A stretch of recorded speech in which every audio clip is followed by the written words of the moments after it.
again, Charlie. This is Rwanda, Kigali, the country of 1,000 hills. In today's vlog, we are going to be exploring the city of Kigali in a double-decker bus. And of course, you guys are coming along. I'm here at the tip of the city. And yeah, I can't wait for you all to see the city through my lens. Let's go, guys.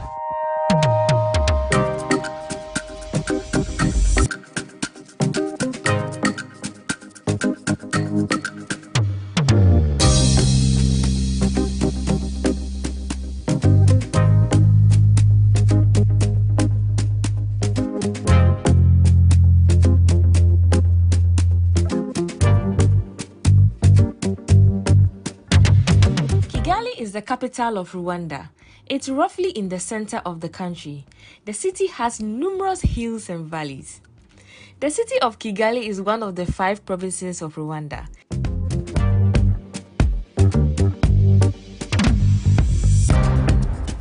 Kigali has been declared as the most beautiful city in Africa and the 3rd greenest city in the world.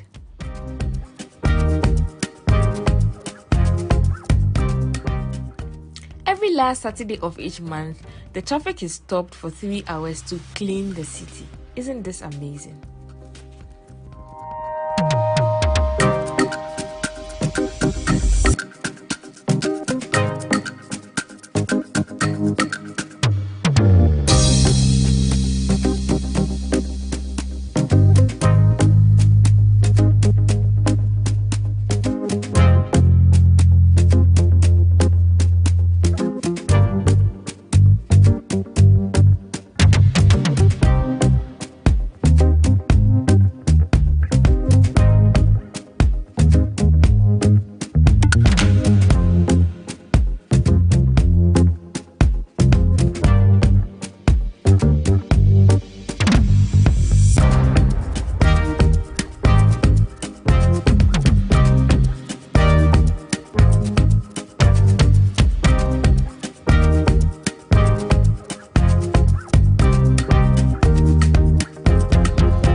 And let's have a feel of what Rwanda market looks like. So let's go. Great. Thank you. Gonna. Yeah.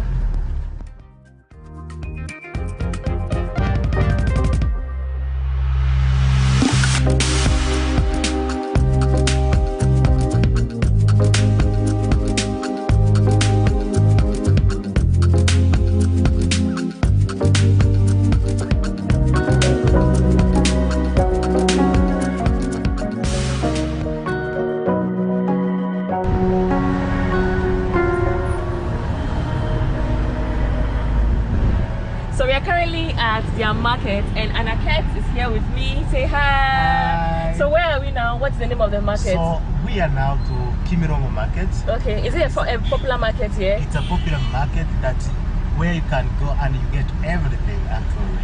So it's a mix of a lot of things. Okay. So there are African fabrics, there are food, there are actually different things. That's whatever you need, you can find it in your market. Okay, Yeah. so since I'm here in Kigali, Rwanda, I have to get something from here. At least, you know, anytime I visit a new country, I like to carry something like a souvenir or something. So we are going shopping, but then, and in as much as we are shopping, we are also taking a look of how the place looks like and what to expect when you are here in Kigali market. So he's taking me along, so let's go. Yeah.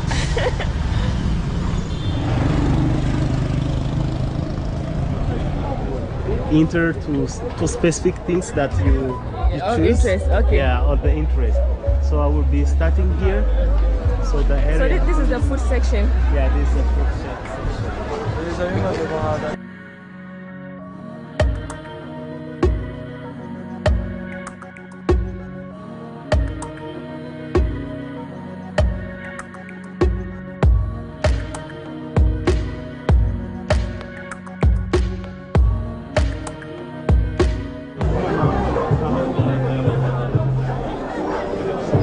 People they just arrange the veg together like that. Do they complain when you film here? No, when you come to the market like this, when you're tourists, really they don't complain. So they all want to welcome you. Come and buy things here. Come and buy things here. Okay. Yes, they are sweet potatoes. Okay. Yeah. So then they are grown from north, most of them. Oh, north, okay. Yeah. So next to the place where there are gorillas. Oh, right. Yes. That's where we are going soon. So I know you guys are super excited because I am very excited about visiting, seeing the gorillas. So we finally got to the section where we can see all the crafts. Oh, this is so beautiful. So beautiful. Yeah. Oh my gosh, even I like them. Yeah. So please ask her how much is this? How much is this? 10,000. 10,000.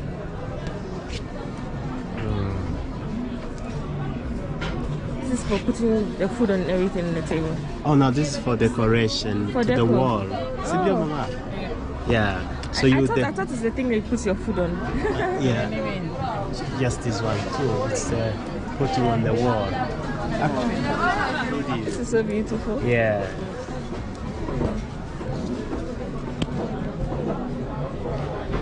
Okay, let me see. Things that you can. Select. Yes. So how much is this?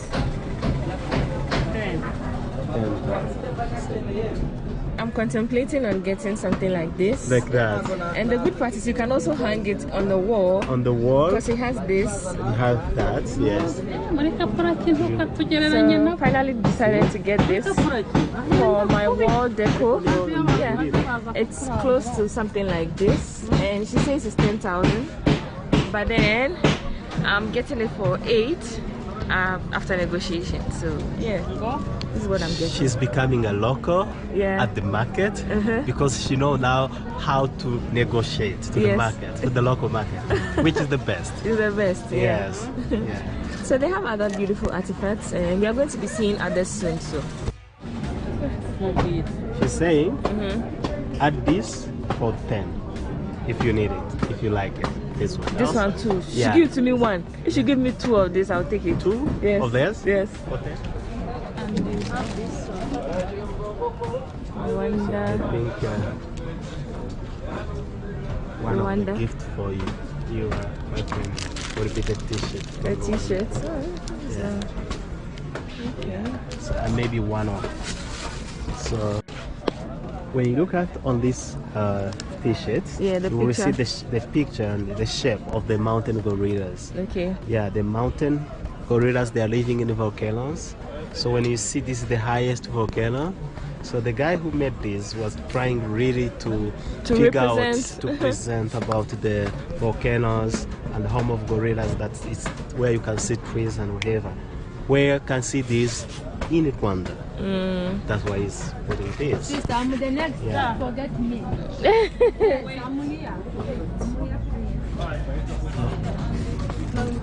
And they have to. So how much is this? Choose after choose, I give you good price. I'm trying to figure out what I can get for my mom, my sisters, and my friends, and my partner. So yeah. They also have some beautiful earrings here. Since this is the home of gorillas, I'm going to get this for myself and a magnet. So yeah, this is it. They have bigger ones too, like this. How much is this? 15. 15. 15,000 rand. Rand, right? Yes. So when you see this gorilla, Yeah. it's a female. It's a female because it it can has. hold the baby like this. Yeah. So when it's a male, it could have the silver back here, Like this one. like this one. This is a young male. It's a young male. It's a young male. Okay. Yeah, it's a young male. It's not really. It's still juvenile. Yeah, this is also beautiful. I can show you. No. But I did book a different things here. Oh, okay. Yes, I have a different color. They have others. Most of the things here at the artifact store are quite similar, but then I'm still contemplating whether to get this type of earring for my sisters. And how much is this earring? Can you choose? After to choose, I give you a good price. This one? Don't worry. Yeah, for first, can you choose this? How much is this one? Now, wait a minute. And also, I have like these are table mats. You said this is made of what? Grasses. Grass. Okay. Even these are table mats. Oh, okay. For It's a made table. of grasses and posters. You see, it's a 6 pieces also. So how much is this for the 6 pieces? Even a posters, How much is this? 6. 20 for 20. 6 piece, and that one. Including this one, Even the whole set. Yes, all set. Is 20. Yes. They have local bags. How much is this bag? This one, Yeah. $25. 25. Yes. Even like this. All like that model. You see? All like this model. Okay. Yeah. Say cheers.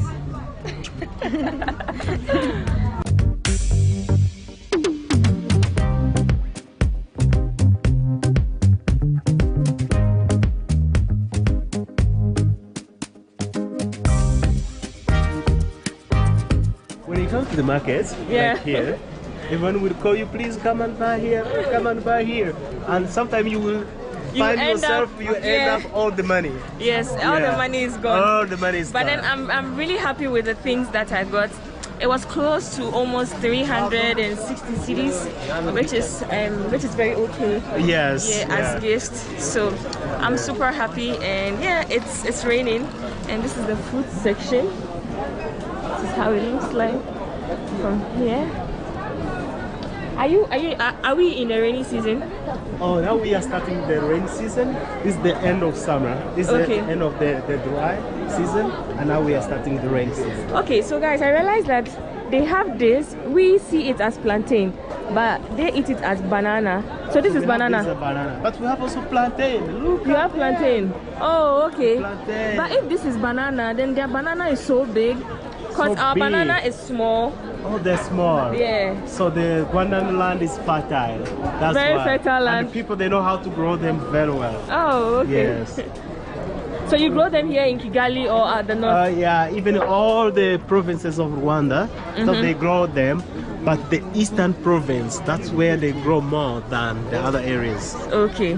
Yeah. Oh, just like Ghana. Even in Ghana, the eastern region is also the place that rains a lot. Oh, yeah. Yeah, does it rain a lot there?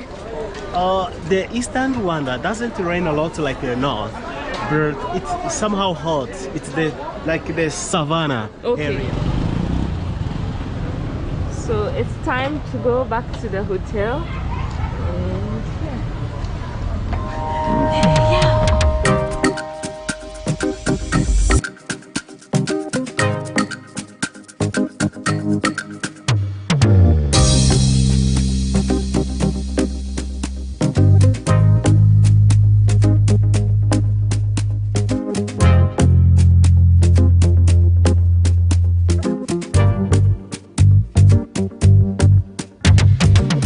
And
Thank you. Nana Addo Akufo-Addo, President of the Republic of Ghana and Chairperson of the Accra Initiative. Excellencies, Heads of State and Government of Accra Initiative member countries and representatives, Mr. Ben Derry, Executive Secretary of the Accra Initiative, His Excellency Charles Michel, President of the European Council, Ms. Jovina Biha, in charge of the United Nations Office for West Africa and the Sahel, and Deputy Special Representative of the United Nations Secretary General, Mr. Parfait Onanga Anyanga, Special Representative to the African Union and Head of the United Nations Office to the AU, His Excellency Dr. Omar Aliu Toure, President of the Commission of Ecowas, the Right Honorable James Hipe, Minister for Armed Forces for the United Kingdom of Great Britain and Northern Ireland, Ms. Kajia Cole, Deputy Federal Foreign Minister and Member of Parliament of the German Bundestag, Mr. Giles Picasso, French Deputy Special Envoy for the Sahel, His Excellency Mr. Jamel Adin Omar Benoum, Director of Africa Multilateral Relations of the People's Democratic Republic of Algeria, Mr. Mohamed Noumoum, Foreign Affairs Counter-Terrorism Advisor of the Kingdom of Morocco, technical experts and security, defense ministers of the Accra Initiative and countries accredited and partners, members of the diplomatic corps, ministers of foreign affairs, defense and security, invited guests, members of the media, ladies and gentlemen, Akwaba, bienvenue. Welcome to this beautiful city of Accra as you all participate in this summit of heads of state and government of the International Conference on the Accra Initiative. The theme for this summit, Accra Initiative, towards a credible, preventive and coordinated response to challenges facing the coastal and Sahelian states. During this summit of the heads of state, we would have a remark by the chairperson of the Accra Initiative, after which solidarity messages will be taken from the Economic Community of West African States, the African Union, and the United Nations. Report of the ministerial meeting on the technical conference will also be presented to summit. The European Union statement will be delivered by the President of the European Council, while statements by heads of state and government of the Accra Initiative countries would also be taken. Our foreign partners, the United Kingdom, Germany, France, Spain, Netherlands, Morocco, and Algeria would also make brief statements to summit before the chairperson delivers the final communique. Excellencies, ladies and gentlemen, it is now my honor and privilege to call on the host of summit, Nana Addo Akufo-Addo, President of the Republic of Ghana, to deliver his opening remarks and then also call summit to order. Mr. President, you may choose to address summit from your table. Thank you.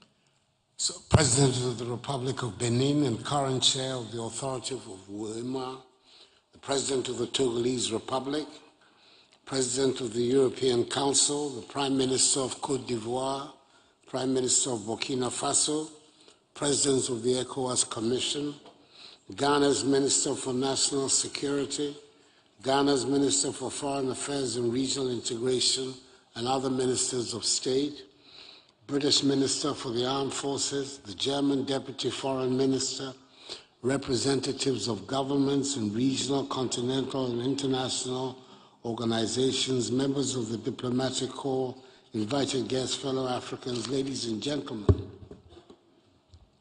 On behalf of the people and government of Ghana, I welcome you all to the vibrant capital of Ghana, Accra, for the maiden high-level counter-terrorism conference of the Accra Initiative. As we say in Ghana, Akwaba, our word of welcome. You're amongst the people who pride themselves on their sense of hospitality, and I hope that by the end of your visit, you will agree with this claim. I must perforce acknowledge the support of the European Union for the holding of this conference, which has witnessed the attendance of the President of the European Council himself, my good friend, His Excellency Charles Michel. I express my great appreciation to all friends and partners of the Accra Initiative in and out of Africa for responding to the call to participate in this all-important conference. In particular, to my respected brother, the President of the Republic of Benin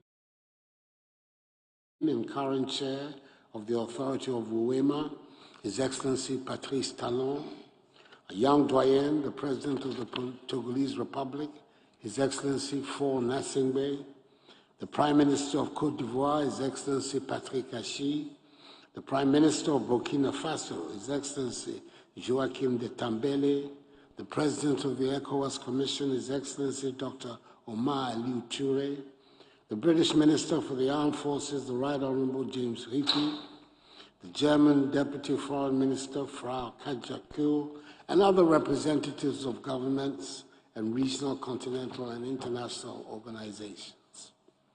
Your presence attests to your commitment to helping accelerate efforts at national, regional, continental, and global levels require not only to diagnose and identify the daunting security challenges that confront our contemporary world, but also to fashion out solutions to resolving them. Excellencies, I say nothing new when I say that West Africa continues to suffer from the effects of the scourge of terrorism and violent extremism, spreading rapidly across the region. Indeed, as recent events continue to render the Sahelian countries of West Africa epicenters of terrorism, we continue to watch in angst how the activities of terrorist and extremist groups have resulted in the unfortunate disregard for the national sovereignty and territorial integrity of our states, the painful deterioration of the strength of our democracies, the wanton displacement of masses of our populations, and the needless loss of considerable numbers of lives. Today, the terrorist groups, emboldened by their apparent success in the region, are seeking new operational grounds, a development that has triggered a southward drift of the menace from the Sahel to coastal West Africa. It was in order to curb the spread of terrorism from the Sahel to coastal states that the Accra Initiative was formed. Established in 2017 as a mechanism for enhanced intelligence sharing among member states, the Accra Initiative has evolved in relevance and in stature, capturing the imagination of members of the international community as an innovative, homegrown solution to a regional problem.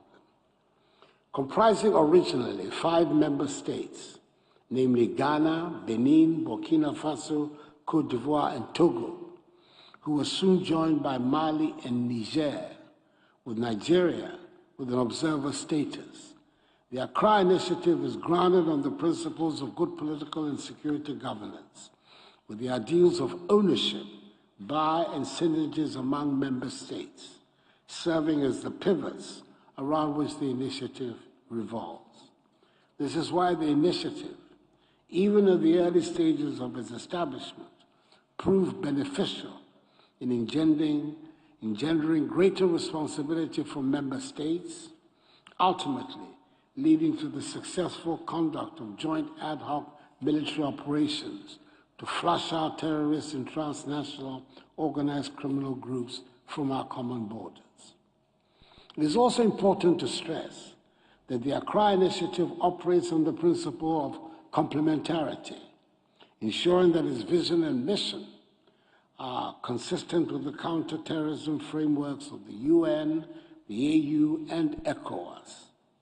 In this regard, The initiative should not be perceived as opposed to existing counter-terrorism frameworks in Africa. Its preventative rather than reactive approach should thus be viewed as a critical piece of the answer to the overall fight against terrorism and violent extremism in the Sahel and West Africa.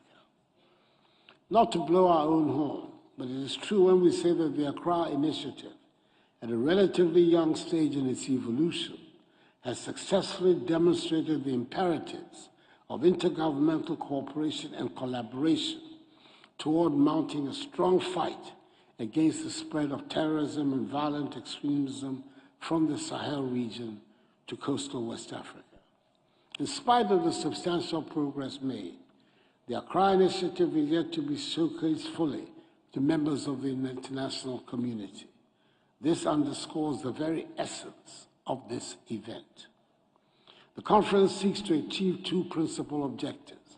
Firstly, it aims to draw the attention of the international community to the worsening security situation in the Sahel region, which is threatening to engulf the entire West African region. Secondly, it seeks to shed ample light on the work of the Accra Initiative, identifying both opportunities and challenges which could serve as a basis for forging closer collaboration and cooperation between members of the initiative and members of the international community. This summit of heads of state and government has been preceded by two conferences. The first, which brought together stakeholders from academia, civil society organizations, think tanks, and non-state actors from across the world to deliberate issues regarding the threat of terrorism in the Sahel and West Africa, and to share perspectives on the role of the Accra Initiative. And the second, at the level of the Ministers of Foreign Affairs, Defense, and Security of member states and foreign partners, to firm up outcomes of the conference for non-state actors. Today's convocation will consider the report of the ministerial meeting on the conference for non-state actors towards making commitments to strengthening the Accra Initiative in its overall quest to curb the spread of terrorism in West Africa. That said, Your Excellencies, it will be imperative to touch on the future direction of the Accra Initiative, whilst addressing potential developments that may arise as a result of this new direction. This will be done in a closed-door session. Cognizant of the underlying causes of terrorism in West Africa, the mitigation of which cannot be achieved through military intervention alone, the Accra Initiative should seek to pursue a comprehensive approach that promotes the adoption of social intervention programs to help address development gaps in vulnerable communities within member states. Certainly, this approach will present the Accra Initiative with opportunities and risks. The key opportunity is that the initiative will not begin from ground zero. Through the successful conduct of previous joint ad hoc operations, the ability of member states to cooperate and collaborate amongst ourselves in pursuit of a common agenda has stood the test of scrutiny. We're also encouraged by the presence of existing institutions in member states whose diverse focus and roles can be leveraged to complement the efforts of the Accra Initiative and reinforce the foundations of collaboration and cooperation. To this end, the Accra Initiative, with the support of our international partners, will seek to strengthen these institutions to enhance further cohesion amongst member states. The Accra Initiative has an added advantage of drawing lessons from the challenges and successes of existing and past counterterrorism frameworks in Africa.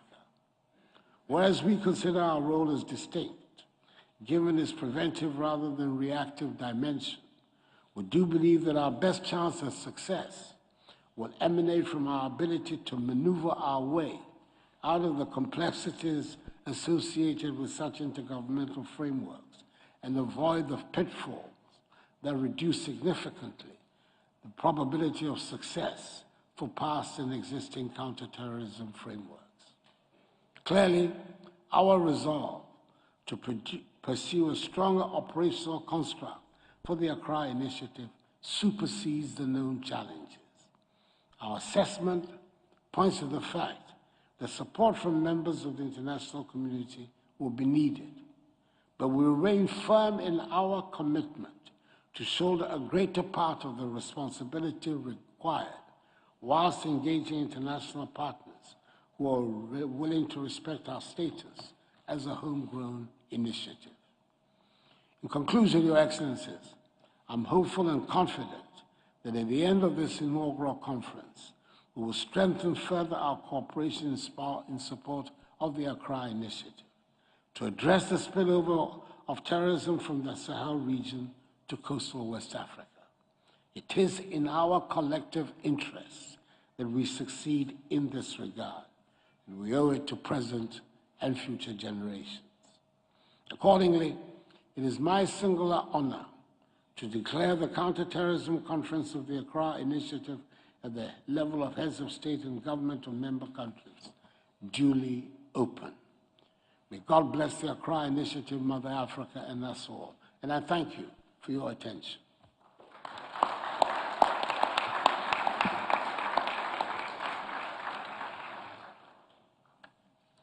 So, yeah, okay. We'll receive the following solidarity messages, and after which we will go into closed session for the rest of our agenda until we're ready with the communique. The first will be from the President of the Ecowas Commission, His Excellency Dr. Omar Ali Toure.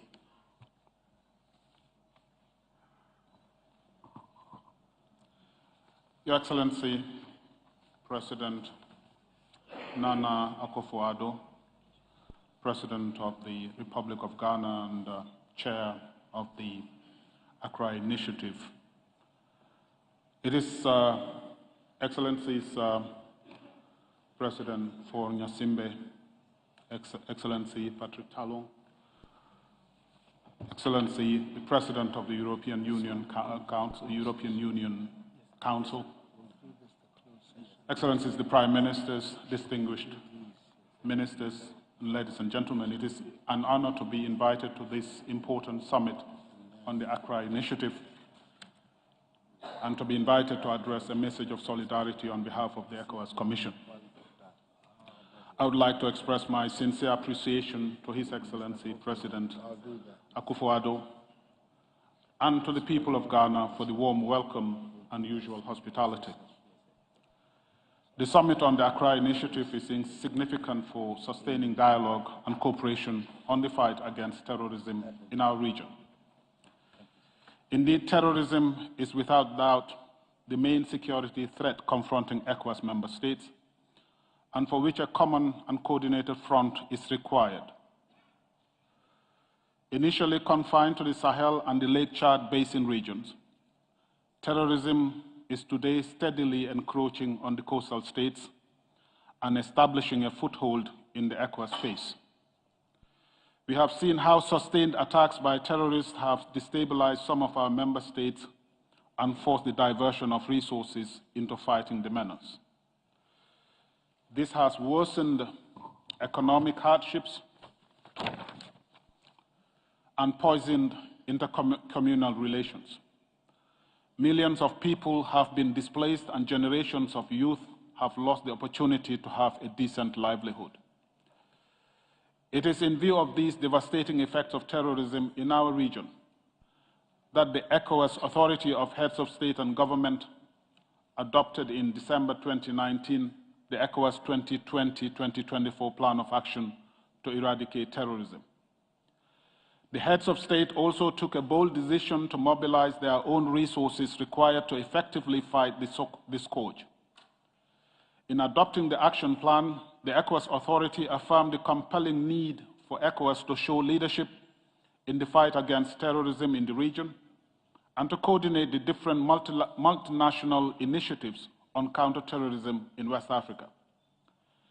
Taking this directive into account, Component 1 of the Ecowas Plan of Action specifically provides for pooling of efforts and coordination of counterterrorism initiatives. The need for coordination takes into account the fact that the scope and magnitude of efforts required to effectively fight this scourge imposes on us the need to welcome all relevant initiatives aimed at addressing this menace. Coordination will also help us to avoid duplication of efforts and promote the efficient mobilization and use of scarce available resources. To this end, it is our conviction that the objective of the Accra Initiative can be integrated and realized within the scope of the ECOWAS Plan of Action for the eradication of terrorism in West Africa. In particular, the objectives of the Accra Initiative are very much aligned with Component 2 and 4 of the ECOWAS Plan of Action. Considering the difficulty in financing and the risks of duplication and diversion, it behooves on us to find ways to pool efforts within the framework of our common objectives. And as the President of the Commission, I will work with my team to ensure a close working relationship with the Accra Initiative Secretariat in finding complementarities in the fight against terrorism. While we pool our efforts together, we must work as a community to regain political and security leadership in our region and make the fight against terrorism a top priority. As a Commission, we will work to make our counter-terrorism efforts more impactful by assisting Member States in developing their national counter-terrorism strategies and supporting an ECOWAS-wide regional implementation mechanism. In this regard, the next ordinary summit of ECOWAS Authority, which will take place in Abuja on December 4th, will be discussing the fight against terrorism. Mr. Chairman, on this note, I wish you fruitful deliberations. Thank you. Thank you very much. And I'd like to call now upon the UN Special Representative to the African Union and head of the AU office to the of the UN office to the AU to give us the message from the Secretary General. Thank you very much, Mr. President. Your Excellency, Nana Addo Dankwa Akufo-Addo, President of the Republic of Ghana and Chairman of the Accra Initiative, Excellencies, Heads of State and Government of Member States of the Accra Initiative, the Executive Secretary of the Accra Initiative, the President of the ECOWAS Commission, the President of the Council of European Union, the Ministers of Foreign Affairs, Security and Defense of the Member States of the Accra Initiative,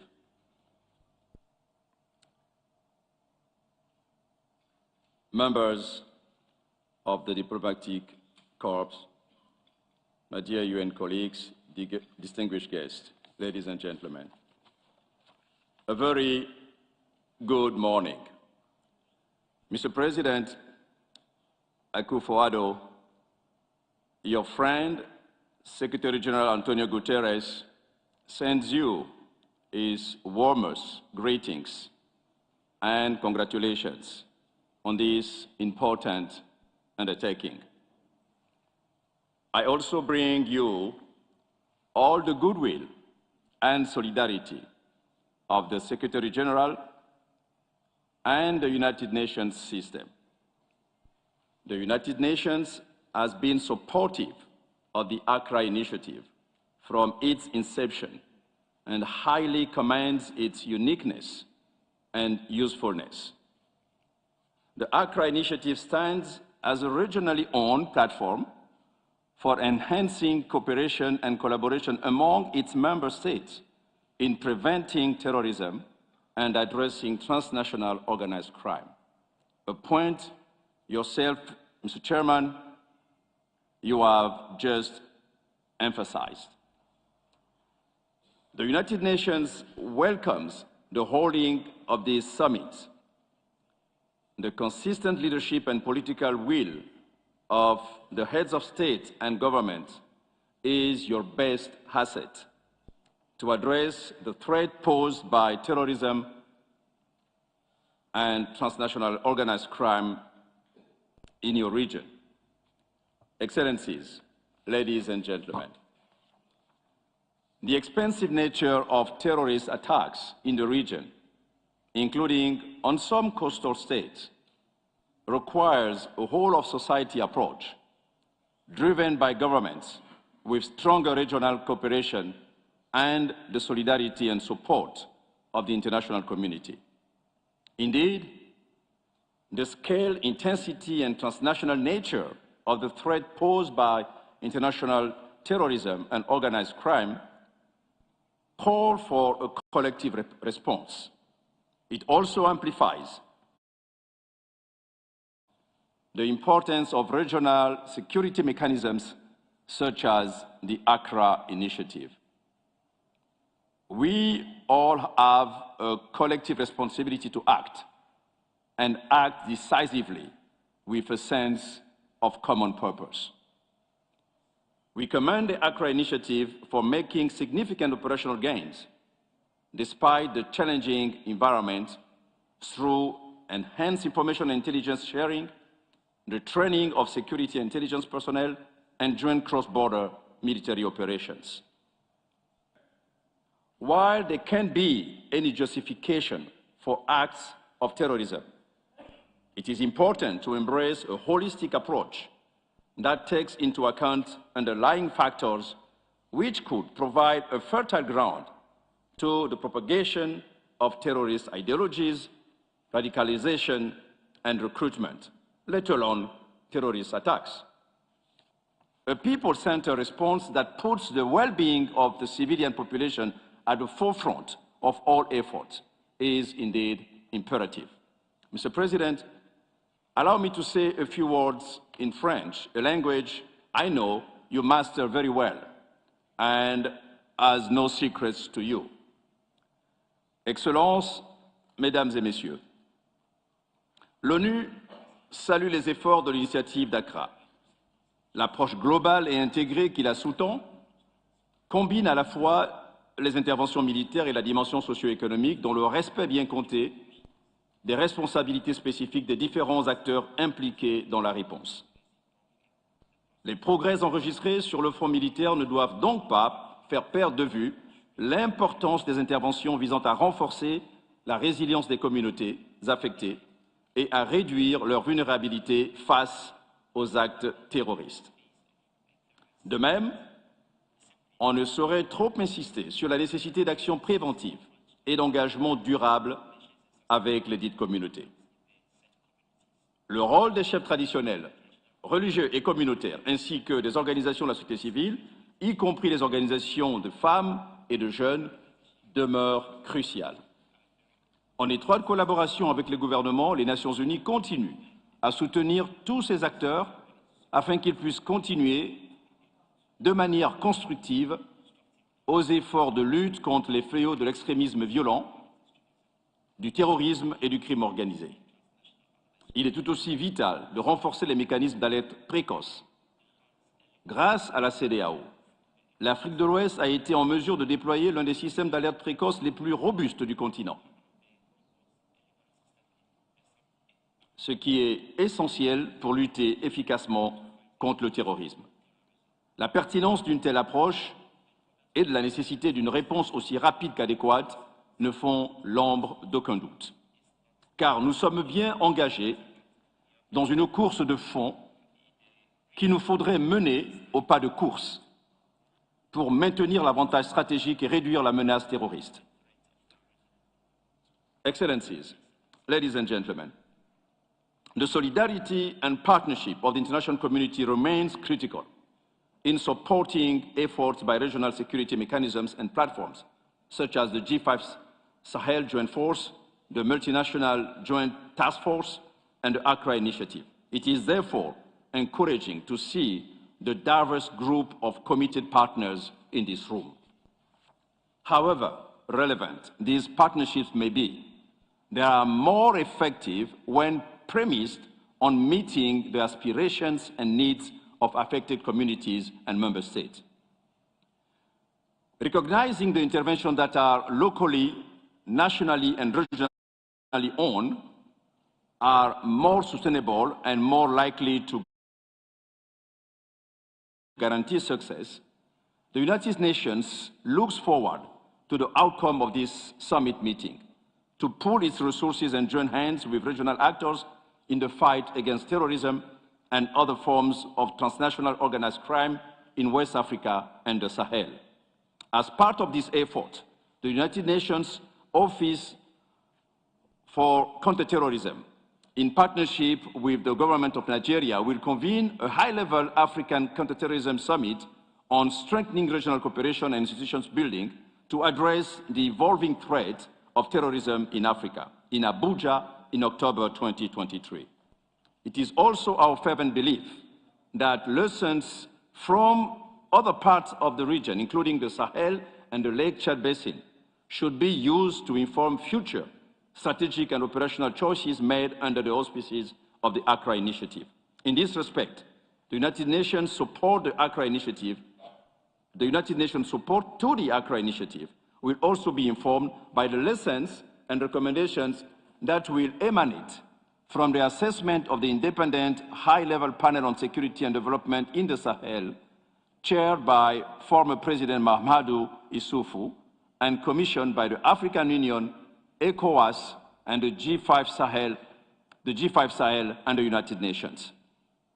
The panel's recommendations will serve as a basis for a renewed approach to address the daunting challenges faced by the countries and people of the Sahel and help to galvanize resources in a more predictable and well-coordinated manner. Mr. President, Your Excellencies, Heads of State and Government, honorable ministers, allow me to reiterate, on behalf of the United Nations, our commitment to support your initiatives and your broader effort and actions in pursuit of lasting peace, security, and sustainable development in your region. And I thank you for your kind attention.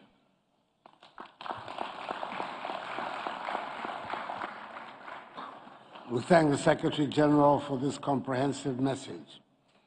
I must apologize that in recognizing the presence of the members of the initiative, I omitted to recognize the representative of the President of the Republic of Niger, President Mohamed Bazoum, in the person of His Excellency, the Minister Delegate from Niger, Yusuf Mohamed El Mokhtar. Minister Delegate, you're welcome. We are now going to go into closed session, and we'll ask the media to leave us whilst we address the other matters on our agenda.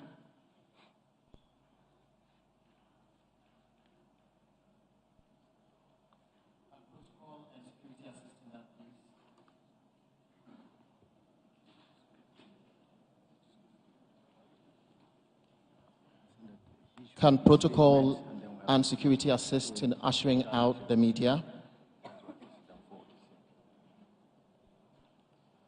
Oh, yes, yes.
of our strong partnership based on trust, mutual respect, and friendship. Ladies and gentlemen, for years, we've been talking about the risk of contagion of the terrorist threat from the Sahel to the coastal states. And today, this is not a risk anymore, this is a reality. And we share the same reading of the situation. The terrorist objectives are well known to us to threaten the very existence of your societies and countries.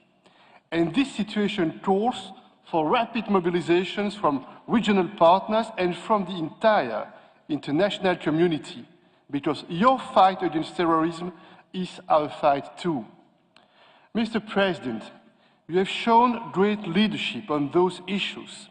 And I remember your words when you co-chaired the Roundtable on Peace and Security in February this year during the EU-AU summit in Brussels. You said, the international community had an obligation to re-strategize and keep up efforts.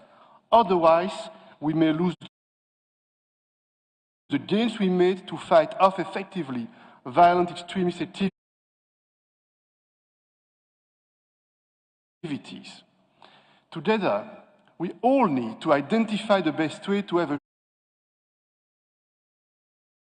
quick impact on the ground. And we share your goal to focus the Accra Initiative on operations rather than on institutions. Important to be concrete, to be tangible, to be effective, to be operational.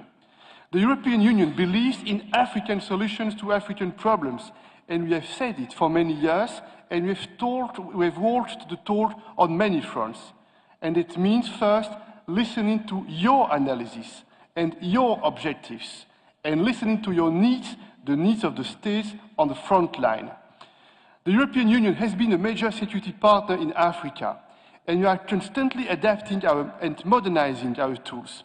We have a long-standing engagement. It started in Somalia to support the African Union's operation with AMISOM. We have mobilized many instruments in the Sahel for the last 10 years, and we are currently doing the same to face the insurgency in Cabo Delgado, Mozambique. We are the biggest political and financial supporter of the African peace and security architecture. And from all these experiences, we have innovated and drawn important lessons. Now, the EU has a dedicated tool, which is called the European Peace Facility, that bolsters our military and defense capacities. And this includes lethal hardware for defensive purposes, which until recently was not legally possible. This is a revolution for the EU. And we are also adapting our military, civilian training or advisory mission.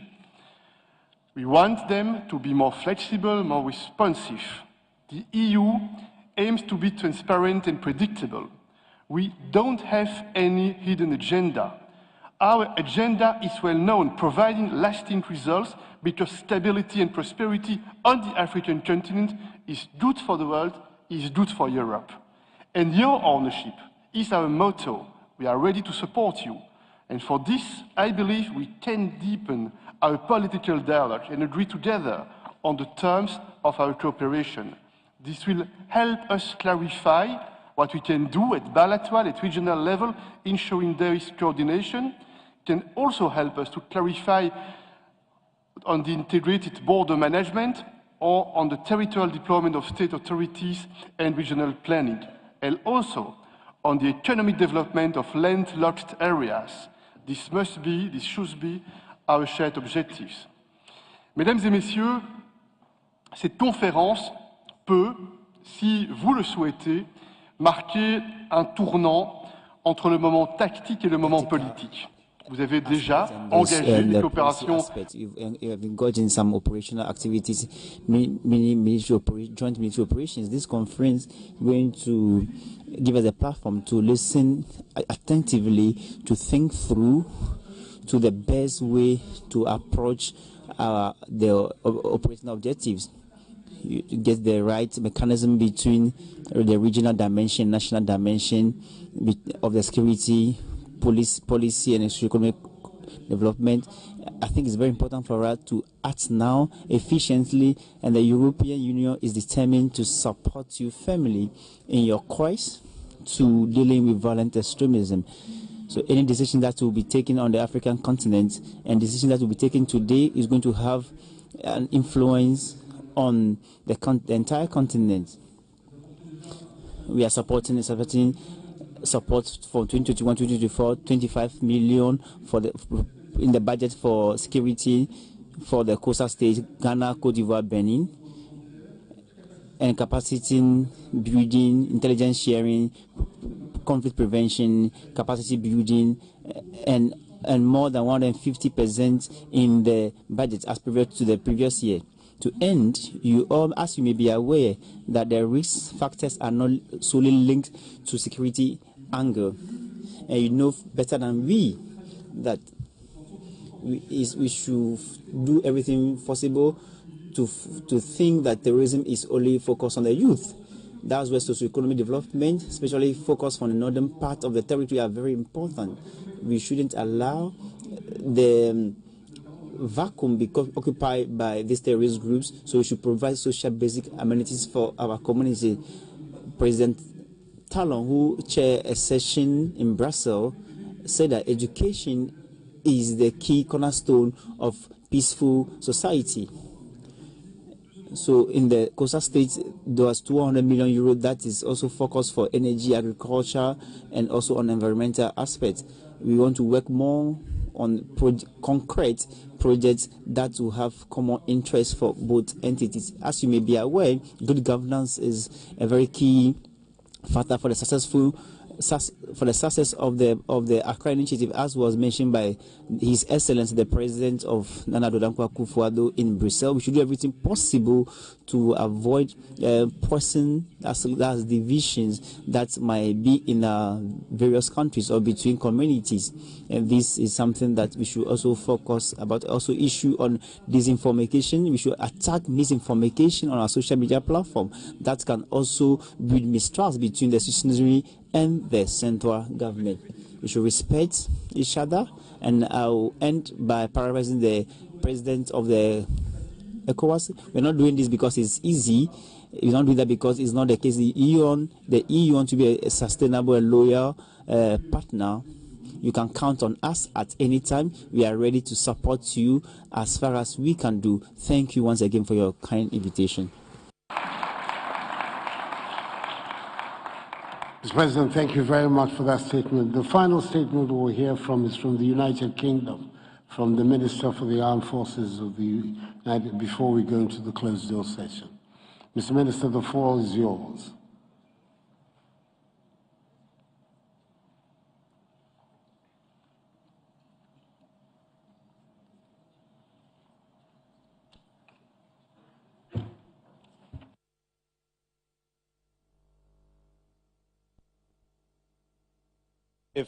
Mr. President of the European Council, fellow ministers, honoured guests, ladies and gentlemen, can I start by congratulating Ghana and the Accra Initiative Secretariat on putting together such an excellent conference here in Accra this week. It's an honour to represent His Majesty's government here today, and I bring the greetings of Prime Minister Rishi Sunak. In the last year, we've seen the outrage of an invasion of Ukraine by Russia. Europe and our partners across the Atlantic have rallied to support, and many African countries have been clear in their condemnation of Russia too, for which we're all very grateful. But on my travels around your beautiful continent over the last 12 months, governments across Africa have been clear that the consequences of climate change, global economic insecurity, and rising costs of living are creating the conditions within which violent extremism is spreading quickly. So just as African countries have shown solidarity with us in Europe over the last 12 months, so must we show that solidarity with you in your fight against violent extremism across your continent. And that is the key, Mr. President. Over the last 25 years, the West has directly intervened to try to resolve issues in Afghanistan, in Iraq, and indeed here in West Africa. I'm not sure that we've been particularly successful. Quite simply, we are not the answer to your problems, nor can we pretend to have all of the answers to your problems. But what's clear from all of my engagement with our friends and allies across West Africa and through my engagement with the Accra Initiative is that you have the answer, you have the solution, and you have the plan.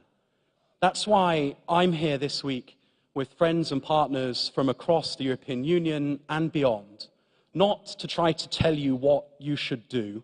We've shown over the last 25 years that that's not necessarily the right way of doing business.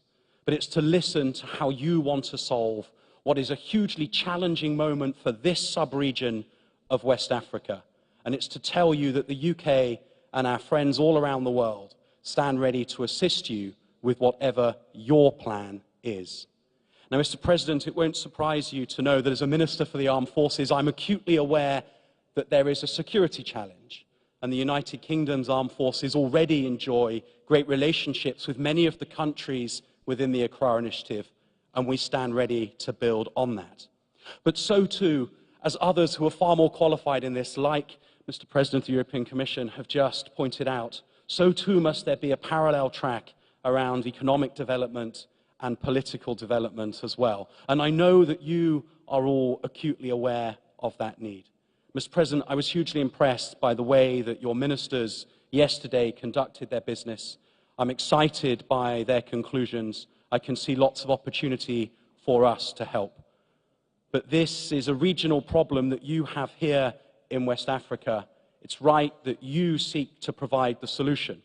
But given that the instability and insecurity here so profoundly has a consequence for us in Europe, it's also right that we stand ready to assist you in any way that we can. Thank you very much. Thank you very much, Minister. There's several other statements that are being looked at, but we will take them all in the closed-door session, and it will be fully recorded. Yeah, we'll do that. Thank you very much, Mr. President. And with that said, the conference will now proceed without our invited guests, as well as members of the diplomatic corps and the media. The media can now go out.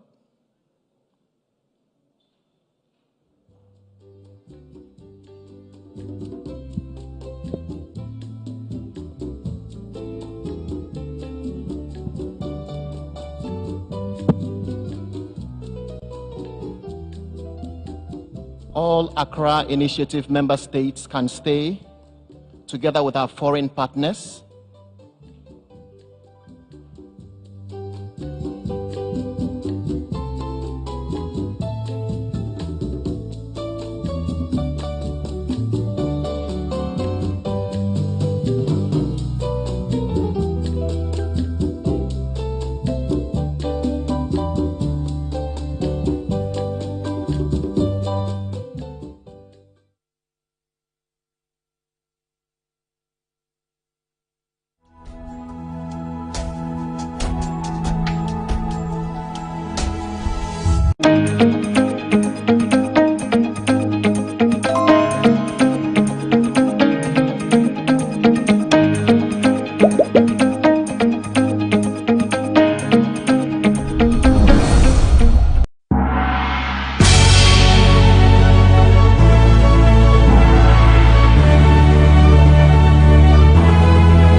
Welcome to BizTech on GhanaWeb TV, where we bring you business news that trended during the week and an exclusive interview. My name is Na Oyokoti.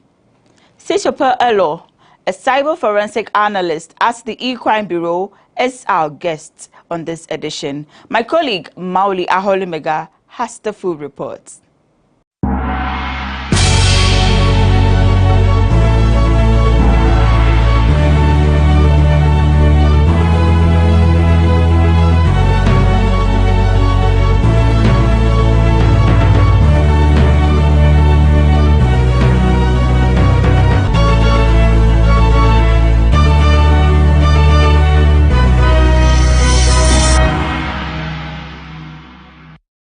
Hello and welcome to yet another exciting edition of BizTech on GhanaWeb TV with me, Mauli Aholimeka. On this week's edition, I'll be speaking with a cyber forensic analyst who will be teaching us a few things about account takeovers and how to protect yourself and your business.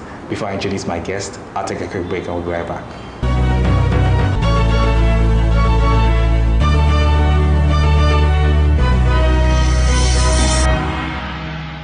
Welcome back from that break on BizTech. My guest is Akufo-Addo, and he's the Cybersecurity Forensic Analyst with the E-Crime Bureau. Sicho, welcome to BizTech. How are you? Thank you. Very well. Yourself? I'm doing very well. Many thanks for your time. So today we're going to be learning about account takeovers. For one, I have no idea what are account takeovers. Just briefly give us an explanation of what that account takeovers are. Okay. Thank you for organizing this program. I know this program is also to educate your people, your viewers. Okay. Yeah, when we talk about account takeovers is a type of attack whereby an attacker will be able to take over your whole account or impersonate you in another session. Okay. So for example, you own a WhatsApp, you own an Instagram account, you own a Facebook account. I will find ways and means, creative ways and means of owning or taking over that account. Okay. Now, let me just explain how this is done. Assuming that you are on a particular platform, be it Facebook, be it a WhatsApp group, and someone just calls you and tells you that there are lots of spammers or scammers in a particular group. So they want to really authenticate if you are really the owner of a particular number or not. So they want to communicate a code to you. So they are expecting you to communicate that code back to them. Okay. And that is where it begins. As soon as you communicate that code to them, they take over your account. Okay. So at their end, what they do is they attempt registering WhatsApp with your number. A code will be sent to you. Okay. And if you communicate that code, they take over your account. And that is how simple it is. Sounds very simple, but also very dangerous as well. So for those who are new to this kind of fraud, can we classify it as a fraud? Yes. One way or the other? Yes. Okay. This sounds very dangerous at the same time. Very simple for those on the back end of it. But I want to come down to, for businesses who are not familiar with this type of fraud, how impactful is this account takeover for businesses? Okay. So assuming that you are a financial institution or you do some business on behalf of your clients or your stakeholders, and I'm able to take over this account, it means that I'll be able to divert funds into other accounts. Okay, and it will go a long way to affect you. Okay. Your reputation, everything will be at stake. Wow. So I understand there's another form, which is the business email compromise.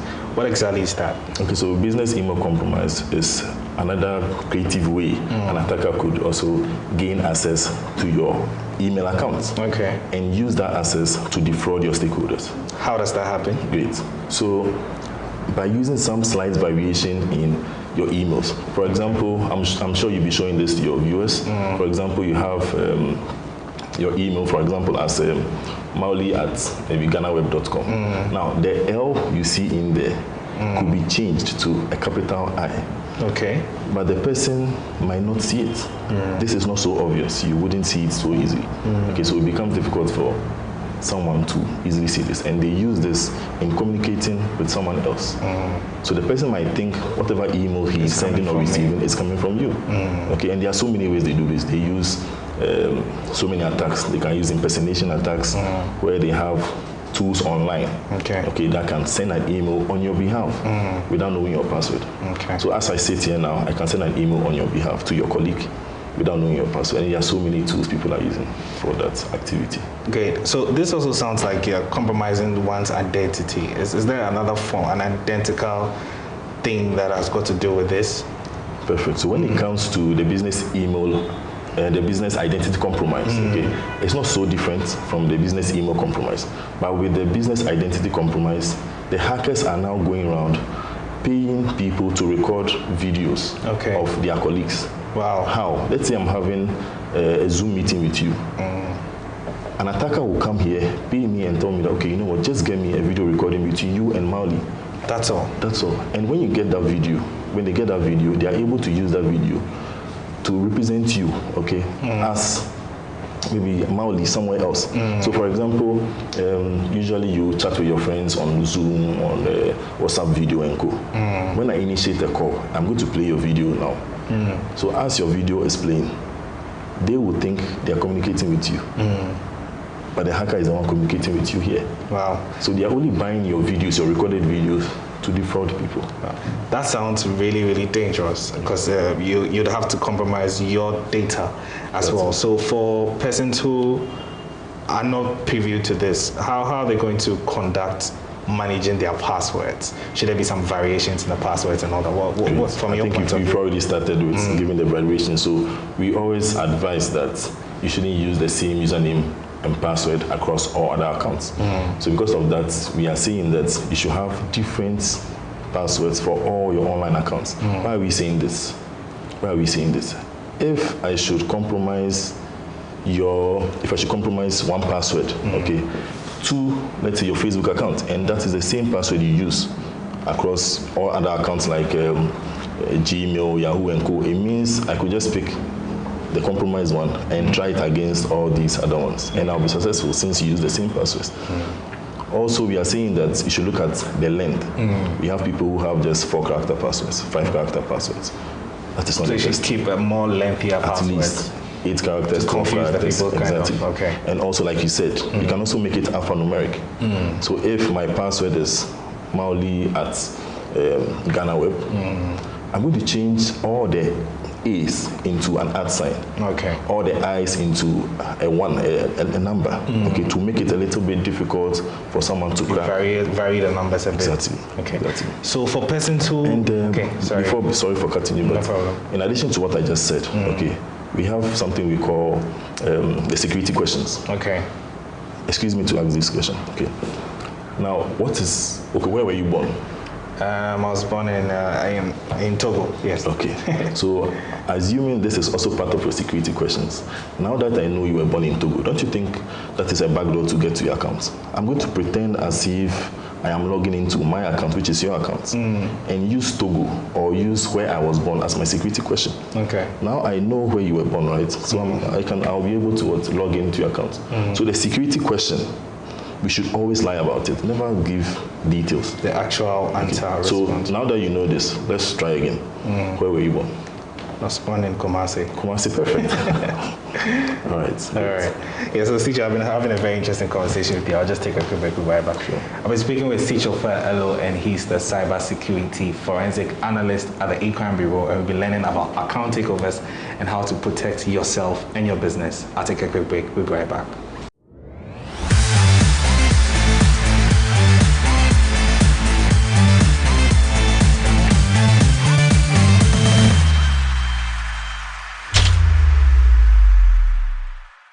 Welcome up on that break on BizTech. I've been speaking with Akufo-Addo, and he's the cybersecurity forensic analyst at the Accra Bureau, and we've been talking about account takeovers and how to protect yourself and your business. Sicho, I've been learning quite a lot from you. I want to come down to the consumer. So how would one know that they've been compromised by this form of account takeover fraud? Okay, so it would be very difficult for someone to tell that he or she has been compromised. Okay, one thing you have to look out for is the red flags. Okay. Okay, you realize that all of a sudden you can't send images, you can't send pictures, you can't send messages, you can't send anything. Then you should know that yes, your account has been taken over by someone. Okay, so you just look out for the red flags. Maybe someone calls you telling you that he sent you a message, or you sent a message asking for some money. So once you know you've not done that, those are some of the red flags that you have to look out for. Okay. And I'm sure you show some of these to your viewers. Okay. I know government has been doing its bit by sort of creating some awareness. I know we have the Cybersecurity Awareness Month and all of that. They've been doing their bit of it. But from your point of view as an expert, what do you think government should be doing more in terms of creating awareness about cyber fraud and all these cybersecurity breaches that some people experience? Okay, I think that's a very good question, or a very good concern you have raised. But one thing I would say is that I believe, or I think it would be unfair if we say the government isn't doing anything when it comes to cybersecurity activities within the ecosystem. I believe that they are doing so many things. For example, the government was able to set up the Cybersecurity Authority, the CSA. Yeah. Okay. Now, the CSA regulates all activities within the cyberspace, within the ecosystem. Now, the CSA is now bringing in some other things that we are supposed to look at. For example, we have the Cybersecurity Act that was just enacted by the country. Okay. Now, the Cybersecurity Act, the Act 1038, right? That act regulates activities in relation to the cyber activities and all that within the state, within the country. Okay. Also, there are other things that they are doing. Now, I don't want to give you spoilers, but one thing they are also doing is that they are going to license each and every cybersecurity institution in the country. Because you can't just have anyone come up saying that I'm a cybersecurity person or I work with a cybersecurity firm. What shows that that firm has integrity. And they're also going to license all professionals. So if someone can just get up and say, I went to India or I went to US to do some ethical hacking course, so I am now a cyber analyst, or you can call me a cyber analyst. No. The person should have some integrity. Okay, so these are a few things that the government is doing. Okay, all right. Yeah, so I want to come down to another key component of the fraud, which is mobile money. It keeps coming up almost every single year. I mean, the Bank of Ghana's latest report show that it's still rampant and it's still in the system and all of that. So for you, what do you make of account takeovers for mobile money accounts? Okay, so I know before you started asking this, because I'm sure that you were thinking about some insiders who work with maybe the telcos. Okay, a lot of people have the same belief that insiders are always involved in this mobile money fraud. We don't have proof, we can't tell.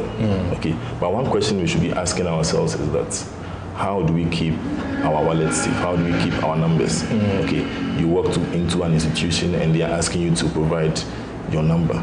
Okay, what numbers do we put there? Yeah, we go for a conference, they ask you to put in your name and that is one thing you should take into consideration. When you go for a security conference, okay, they ask you to provide your emails and maybe your number. You should be very careful. Don't provide anything which relates to you, because someone could use that to hack you later. Okay, so there are so many things that people should look out for. One question you should also be asking is that, how do these merchants who do this Momo thing, okay, how do they keep their book when it's full? Do you know that attackers go in to buy them? They just go in to buy that logbook. No. That's what they do, and there's a case we investigate. They buy this from the telco? No, they buy it from the merchants. Okay. Because now the book is full, they will no longer need it. So they have to roll it over to another one. Now, how do they even dispose it of? That is another question we should be asking. So when it comes to our numbers, there are so many ways an attacker could get hold of our numbers. Okay, well, that's quite a lot. I've been learning a lot from you. Finally, we're wrapping up. I've been hearing this term, social engineering. What exactly is social engineering? Okay, so social engineering is just a way an attacker or someone would trick you into divulging some sensitive information. And when we talk about social engineering, there are so many ways. Okay. Or there are so many types of social engineering. Now, let me just give you a few examples. Okay. We have something called phishing. Yeah, okay. I've heard of phishing. Okay. So phishing is just a way someone will trick you into giving out your credentials, like username and passwords, right? So assuming I ask you to give me your password to your bank account, your online banking portal, are you going to do that? No. You won't do that. So I have to find a creative way of stealing that information from you. Okay. That is when I send you a link saying that suspicious activities have been noted on your account from Nigeria, which is not true. Sometimes you see them in your emails as well. Exactly, exactly. So I am only forcing you to go and click on that link. So as soon as you click on that link, you end up providing your credentials to me. And that is how simple it is. I think some of them also come in the forms of these free, click here to get this free theme or this free money somewhere or something, but some money you never worked for and they're asking you to click on it for free. And that is how come a friend of mine got compromised. Okay, she was on Facebook or Instagram, I think, and they were having this competition where you needed to vote for someone for the person to win. I think it was a hair contest or something. And she just received a message, okay, from her colleague saying that, oh, my sister is in this contest. I want you to vote for her so she can win. Then they sent her a link. Okay, I have a screenshot. I'm sure you showed that to your viewers. So as soon as she clicked on the link, she was asked to re-authenticate into her Facebook account. And when she did that, the credentials went to the attacker. And that is how they leverage on social engineering. She was just compromised at that point. Yes. Wow.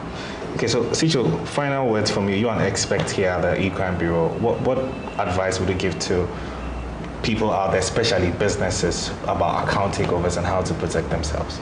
Okay, I will say that, because it's a practice here, it's a practice in the Bureau that you do not share so much information about yourself. You find ways and means of protecting your data, okay, within your organization, because that's the only way attackers will be able to, steal some of your data. So you find creative ways of, keeping your data safe, securing them, maybe password protecting it, using some data loss prevention tools or softwares to do this. So there are so many things that people can also do to safeguard their data. Okay. And now that we are, I think this should be the last one. Now that we are approaching the festive season, okay, I know a lot of people will be doing online shopping and all that. So please allow me to touch on that. No problem. Okay. Now, when it comes to online shopping, okay, I know the Xmas season is approaching. We also have Black Friday, and I think some Cyber Monday also approaching. People will be doing a lot online shopping. Now, you should be careful or be sure that you are not on a fake checkout page. Also be sure that you're not on a fake shopping page. Okay? Because if you're on a fake shopping page, it means that whatever you are doing there is going to an attacker, and the person is harvesting your credit card details. Cool. Okay? And also make sure that whatever you buy, don't post it online. Why am I saying this? Someone, an attacker, possibly, will later come back and say that, oh, he's a customer service person, and he realized that you purchased this maybe gifts, or you purchase a particular stuff, and he wants to check if you are enjoying the product or if everything is working fine. Now, he's just doing that to gather information about you, and later give you a fake coupon. Those coupons will later be used to extract your credit card information. Without your knowledge. Without your knowledge. So let's be very careful when it comes to online shopping. Okay. Sicho, thank you so much. I've been learning quite a lot from you. Sicho Elo has been my guest on this week's edition of BizTech. We've been talking about account takeovers and how to protect yourself and especially your business. He's been my guest on this week's edition of BizTech. My name is Mali Aholemega. Many thanks for watching.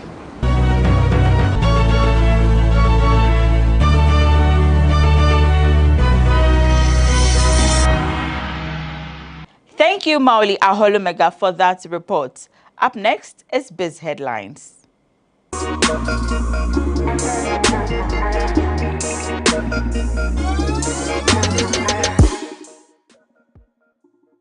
President Nana Addo Dankwa Akufo-Addo terminated the appointment of the Minister of State in charge of Finance, Charles Edu Boahen, after snippets of Anas's expose surfaced online.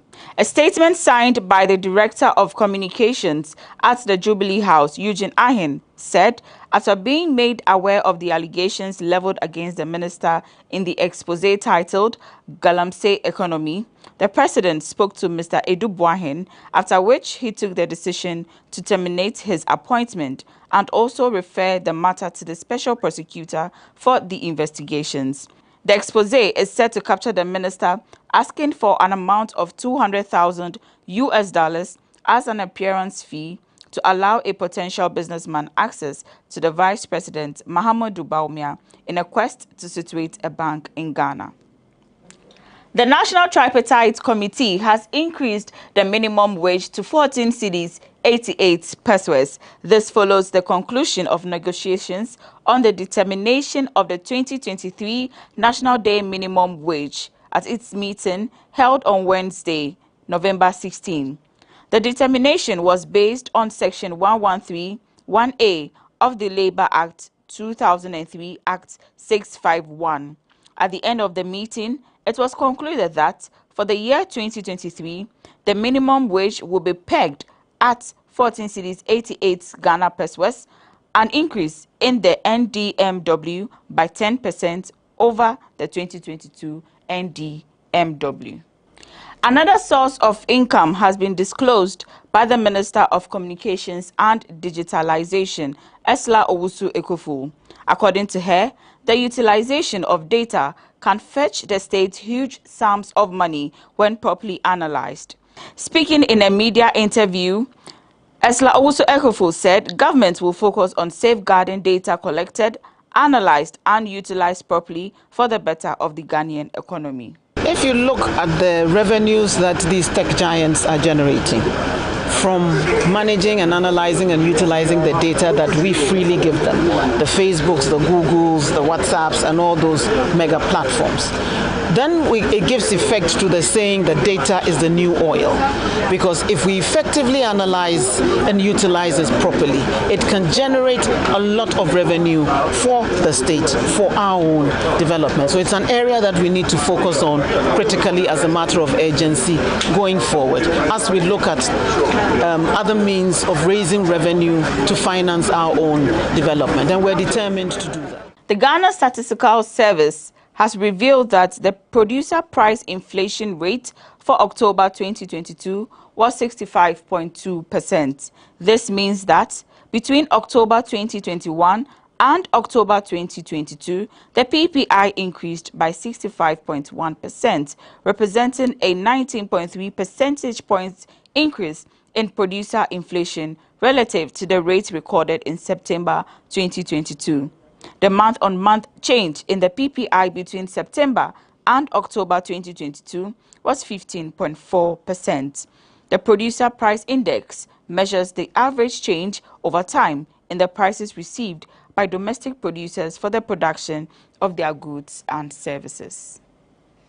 The Ghana Standards Authority has informed the public and more specifically importers of used vehicles that beginning January 1, 2023, all used vehicles imported into Ghana shall be accompanied by a valid certificate of conformance from an approved body. The certificate, according to the GSA, must demonstrate conformance of the used vehicle to requirements of the Ghana Standard for Used Vehicles, GS 4510-2022 road vehicles. This is in line with the Customs Amendment Act 2020, Section 61 of Act 891 amended and related legislation. Minister of Works and Housing, Francis Asensio-Boakye, has noted that proceeds from the sale of the Saglemi housing project will be reinvested into another affordable housing project. He made this disclosure at a press briefing held in Accra. Speaking on the sale of the Saglemi housing project, he said discussions were ongoing for a private sector developer to take over government's affordable housing projects. Francis Asensio-Boakye further stated that the developer will be in charge of selling the house units when completed.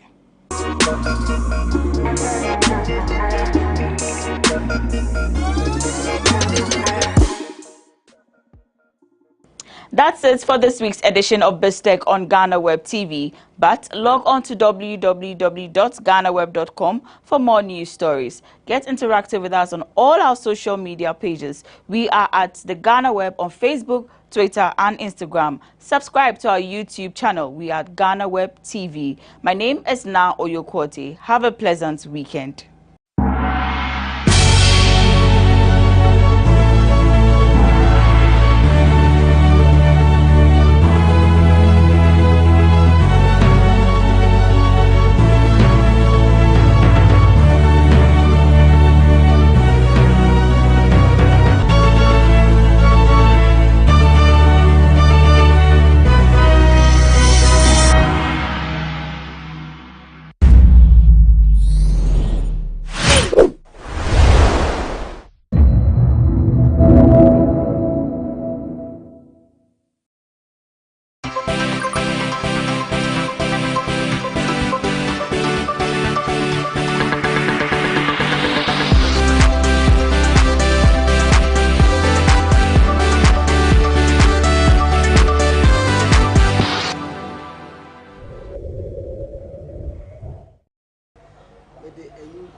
Contemporary. dear any panel one a Obafa, Obama said you are seeing a vegetable. Do you head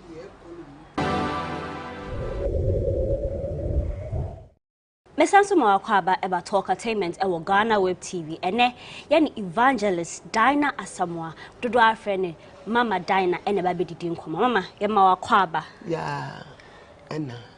Yeah, yeah. Today I have a mammy. Yeah, aha. Well, why if a pa? Why if a pa? So, obi who would done so who physical, no be say, we are very young and kasa. That's it.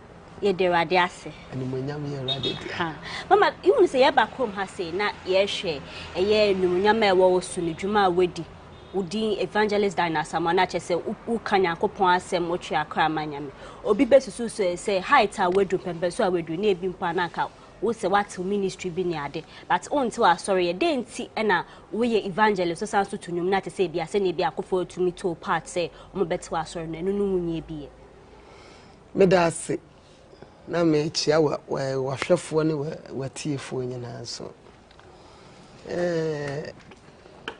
Ejuma we no wase wan fa mfiri sura mawa untumi nye enti ansana obi betua na mawo se me yenwuntuni me yesempakani me sa akwati asore no na ye eni a wate okay enti meka se minyante saane na metenso a metu saana mo okay tinti enu nchwe mu ne bacho you edase na ye ka wahase na se bia wokenka ho sema dimba ko epem ye Reverend Yaboama ono no wuhia ne mrebe mu na enim se numu na wode wo first album wo na menye gina ho ebai Reverend Pastor Yaboama yobi a meme ye osempakani ya sempaka na mu no miso nyina na yade eda makoma so se minyina metonyo okay nti na metonyo miso no makada se mene nkola ofia na mene me size wo fie dranwumra meboa wo mo ano na mimi lady na me de wo mu twa efie ho sia bi wo kure du Easter ana de ba akopa nso no se na me papa kira de wo asante mampon na edru weekend ana say odeme kwa that time bus bi ne friend tata bus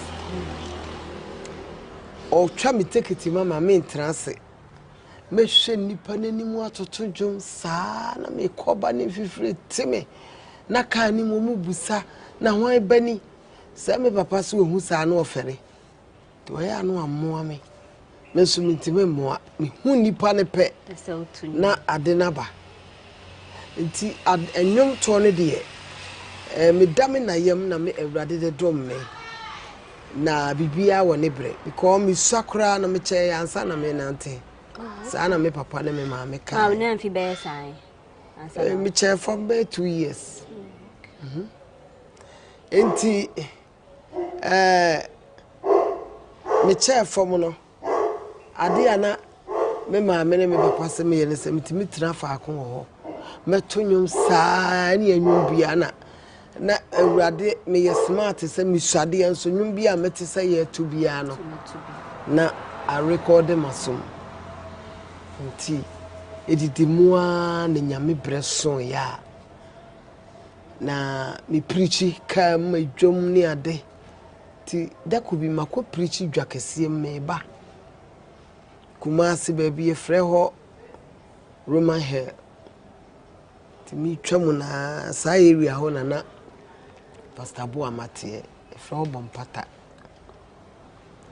nti me hwese obi di machia na sa week na manya dream na makomi papa bia sorry Peter Kwabra me papa Peter Kwabra nyame fa ne kransie afrim ti me koye no ena awrade ma mi minister sa minyame kasa sa bre sinde nyom to sa ti yewie na wo me waso dem nye dae mu obi o waso obi a tefe fom su Ti papa no ye sorry ya no se na obi akodru fie a Awurade bebie nani ampa ye pon be 1 o'clock awia e call madam fu bi ho ko me ko rest na e kakra makoprichi kem mi da wona na mi hu se makopie e kwan bi so na brother bi abehia me na waso me nsa de makowura baabi e ho nyunu ene ye de helmet ni bi ahyehye maso sabre na minim se ye kan helmet o se ye kan ma de bi na wo di studio na earphones akesi bi no okay no me helmet nya no earphones akesi bi you to de share maso saa no ana daye ni mo me tia konwa bi so na e twa ne ho ene demu ho nyunu ti mani tiye na de chenye na ye Friday Saturday Sunday Monday Tuesday Wednesday ana mishia Pastor Boama to shia me no odi machi na no sister me ona ya oprichi dwom no me mfi no kra asem we da bia me kaza me nim so obese me pe na mfi no kra na wasaishi ana ose onti wo hwe se de mai me no se stamp a chu nya nwuma abeto e ho ana mba fom na ose ni me enko fi nti e ko ye na ose ono so adoma cha de nya me de ama no se otwere nwum no boy ye nua ba sisiri ama afode na ose opese obo ame na me so nti ho ana misuba ni nyina te koye ti ye koye no no se ya wadabra na ye wukuada no se ade echi amemra nkobo mpaye na msuo nti ya wada me koye no se me kobo mpaye na de nyame de na msuo wenya mpaye bo na me kura Friday and Awurade ma mi hu nti no ti sana uni Reverend Yabo amashai na ababe sisa mi studio man studio no enu nwa na mokọ hyehyẹ first album na anche kra ene de buy okay until the buy no first project na sing na nkofo jetum enu na ma wo launch ya na nyum beng na beka say ene na ye wo hit song first project no enam se na ye nisikane adenti no ese etofom kakra wona me eno kra wona mani agira wono nti enum na ye de ko hu me papa friend prince okay oso mu a Awurade nam ne so ma ye de ko di wudie yedu Derade ase ma say right our albums yes 6 me albums na ne right no you 8 okay nze si ama ya ye dunwe echi all this years so beka so that be na mama die na de 9th one be payers on say the Awurade nam me papa nam so ma ye de bible nten no eye enwum bi a ache nti me papa ba ko friend Reverend Robert Asumadu na da kubiye wasora no kai wona wo ba ntama siesi no se mama wonnum no eye kama so youth ni nyante nti esese o mi esa started dani ani na youth no ebe tise nyum bi wo se mabodi ni mafrew nyum bi wo se wona mani agira nti nyame ya dom na aba father yi this year area okay ya say mabodi remes beba okay okay so many de dada ka di no so aye remes no so later maybe so working with a secular artist but Ubacom has say him say a Pentecost hymns na do so bo modern pa mama enum no mu yede no so say attach Accra bebre we be say o pese o de cow album ho a unkohu the Church of Pentecost Ghana eje permission say na etefa kane no na minim saade no na afei the Church of Pentecost be hu say ye ton so a works no ye ntuni yie nti omo ma ebe hu sese ye hia bia ye mehu wo mo na omo kyerɛ enyum no works said e be ya ye to a e be ye kama because omo hu say me to enyum na enipa gitom yeah nti say no de enye the Church of Pentecost onko enam copyright ne niam nti no so wo pese wo ye enyum bia say copyright na eno achi no nipa kora wo tworo compose enyum no omo frɛ ne ma na mo tenase. Okay. Said ye be ya e de asomdwe baba. All right. Sese ayaba krom ha se ne ye kan wa to eye hymns na mo bo adwuma ne ye pa. Na some time ago na a gospel musician because eye Joe Metal ni nwom no aye hymn na kwanya te se bi ono ankasa na etro old one si bi na wa afa na wa aye. There are some people who mo ka se e bi amo to hymns no. And yet it says special talents be no one a bomb because to be our dream son to say be o no ne send then a idea yet to the down tiana go for a poor ADH and no in chemu be now the bema and your bonnet on said I make us a me and casaminium crano as I say as a some youth no eti and you will be to say minia my Joe Metal a radium man was ra. Ewurade amani voice o dom di nachi na say okofa enyom dada bi to ni nyina ne say ye enyom mo no say enyom dada no ewurade tumi e be di akire no eno na maame ya ne here because oni e de say dan na woto ne nyame tumi ani akire kra obi ntimi anyi obi asom de na wakofa say okotie bi nti eno no de enye bone me hu bone bi na meka say esese ye koso ye said ye be ya ye nananom nyom a omo ye no enyira because o hwe sa nyom no a sunsum wom ye hwe enua dwometa nyom a oto a sunsum wom pa ya me asra ne ho nti no enye bone kra. All right. Na ye kan bibia obey bia challenges wom bebi mo ha nkofo as so gospel musician dey bia wunya challenges mama dai na hwe eye career no ma what all this years then na beka say has been your greatest challenge na say na ofa so edi nkunu ya nyum na ye bono bonsam na eto nyum kese pa ena ahanta ni dwenti obebo fom nti challenges de nyame adwuma ebi wom na nwonto ne de eboroso by bible say so we bia so maye a enye nipa nsowe nsowe bia ni wa aba amma wi ase enye nipa nsowe ena de beba bia nso no nyame amakwan entumi mma ena ono so na eyie no oje nti fa de obefam but ujai ma awrade a bako na ye ka challenges ya se ade wani che Ghana de bia nkofo aka ne se nyuma ma ye den na fa hi ne kosi he na ebinum de sobona bo aban ebinum su che ma ye Ukraine Russia wo yi na che se den aba bedu ne ba se sia mama dai na ade wani edi ne ma echi a ye be kai se bia ye ka party MPP na ye ka wo bia wa support won a ye bebo evangelist dai na asamwedi se sia ho kire na ekoso den nkwanhyesem na wo beka e na futu ben so na ade be ma aban ne se na bia wo be ye nyoma yi na che se obi akoma atone yem aho kire na ekoso no edin kan 2 Timothy chapter 3 verse 1 to 5 was in na hunu yei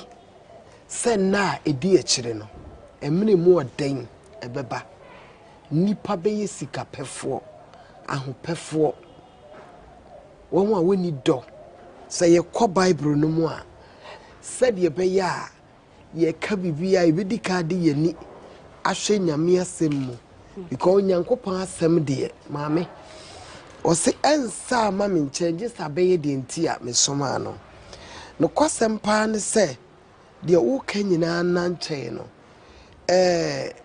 emre no enko na chibiem na obia nso ni obetima ba se obesesa no amena kɔ ayemre nyankopon asem ya mame kenkai kakra nkyerɛw na yenhwɛ enye mre ne muku na ayeden de atwere ne ka se ebre ne ba ebeba enne ayiniti bebre ntina te say nyete say bia ye de subo ne bot say abanga na president bia na say ayenyankopa asem no chirosem no o say masem a masoma ba mo nche wo ka Isaiah 55 verse number 8 to 12 o ka asem ni o ka ni nyina ho okay ma se sia no so say se na nyema ma ye no ebinu ho bebra celebrities ate se wo endorse party wo cast o MPP monto ma won mehu se bebre Prince David do say nom Samini nom wo kirema won so wo ka ho obi be bisa se dan na samo ever say o campaign ma MPP cast o party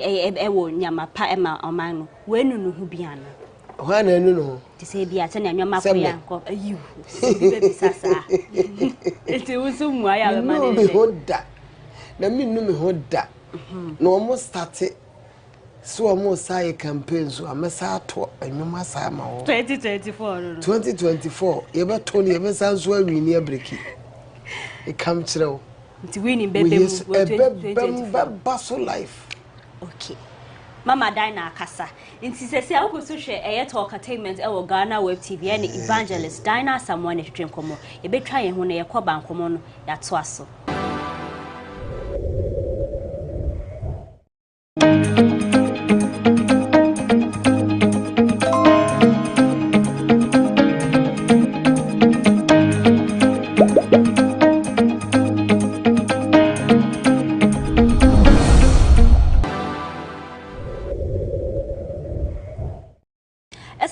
About talk entertainment on GhanaWeb TV.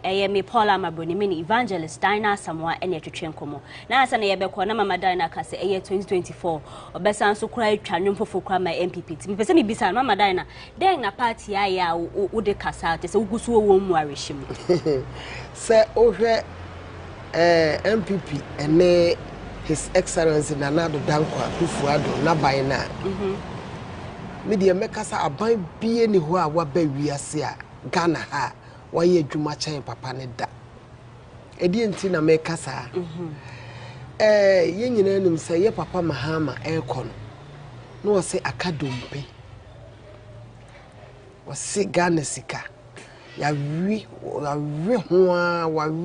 mana akadompe ana no wota aka asem bi se Ghana for was short memory nasem ba me ni short memory me obia me momanim ni anim but upobi o kaya sempa ayemia enti ye hwese oko no wose akadompe na Nanado Dankwa His Excellency gina nyankopan asem so ewo Ezekiel 37 na oka se dompe akadompe kure benyankwa na odi gidie na wurade busa ne se wonnua na oba ne se akadompe na abetumi wose wurade kon ne ye okon. The battle is the Lord. The battle is still the Lord's. Ujinem amene wonweni bia ku school free SHS yesha eniema bebre onsa na me ka kire wo se edin na aye ne de me pasa me de sa quotation be wura mansa na ye twe Ghana fo adwen esi niema bi so se ni Ghana fo keka ne nyina no so e wo tworo nim manti e be hu no we e wo 2 Timothy chapter 3 verse number 1 to 5 ho me ka yes wo se na hunu ye se na a edi akire mu no emre a emu ye den beba efri se nipa pe ye sikapefo ahopefo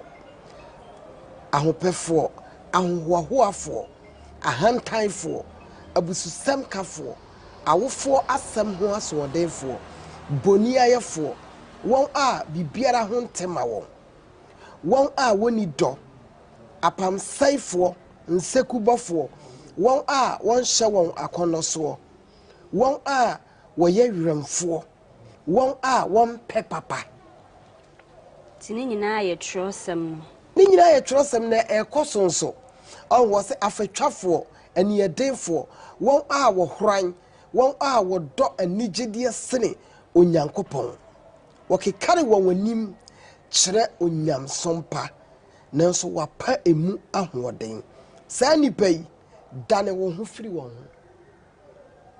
ho nti sesei ewiase no yɛde firi baako a wɔse no yɛsɛ mmere mu ɔden bɛba ewiase nyinaa na ayɛ den o mene wo kasa minim sister bi a ofrɛ me sɛ ma dan na enne paade ato me na madam fu bi firi Ghana bo so obedi anwa mo me call mo sɛ me kwa kɔtɔ nya Ghana ha o wo mo so wabeto bi before ansa na madam for ne benti just the following week Ghana ha de CDC ne dollars ya yɛken ba bia ne de Nigeria ya ankasa kura ye tobi 20 odi bagana skema enti pap mame ne den no ye fa no nto nchen wo se nipa be ye sikapefo ye hwe se nanse ya ye wo Ghana ha yi osofo ne wo hene sikanti omo ababa wa wie ayi lady ya no coordination training ya akoye ayi sikanti ya o ene sikanti ukọ nyame fie a church politics power eni pepe dibia eni pepe but the ama ye kasa pi ne se bible no ne nipa gya to se wusua nyame asem a wo se ba bia na se me kasa fa ho se nipa beye boni ayefo wo ma empe papa ye nyina ho se ne ye hwe na nado aban a covid nyinamu covid im o chenua ne che nsuo nyina nsuo ne wo mo se ye de tete nsuo ko UK wo mo nyina niema wo mo de che ye nyina enne wo mo tete ntina se ye beka se nana no wa ye bi na eye trosem ne efofele se end time nyema mu be ye den entie se ye bompa ye manu mum okay na badaye enne nani suade hu a onyankopon de ama no o ma ne nyinkyere no wotimi wie na enye wono na ama na ye den nyanko ana me kasa sesei no we kura isa ebeye den a chesei ye ready for that enti wose won wonim onyankopon be hye won ho den na wayade o kai Daniel chapter 11 verse 32 a wose won ode wano bebo apam ne ho musuo no odi techere ma chani be se wo nanso won wonim onyankopon be hye won ho den evangelist na sama we dey da sepa we do be ka se why MPP spokesperson na wi am because say dey ukọ bebi abefa bia na say news free upia bonti obi ase nwem ma ye duan baba wo di nchemu so aba betudwa mama da na say if politics any say na waka say MPP wunu hu bia ni ho no ma ye hwe se ye kama madina se ukọ social media ebe hu say changes have been branded ne dia no ye hwe ankasa me a me no woti he ankasa me nka na ada you are on point 10 over 10 minus nothing why if a pound and we nyam ye ready na ubeka say as an artist as a public figure celebrating it ehu hia pa say ubepet say stylist obi obehye watare obi obeye makeup obi obe make sure say wo pia anye say bia wonwum nko but physically body no eno so aye kama na yes as I say ye kama because trying to say Yesu Kristo me no nti obefa ye here okay 2 Corinthians chapter 8 verse 9 okay o se na munnim ye na wurade Yesu Kristo say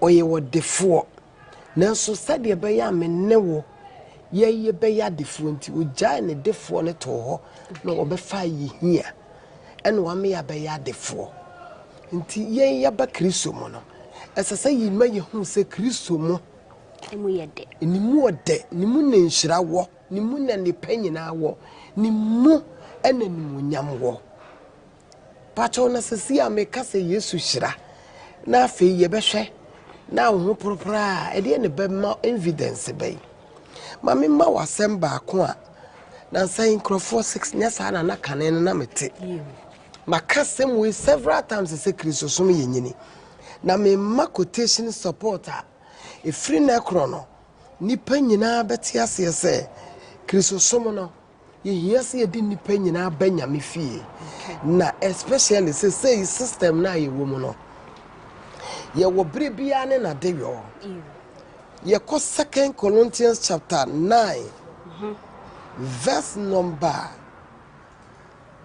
18 to 20 ebe sa me kai ho kakra na nyame mate ase se enya hwease bi na dan na samoahwe na mmom no esese ba bia ye beduro bia no yitimi nya hofo no ede obeka Kristo na ye nkase wo ma bone keda ye nso ebebo na mmom ye be ye hye Paul se ye didi o ye no mo ye mfa hye Kristo animonyam o se odura konfo mu a oye ne ho sa konfo na otimi awini the souls it's more say explain na person utumi appeal to you you to say ya you to ni say ya na no na me ka kire obi se me call Atlanta Georgia America na press before year women's convention and we invite Black American be na obaye no wa hwe ni tiri no ha nyina ana wa bo wa ye rasta afia ana yi hye ne hwenim PS ana na sun asomade ye hye no nyagoro na tale ye hye no enya me die dwodwo wulosu yi chase wa ye a wohunu so anani afikakra nti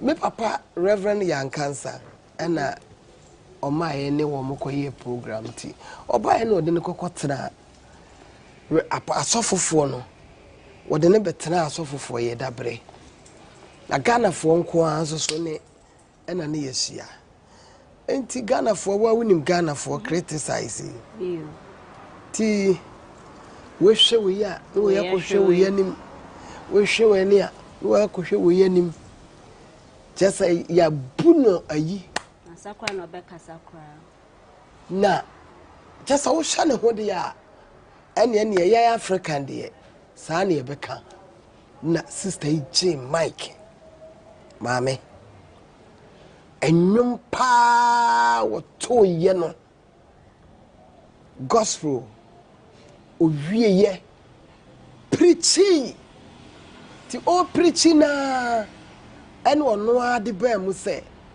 de wasi address no wonim se ye Africans de ye be kan ho asem ye be criticize but o use sade no e de wini Black Americans no okay so said ye be ya okwo wo mu a wo mu be free se bi a abrabo na obone o mu bone bi ene wo bo so na wa twena banyankopon ha nti onu wo mu di nkomo na chasa afei wo wie ye no wo bia oti wo bia afo obia e basa okay said we see preach to nyom no se wo ye reverend nti misua de wo ho se said the osmafo Paul kan no aye no kure se esse yenso so yetimi aye bibia yebetimi de ayedan atwe Accra ama Awurade man se bobeka se sa Atlanta experience na influence wo inspire na dabi nya no per se but me experience niema okay on say ye nam no ye suade especially me nama me suade pa said ye be ya madwuma na me ye no metimi anya source on say na no me call YouTube na me ka sem bi se first no na me timi many pa bebre too spiritual ne doso say ka baye obesra hwemani man ka me fi ka we ge se we me so ye ma me wata chese eniama basa okay but this is mama say na we rebrand say na we ye ho fine kama we siesie ho fine comment na ebenim say bebre but na we na watia na say efi hefa na wotia ho say we di ahyewa akoma pa because they be wo hwe bi wo ko internet yi so ne ade wo hwe comment na we ye mkra betumi ahyew me no ya men kai ana metia metin so medika ya hu se Kristo no ena meka se Kristo ni bia no se ubetimi akọwani ma je se usua Bible no mo se wan sua Bible no mo de a ene na utie ni pano de yeah okay so enti no ese Kristo ni bia opese o heaven and say onyanya mimu nhira no osomafo Paul si misi maso fra mani exactly na me komanim all right nti isua Kristo exactly Kristo no ye boni bayi ono kra no yeah all right now say about a gospel ma say to be one my beef to me sorry about a secular musicians and they be an shatta wale ni say I say who say bia a gospel ni bi ni obi bi na chisa waka so we dey asanka sa mu ye Nyankopon ni pa na e find kosi sa anwoma ne sa den na be betumi esi ho ano kwan se na bia waka se wo ti nyama ni bia wo kwa won fa anya asem no ntiti advice be na wo de be ma won oh a fa gospel na gospel per se. Oh, the American said, Trinity send your mini passa walk. Okay. So, okay. And I know the Macri so some year day. So what here, summer ya we yapa. Night with the channel, and ye is all the beche. Exactly. But what he means to show was what a beboa. A boa. All right. Now, yeah, about a gospel musician, sir. You be remember kasi where asema ya yankofo kaso old songs no mama dine anom time one ma odi kanfo na wo buy no wonwom na ye timeless be sine kra wo bokra wo tia hu say you abawom be binum kirema ebinum na ese enye ni nkofo nyina na eka o kirema bia new ones ya be bonze enche na ase fedi ni ade no eno no wo beka se den na a contribute ma na say the gospel nyum akwakwa yesesa na akwakwa ye nyet say timeless say kanfo no den one say first partner na ye bonyo no me say me share me nyum to ase no me de ayinko a worship and ye be hu so obi a wo de wo pe it is a system no de aduru no mo ka bibi say contemporary wo say contemporary music aha enti de enipa no nyonko na wo ba afa wo ba ma se de wiase nyina bagi atom enti wo hwe de e kono nipa ne pena na wabama no na nwosra ne tumi ne wom ne de ye woni onyame ntem ewrade na de tumi be de achi ti eno ne yentumi ka se new ones nyom ne nche te se old ones no eno yentumi emphasize comparison say no new ones na ye ka ho asem obi timi bo single kanen so ye hye nyom na se no abom baako enyum ba 13 neguso aha enti aye a season. Okay. Okay. All right. Since you say understanding. Yeah. Great. Now say you say, me say be aware who be a. Who videos be back be say nice so you worship back be now born some aggressively. What you try no mudi ya memory ade. If your mama dial addressing be now say trend any ade. Sa a short videos na because say be a when you are in the spirit and no Emma wo any pafofo kwate say na ye hu say mama dial na calm ne ade no in reference to that video be na me say now she carry yellow and na wo born sem pa you me hu say go for try short no mo the trend any ade. On say no. Na me ka se enipa o se bra na kwa wie ya enipa be ye nseku bofo ne nasefo what you say ena nipa ni ba ji wiase ani ji ensem huhuo ho asene Nyankopon asem enti se no asem no a ebi enipa ne be fam na boa no na no ntu America ana sa me nsem na me bobo mpaye no eye scripture enyame asem na me gina so enye dam ena enye hwe eye Ezekiel chapter 6 verse 11 ewurade na nasem ba na wo ma Jeremiah direction wo mpaibom great nti omonso ni wonti ye ni wo ma ni asinam ti uka Ezekiel chapter 6 verse 11 wo se na ewurade asem ba Ezekiel nchense bo nsem na fa wo na pempem fom na ka se au Israel fi achiwade bo ni nyina nti wonuye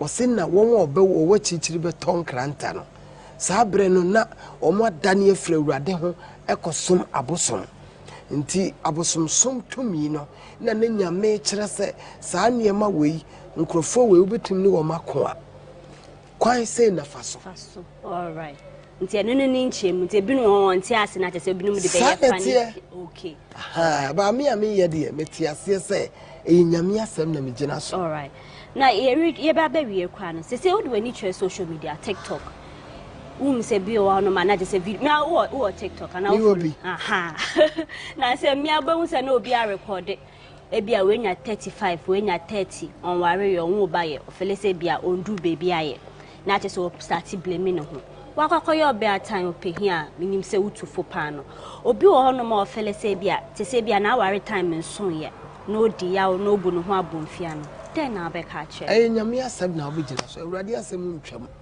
ana awurade yemfie ntime sesa de nyame so obeye yemfie ana niema ye nam mu ntime sesa de nyame so obeye ntini nyina ye gidie se ubenya nyankopɔ asem mu gidie na yesujani abema awurade hu se wo yesujani wonni sika abema awurade hu se wonni sika na sa wa ma awurade hu se wonni sika na wonni pakore wo piska edru weekends na frankrofo na fa wo number ne mame opia so a na watwe ne sika no eniema basabasa fraud ne eniema de a ene ahwe no ane beku wose boni beku mabonefo na $1 million question asa na yebewie final one aseme betudwa friend prince de betudwa ono de na no disemaba we explaining the side of the story ya de da wode da nyafe ne yaba beku baby sasa mama dai na nsem ni nyina waka no so wo fa a wode betudwa anything de na me ka kire Ghana nyina ne se panimu kasa akora nka bi as evangelist na oyebe papa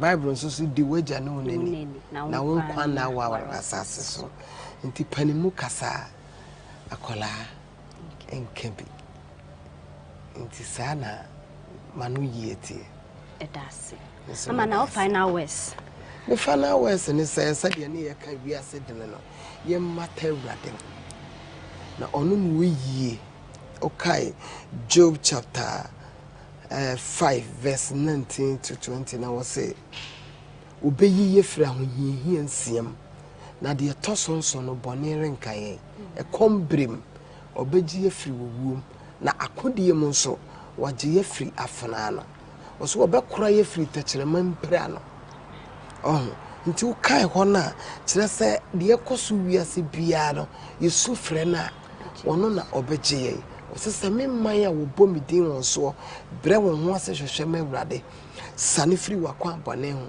na wo bom paya metie me do bone be che no masawasa ase yade nti de meka ne se de wiase ko nyina ya no yie ni awurade Evangelist Dinah, so mama, that's passing Kasai. This has been Talkatainment on GhanaWeb TV with me, Paula Amabruni. Thanks for doing the watching.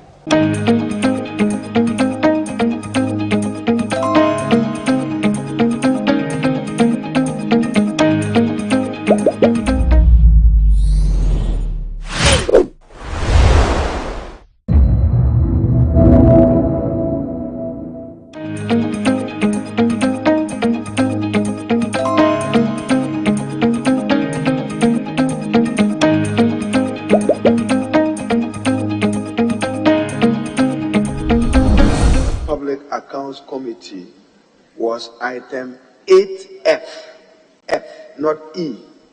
And that will mean that Mr. Speaker, that will run me to page 15.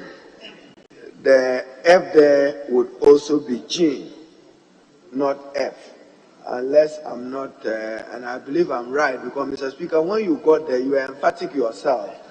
When the leader asked for the Bank of Ghana reports to be done, and left out public services, you came back and said 8F. So it cannot be recorded as 8E. It should be F.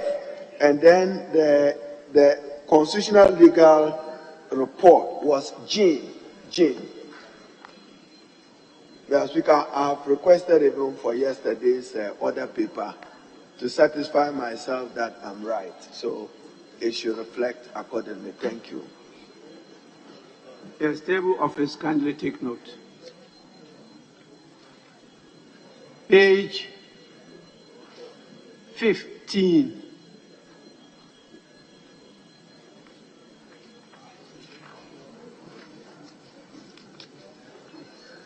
Honorable members, in the absence of any further corrections, the votes and proceedings of the 17th sitting held on Tuesday, 22nd November 2022 are hereby adopted as a true record of proceedings.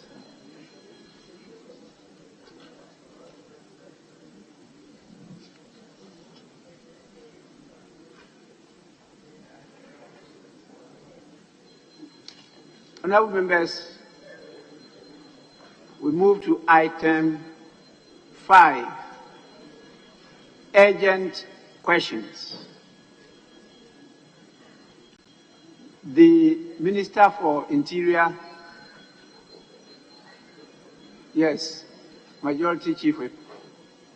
Speaker, I will wish to seek your kind leave for us to vary the order of the urgent questions. Speaker, respectfully, start with 5C instead and follow up with the other questions duly, with your leave. So instead of starting with 5A, B, accordingly, we'll start with 5C and continue to the other questions, Speaker. Minority front bench, there's a request. No objection. But, Honorable Majority Chief Whip, I thought you were giving us a reason why you want us to vary the order of business as proposed by you. But that's usually not normal.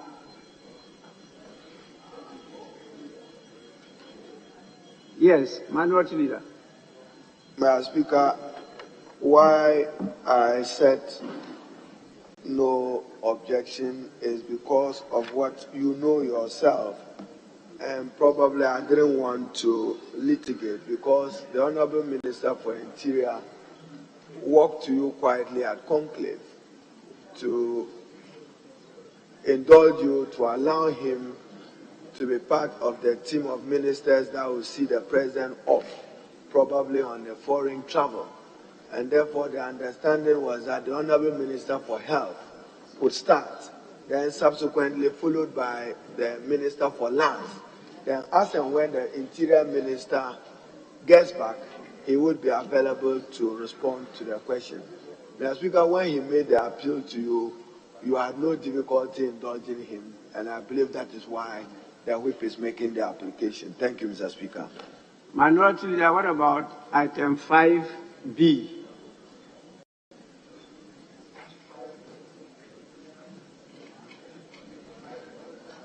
(5B) is not directed at the Minister of Interior. Yes, what about the Minister for National Security? Yes, Majority Chief Whip. Speaker, we have a bit of a difficulty reaching out to the National Security Minister. He is one minister who has often attended upon the House, and since morning I've been trying to reach him. I'm informed by the table office that he was duly communicated to. So we will only momentarily stand it down whilst we work on the others. Very hopeful that he will respond positively to the call. So with all apologies. Yes, Minority Leader. Speaker, I'm aware that the Minister for National Security, the Honorable Kandapa, is currently hosting a number of foreign heads of state and actors on the Accra Initiative which is part of government strategy to deal with the threat of terrorism. That being the case, Mr. Speaker, we can proceed with other questions as and when it's available. We do know that he's a very responsible minister. If he avails himself, we can accommodate him. But Mr. Speaker, I got a call from him yesterday on our way to Dr. Kwesi Botchwe's funeral that he was involved in this engagement and even wanted the leadership of Parliament to participate in the dialogue. Thank you, Mr. Speaker. Well, the minister should have at least given notice to the House. It's not just the Speaker, it's the House. And so when I grant the leave or permission, I do so for and on behalf of the House. The House has not been informed, and it's good that this be made known. It's a good reason, but I don't want this House to be taken for a ride or for granted. So please, I will permit him to show up at any time today, or at least communicate to the House through me, and then we could reschedule the question for another day for him to come and answer. With this, honorable members, we'll start with urgent question number 5C. And this question stands in the name of the honorable member for Madina, Honorable Francis Xavier Kojo Sosu. The Honorable Minister for Health is taking the appropriate seat. And Honorable Member, you may ask your question now. Thank you very much.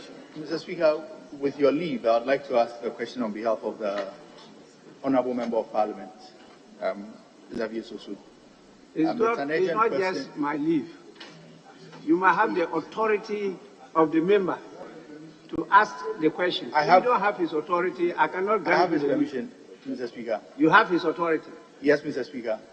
Yes, what is the authority? Verbal, sir. Verbal authority, Mr. Speaker. Verbal? Yes, sir, Mr. Speaker. That for what reason is he unable to come and ask the question himself? Yes?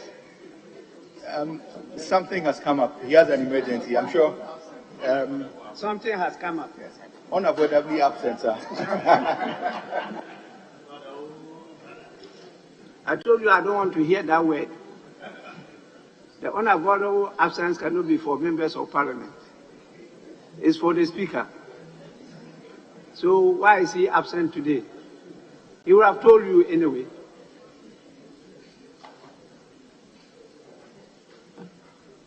Honorable Member is part of the grade.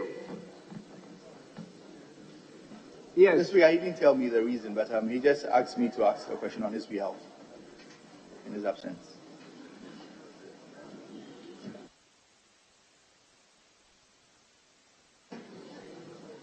Well, I don't have any reason to doubt your integrity. And so I will take it that I know the honorable member very well, that he actually authorized you to do so on his behalf. So you may do so now. Thank you very much, Mr. Speaker. Mr. Speaker, I rise to ask on behalf of Honorable Francis Xavier Kojo Sosu to ask the Minister for Health the measures being taken to provide free cancer and tumor treatment for children holding valid NHIS cards in all public and private hospitals which have the requisite expertise and experience to deal with such conditions. Thank you, Mr. Speaker. Honorable Minister.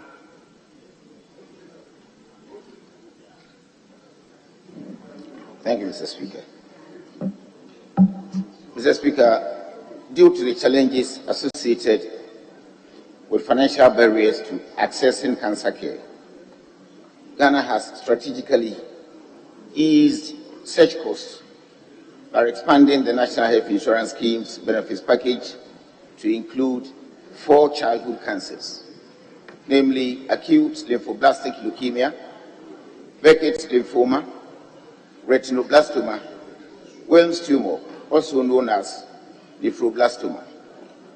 Mr. Speaker, these inclusions took effect from July 2022, following the development of protocols and tariffs and the inclusion of requisite oncology medications on the National Health Insurance Medicines List for the management of the conditions. Patients should be registered NHIS subscribers with active membership. Mr. Speaker, a referred patient whose investigation results is suspected to be cancer and is aged between 0 to 19 years qualifies for the commencement of free childhood cancer treatment, which starts with specific investigations to confirm the cancer stage and or risk. This period may also include supportive care to manage certain complications due to underlying cancer, including infections, pain, anemia, etc. In the instance where there is a relapse in the condition that requires treatment to restart, the relapsed cases shall be considered as new childhood cancer cases, provided they meet the inclusion criteria. Mr. Speaker, only credentialed facilities of the NHIS with fully equipped laboratories and the requisite cadre of providers, pediatrician and or pediatric oncologist, and hematologist, as per clinical guidelines, are allowed to diagnose, treat, and manage any of the 4 childhood cancers for NHIS reimbursement. Mr. Speaker, the following facilities which meet the standards as outlined above thus qualify to provide childhood cancer services under the NHIS. And the facilities that have been accredited to do this, Mr. Speaker, are as follows: Kolebu Teaching Hospital, Konfanochi Teaching Hospital, Cape Coast Teaching Hospital, Tamale Teaching Hospital, Ho Teaching Hospital, Greater Accra Regional Hospital, and Holy Family Hospital at Techima. Mr. Speaker, any other NHIS credential service provider or providers would subsequently meet the above standard in the future shall request of NHIA and the Health Facilities Regulatory Agency to be credentialed and included as a center eligible to actually treat or manage childhood cancer patients. The above measures are outlined in the reimbursement protocols document authored by the National Health Insurance Authority to guide the inclusion of these benefits. I thank you, Mr. Speaker. Honourable Member, any supplementary? Yes, right, Honourable Speaker. Mr. Speaker. No, Honourable Member, you are unavoidably absent. Unless you are giving me reason to doubt the integrity of the Honourable Member for Adentan. He sought leave to ask the question on your behalf because you were unavoidably absent.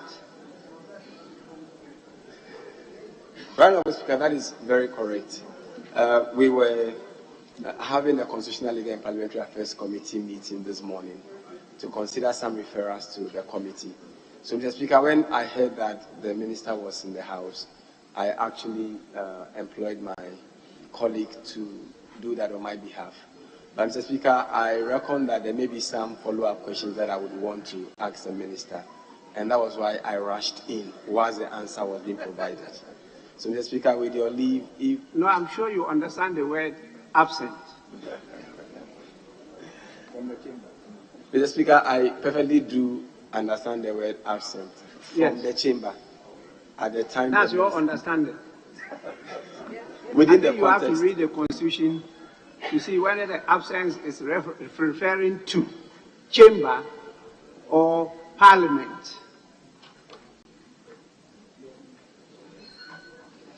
Mr. Speaker, I will be well guided by that. I will do further research into that. Right, Honourable Speaker. Honourable members, when you want to help a colleague, please come out in a very candid and truthful way. Then we'll understand you.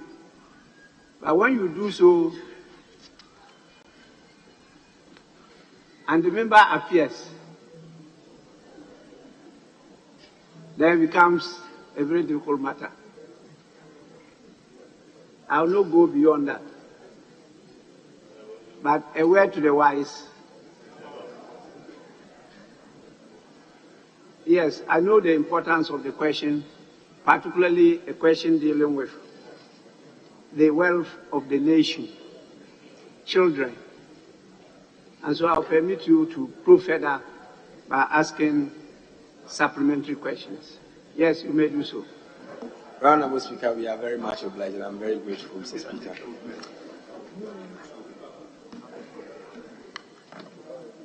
Mr. Speaker, I would want to know from the Honorable Minister whether the protocol he referred to is already government policy.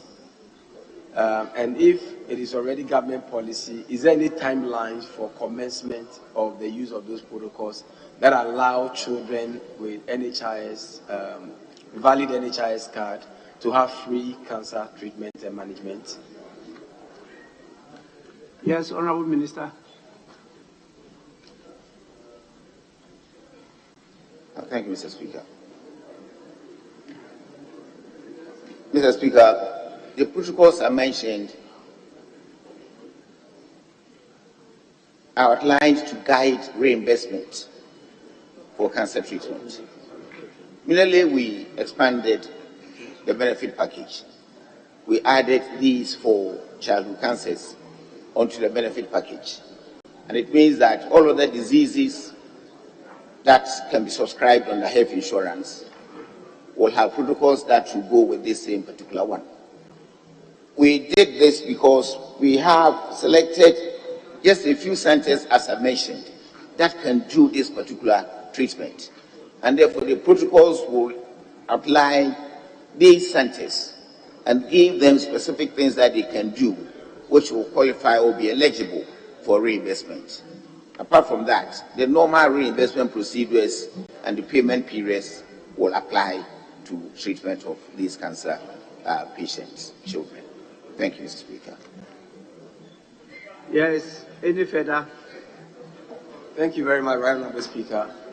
Honourable Speaker, I would want to know from the Minister if he has taken judicial notice of the current practice where children with either cancer or tumors are paraded around the street under the pretext of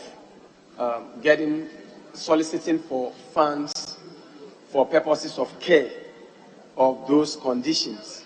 If they have, is there any plan at the ministry, particularly in respect of public health education, in respect of these children, and why people should desist from that and encourage them to resort to the use of regular or the orthodox medical facilities that have been provided under this protocol? Yes, Minister. Thank you, Mr. Speaker. Just I mentioned in my answer that we were successful to add on these cancers to our benefit package just last July. And we have done adequate publications and public pronouncements to that effect. At least all our hospitals in the country now are aware. And anybody who is ill and has health insurance card, we expect will visit a clinic, and then they will get referrals to our facilities. So adequate public education has been done, and I believe the idea or the concept of people begging from radio stations and in the middle of the streets and from some of us MPs is going to go very low with time. So let us observe this for a while, and you'll see the impact of what we are doing on such type of cases that come up. Thank you, Mr. Speaker. Honourable Member, you still have an opportunity to ask another supplementary question. Right Honourable Speaker, I would want to find out from the Minister a proposal that I have made in respect of compulsory care for children who have both cancers and tumors in the form of a private member's bill before this House. And I've gone ahead to propose that persons who are seen with children in the condition that I described earlier could be punished under law. Would the ministry consider supporting such a proposal before this Honourable House?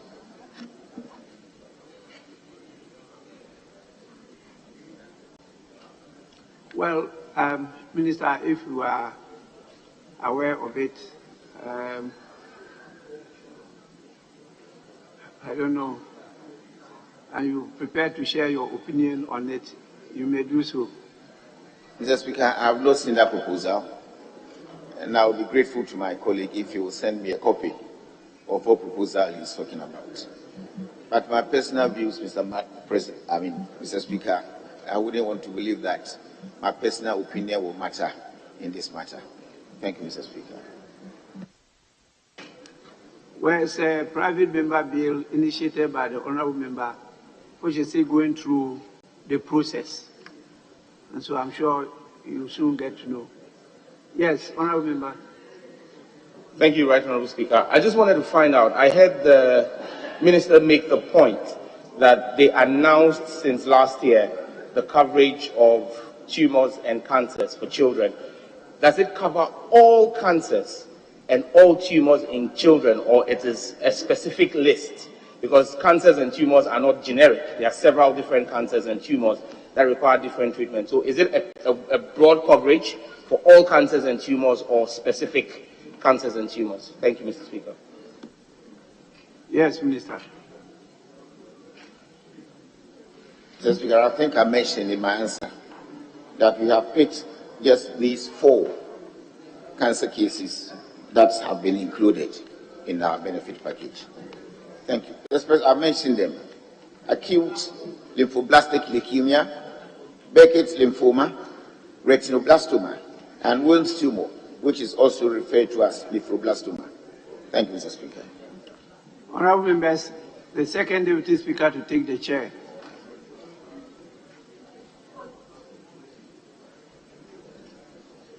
Yes, Minority Leader. Speaker, understandably, question time, ministers have the opportunity to elucidate on government policy. Is it the policy of this government to provide free treatment for children with cancers? Thank you, Mr. Speaker.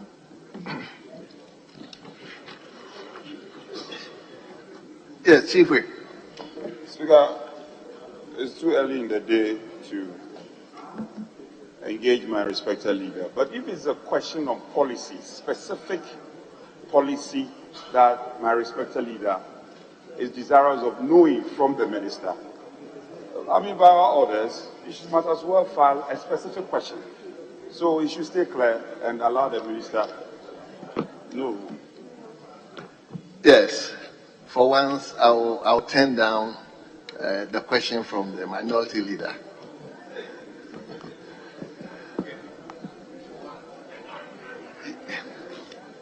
Yes. So, Honorable Minister for Health, on behalf of the House, let me thank you for attending upon the House to answer an urgent question. You are hereby discharged.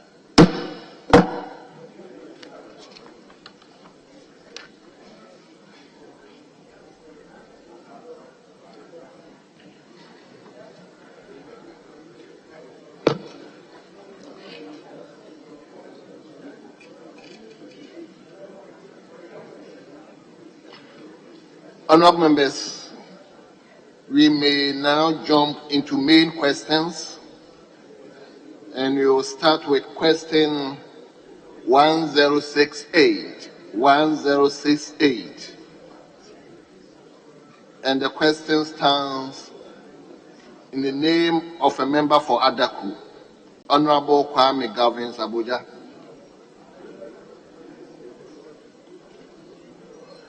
Yes, Honorable Kwame Abuja, is he not around? Mr. Speaker, respectfully, the Honorable Kwame Abuja is absent today and gave his permission to me to seek your leave to ask the question on his behalf. I was just informing my leader about that leave before you called him.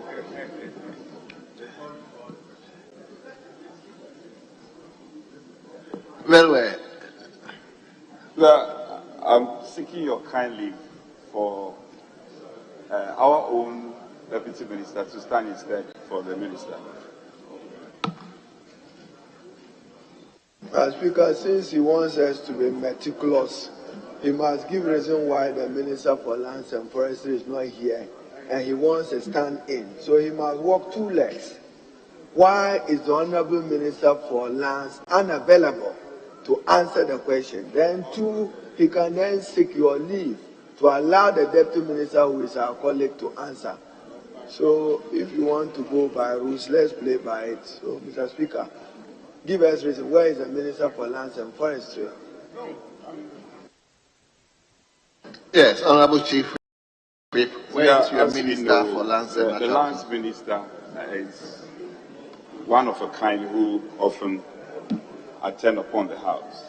And early hours of the morning, he called me that he was not feeling too strong. He was not feeling too strong this morning. Wasn't feeling too. So he's ill, and my respected leader should be informed duly.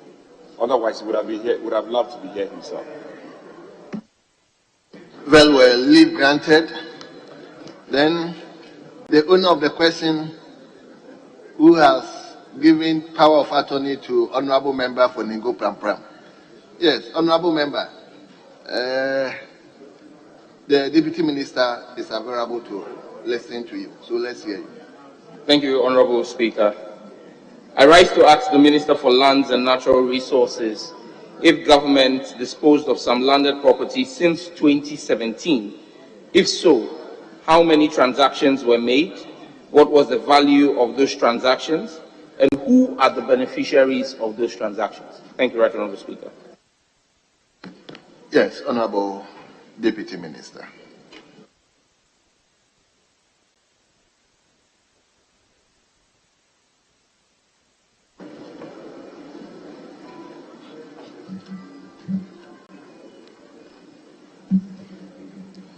Thank you, Mr. Speaker. Mr. Speaker, on Thursday, 3rd February 2022, a similar question was asked by Honorable Roxanne Nelson E.K. Damfiamapo, the Honorable Member for South Dai, on behalf of the Honorable Member for Adaku, Honorable Kwame Governs Abuja, in whose name the question stood.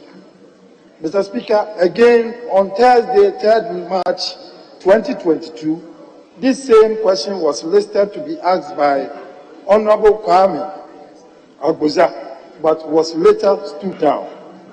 Mr. Speaker, since then, similar questions have been asked by other members of Parliament for the periods between 2009 and 2016, as well as 2001 and 2021, which I duly answered on Tuesday, June 7th, 2022, as captured in the Hansard for the day. Mr. Speaker, again on Tuesday, 28 June 2022, the Honorable Kwame Abuja asked the same question, but this time in respect of only the Greater Accra region, which I duly answered. Mr. Speaker, I wish to reiterate that, as has been the case in all governments under the Fourth Republic, government has disposed of some landed properties since 2017. As to the number of transactions, the beneficiaries, and value of those transactions, I rely wholly on my previous answers given on 3rd February, 7th June, and 28th June 2022, as captured in the Hansard for those days. Mr. Speaker, when the Lands Commission, the repository of these information, finishes compiling the records, including those relating to previous years already requested by the House, I will furnish the House with the information. I thank you, Mr. Speaker. Thank you very much. Yes. Honorable Sam George, any supplementary question? Yes, Honorable Mr. Speaker, it is extremely worrying, the posture and response by the Minister to suggest that Parliament, which has oversight responsibility, is asking you for accountability, and you are suggesting that we are repeatedly doing that, would suggest that you are averse to accountability. But that being said, the last time you appeared before this House was on the 28th of June 2022. Is the Ministry suggesting that since that time there has been no disposal of landed property for you to say that the results or the report you gave to this House on that day, today, the 23rd of November, remains the same? Very well.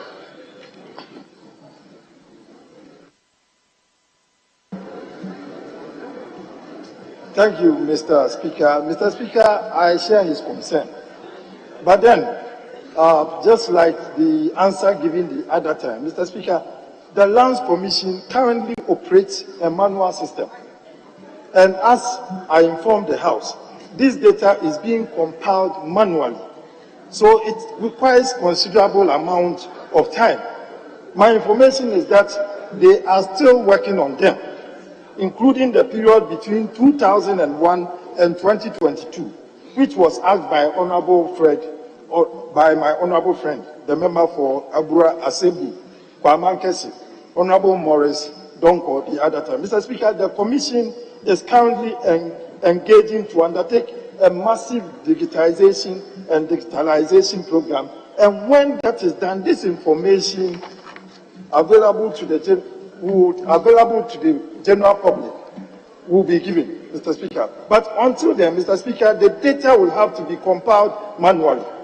And as and when the Commission is able to put the data together, we will submit it. Mr. Speaker, it will be in due time, in due course. They are working on it. We will bring it to the House as soon as it's available. Yes. Honorable. Right Honorable Speaker, I reluctantly accept the explanation given, but since this is the People's House that demands accountability and oversight, can the Minister give us a timeline? Because he told us of this manual compilation in June of this year. It's been 5 months since then. Can he give this House, a House of Records, the People's House, a timeline by which this manual compilation will be done? The people cannot wait in perpetuity for you to do your job. We want more efficiency. Can you give us a timeline? Yes, Honorable Minister.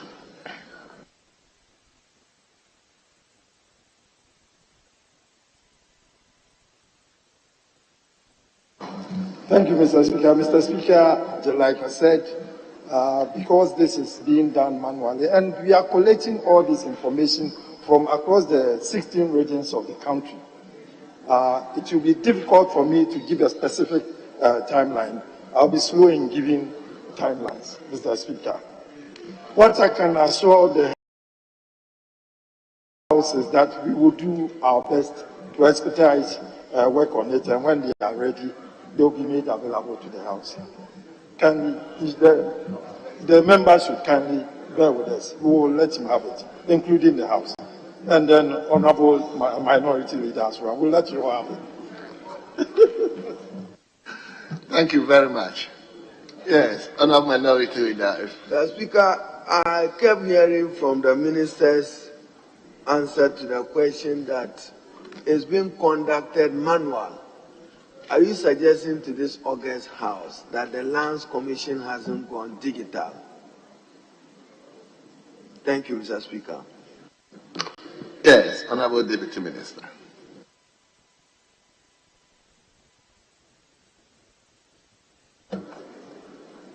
Thank you, Mr. Speaker. Mr. Speaker, the Lands Commission has the data. In fact, they are the repository of all government data in terms of land. And they don't have them digital. As we speak now, it's a process that is ongoing there, where they are scanning all the hard copies of documents which dates back from 1900 till now. And it's a process. We just don't want to truncate their process, specifically for us to just move on to these years. It's important that we take our time and do it, and then do it properly. So, like I said, I'll still ask them to bear with us.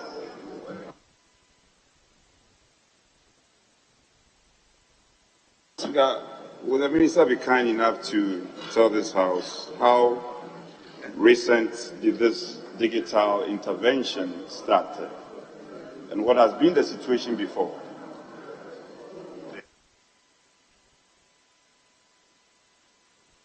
Minister, I haven't asked you to respond to that question. We move to question number 1241. Question 1241. And the question stands in the name of a member for Karachi East.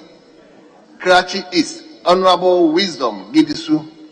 Honorable, you are on the floor. You may ask your question now. Thank you, Mr. Speaker, for the opportunity to ask the Minister for Lands and Natural Resources what steps the ministry is taking to operationalize the mining of mineral deposits discovered in Oti region to create wealth and employment for the youth in the region. Thank you, Mr. Speaker. Yes, Honorable Deputy Minister.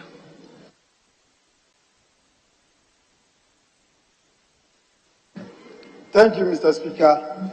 Mr. Speaker, iron ore deposits have been discovered in the Oti region, around Jamurume and Wawaso, with new deposits being observed at Nkwanta to determine its economic viability. Mr. Speaker, we are still at the exploratory stage of the mining value chain of this mineral. Currently, the Ghana Integrated Iron and Steel Development Corporation, GHISDEC, the statutory body responsible for the promotion and development of an integrated iron and steel industry in the country, is undertaking mineral resource estimation at one of the 7 blocks in the Jamurume and Wawasu areas. Satellite scans have been completed, and mapping and geophysical surveys are underway. This is expected to be completed within a year and a half. So far, 10 people from the local community have been employed. In addition to iron ore, the Ghana Geological Survey Authority is carrying out geological investigations into limestone deposits to define and quantify their economic potential for exploration. Government's policy objective for these minerals, however, is not just to mine, but add value to them to feed the downstream industry. This is why government in 2019 established GHISDEC to promote and develop an integrated iron and steel industry in our country. This will create several employment and economic opportunities across the value chain, from mining to refining to downstream production. Mr. Speaker, I want to assure my honorable friend, the member for Karachi East, that this August House, and indeed the good people of Oti region, that the government of President Akufo-Addo is fully committed to ensuring that these mineral deposits in the region are exploited and utilized for the benefit of the people of Oti in particular and Ghanaians in general. I thank you, Mr. Speaker. Thank you very much. Yes, Honorable Wisdom, any supplementary question? Yes, sir. Thank you, Mr. Speaker. I want to thank the Minister for this elaborate answer and also the assurance given to the people of Oti. We are grateful. Mr. Speaker, we all know the health hazards and environmental degradations associated with mining.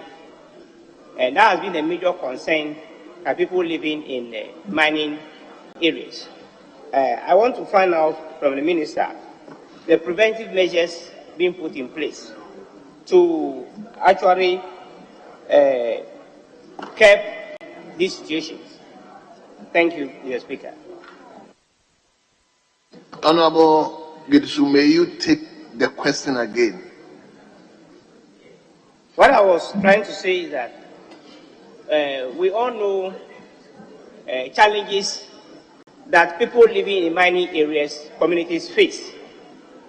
That is environmental regulations, health hazards associated with mining in the communities that these activities take place. So I want to know from him the preventive measure he's putting in place to curb these things in future, in case these things happen in the Uti region. Thank you, Mr. Speaker. Yes, Honorable Deputy Minister. You may.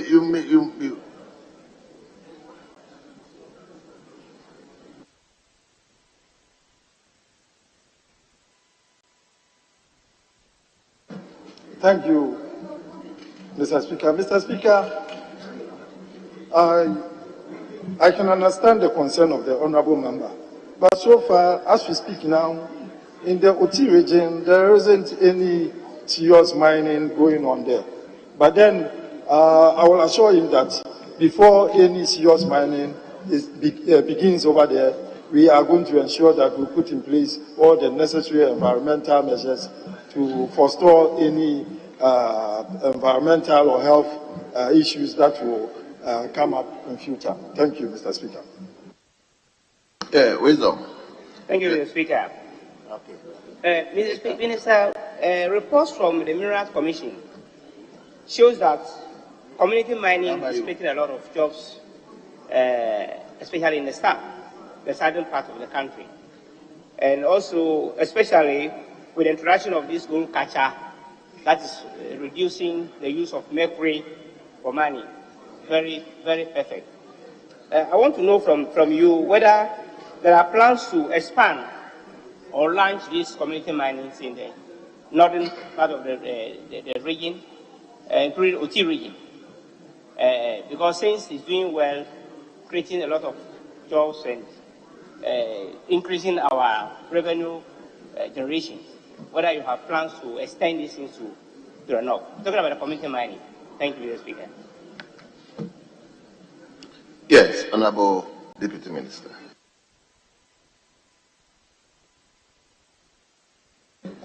Thank you, Mr. Speaker. Mr. Speaker, there are plans to expand community mining to all the mining districts, which are 89 in all, in Ghana. And we, in the Ministry and the Minerals Commission, we are in the process of doing that. My young colleague, that is the Honorable Kuduka, who is responsible for that, has been going around the country interacting with the various communities and then the various districts, and those which are ready for commissioning are done. And it's an ongoing process. Your last slot. Thank you, Mr. Speaker.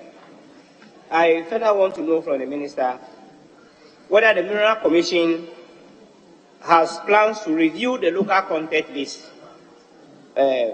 this year for the pages of local inputs. That is pages of goods and services.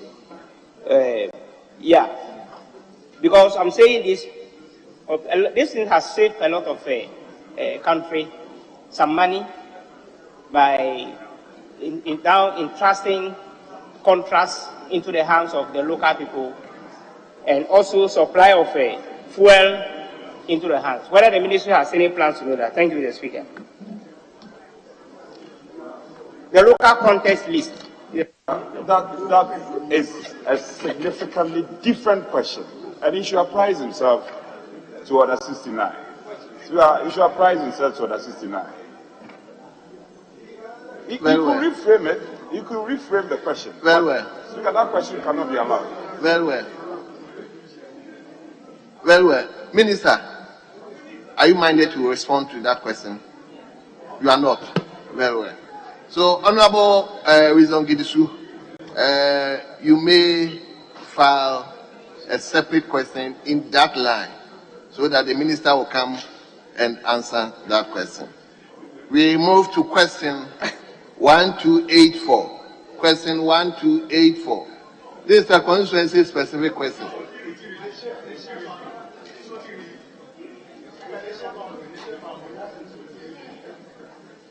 Let's hear you. Thank you very much, Speaker. Speaker, the question asked was for the Minister for Lands and Natural Resources, what steps the ministry is taking to operationalize the mining of mineral deposits in Oti region. In the answer of the minister, I saw only iron ore and limestone. Is it the indication from the minister and the ministry that it is only these two mineral deposits that have been discovered in Oti region? Thank you.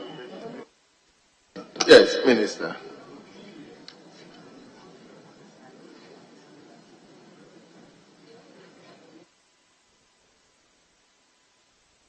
Thank you, Mr. Speaker. Mr. Speaker, yes, I mentioned the occurrence of iron ore and also limestone.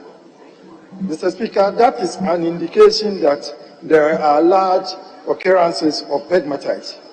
And pegmatites will then also signal to us that there can be other rock minerals. For example, we know by exploratory works that minerals like lithium can also be found in Oti region. But then, Mr. Speaker, it's early days yet. Geological Survey Authority has to do more work for them to unravel the quantities, whether if they are economically viable or significant for more works to be done, and also for us to invite investors to carry on the work. So it's an ongoing thing, and you can be rest assured that we are aware it is not only those two, but then there are other minerals there, and we are working to ensure that we unravel them and bring them up also for production. Very well. Mr. Speaker, the last one, please.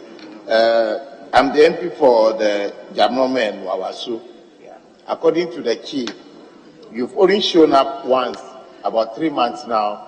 They have not seen your people. May I know what's happening? Yes, Minister.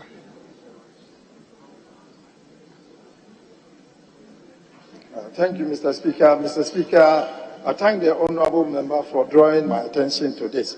But then, just to inform the honourable member that those who came, these are field staff, these are geologists. Whatever samples that they collect, they need to send them to Accra, to the laboratories where they will do the other works, after which, before they can come back again. I'm sure they are still doing those works in the laboratories, and they will be there to carry on with the work again. Thank you. Honourable members, from Karachi East, we move to Qatar. Qatar. Honourable Kwame Gapi. Is he not around? South? K2 South. Are you Qatar? Yes. Mr. Speaker, thank you very much. The area in question is inside K2 South, and the MP is unavailable today. So let's hear you. Thank you so much. Thank you so much, Mr. Speaker. I rise to ask the Minister for Lands and Natural Resources how many acres of the Keta Lagoon was granted to Kensington Industries Limited of India to use as brine for salt production. Thank you. Yes, Honourable Minister.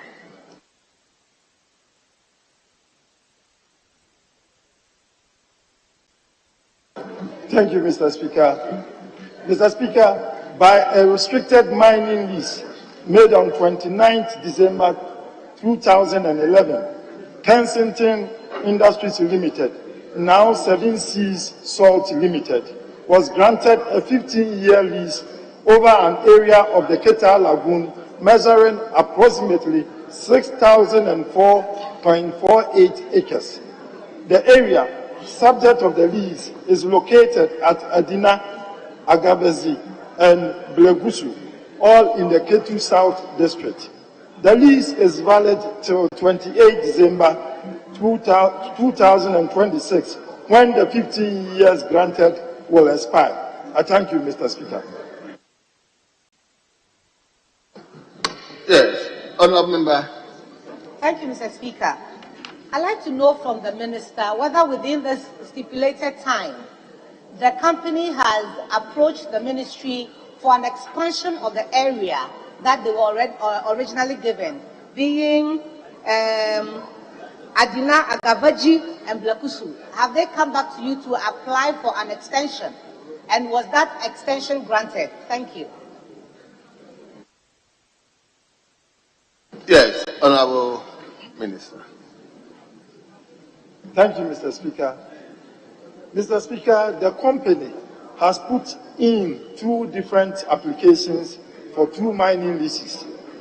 The first is in respect of an area measuring approximately 4,256.68 acres, and the second one measures approximately 1,318.426 acres.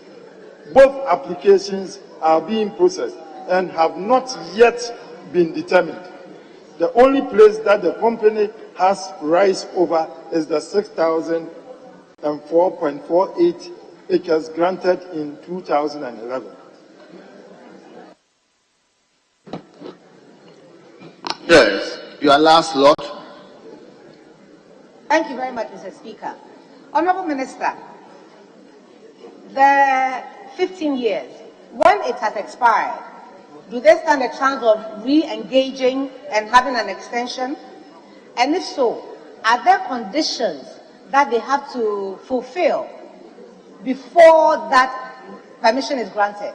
Are there conditions that when we granted you the first 15 years, you played by the rules and therefore you qualify for an extension? Are there any rules to that effect? Thank you. Yes, Honourable Minister.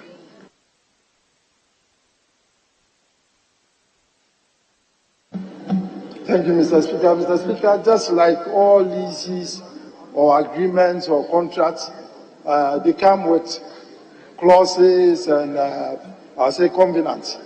And as such, yes, they will apply, and if they go through all processes to the extent that they comply to them, why not? The Ministry and the Minerals Commission will go through that process and then effect a grant of an extension. But they have to do the right thing. That's the most important thing. Haven't you exhausted it? Mr. Speaker, this is... Okay, let's hear you for the last time. Thank you very much, Mr. Speaker. Honourable Minister, I want to bring to your attention that there are grave issues concerning the work, concerning the work of the company in the constituency and the adjoining one, which is Qatar. Is it within your means to assure this House that Parliament and the Ministry together will do right by the people of especially Ketu South? Because we have records of people dying within that space that they've been granted, and it is causing some seeming tension in the constituency and the adjoining one, which is Qatar. Thank you very much, Mr. Speaker. Yes, Honourable Minister. Thank you, Mr. Speaker. Mr. Speaker, this is new to us and the Ministry.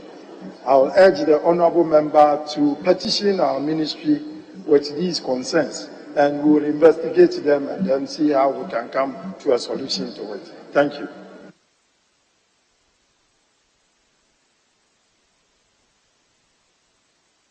Honourable Member from Qatar, we move to Busa South. Busa South. Oh, Offer. Offer, let's hear you.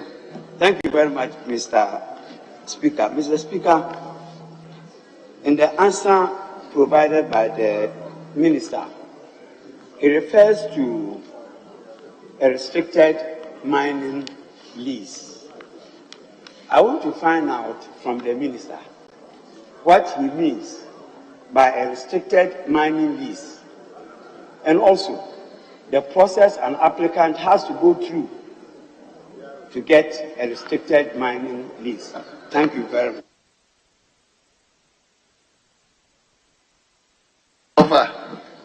Is it a question that you don't know or you? Speaker, the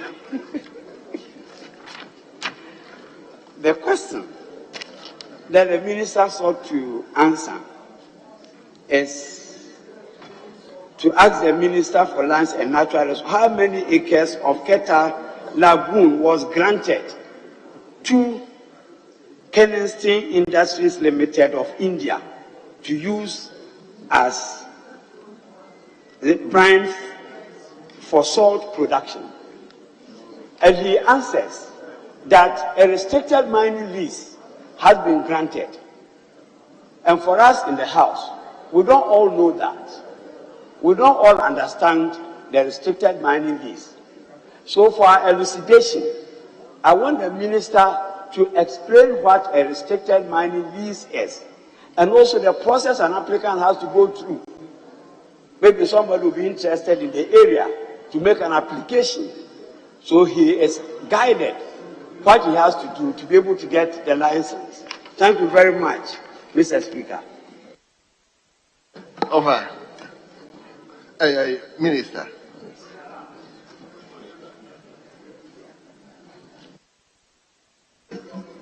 Thank you, Mr. Speaker. Mr. Speaker, I know the honourable member has been the substantive minister for mines, for lands and natural resources before, and during his time, I know he appended his signature to a lot of mining leases, and including restricted mining leases as such. Mr. Speaker, it's part. I'm coming to that. What is the problem? I'm coming to that. Yes, restricted mining leases are meant for specific mining of specific minerals. So when we say it's restricted, for instance, this is a restricted mining lease for the mining of salt. So that is it. It's only meant for the mining of salt. As to the processes, it's a long and laborious one, and I can come back again to give that explanation to him. Thank you, Mr. Speaker. Thank you very much. Honorable Akufo-Addo.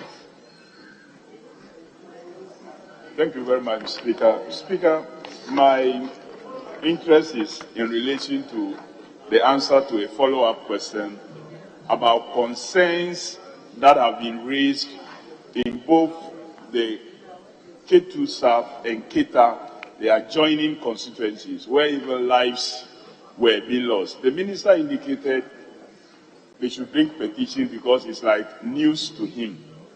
I really would want to find out whether the ministry have a system in place in monitoring some of these mining areas and as to concerns being raised by communities, because there was demonstration and I saw it and I heard the assembly member for that area grant interviews. Is it the case that the ministry has no system to monitor these mining areas and respond appropriately? Thank you.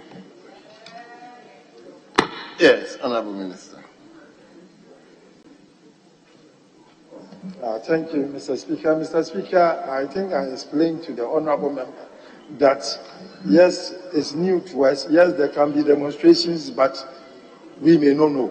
It's important that officially documentary evidence is brought to us through petitions as to what is occurring there.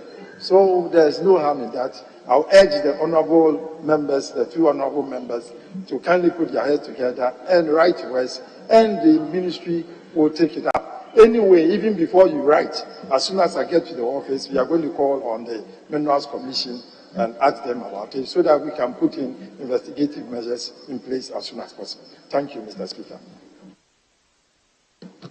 Thank you very much. We can now comfortably move to Busa South.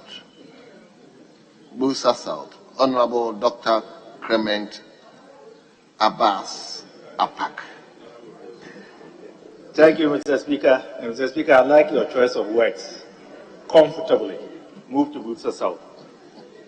Mr. Speaker, I rise to ask the Minister for Lands and Natural Resources what the quantity of confiscated rosewood donated to the National Cathedral project is, and where the donated wood is being stored. Yes, Honorable Minister.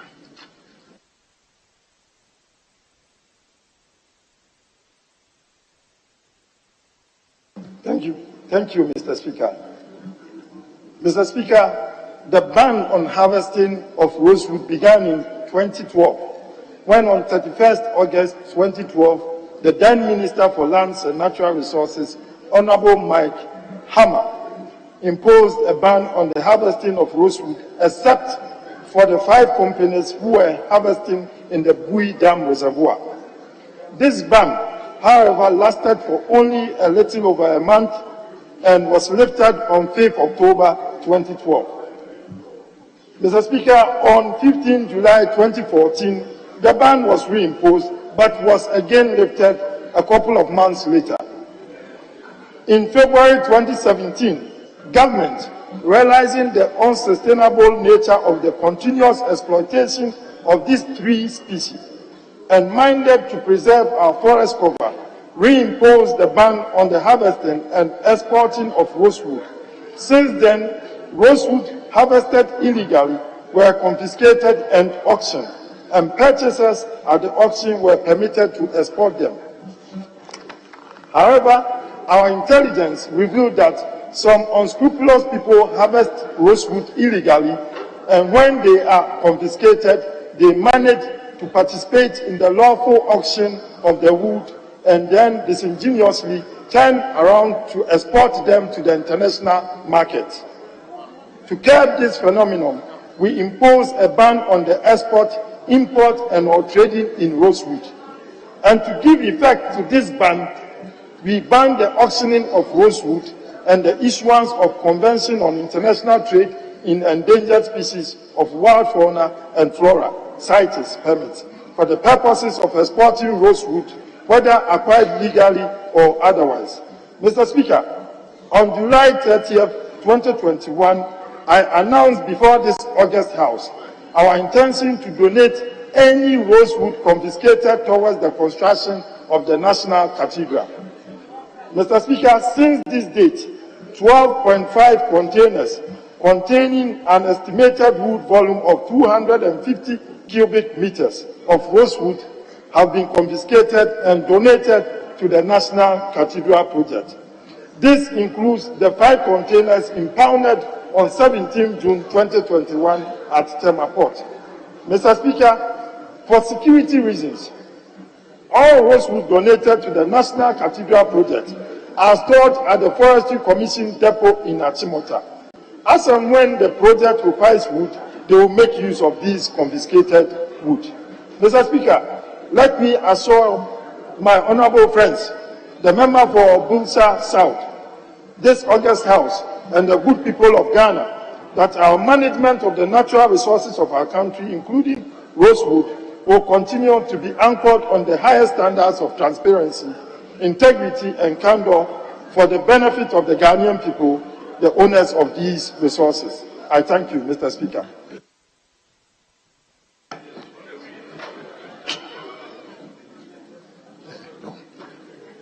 Yes, Clement.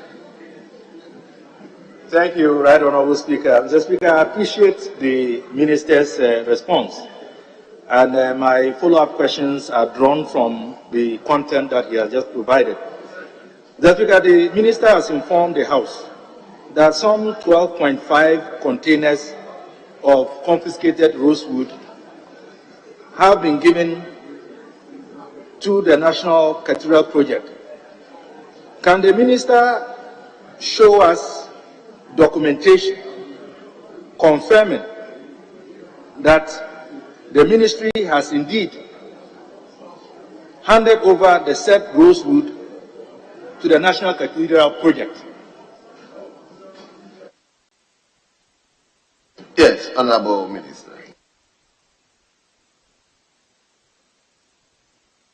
Mr. Speaker, in my answer, and I would want to repeat again, I said, for security reasons, all Rosewood donated to the National Cathedral Project are stored at the Forestry Commission depot in Achimota.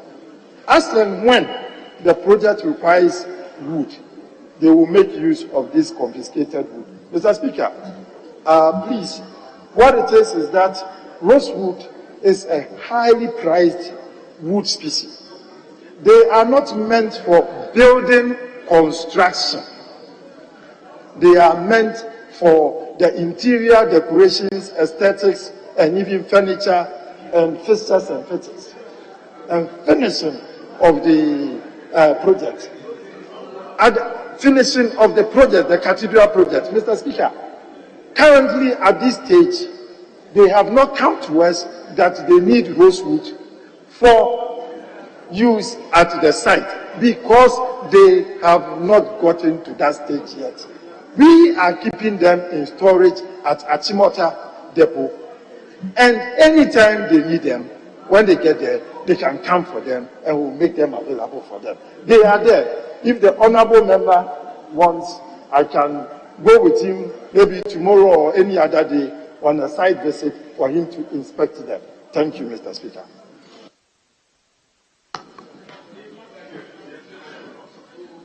Yes. Mr. Speaker, the minister clearly has not answered my question. In his response, it says confiscated and donated to the National Cathedral Project. Yes, I understand that perhaps it is housed at the Forestry Commission depot. But when you donate something to somebody, there has to be something to show that that donation has happened.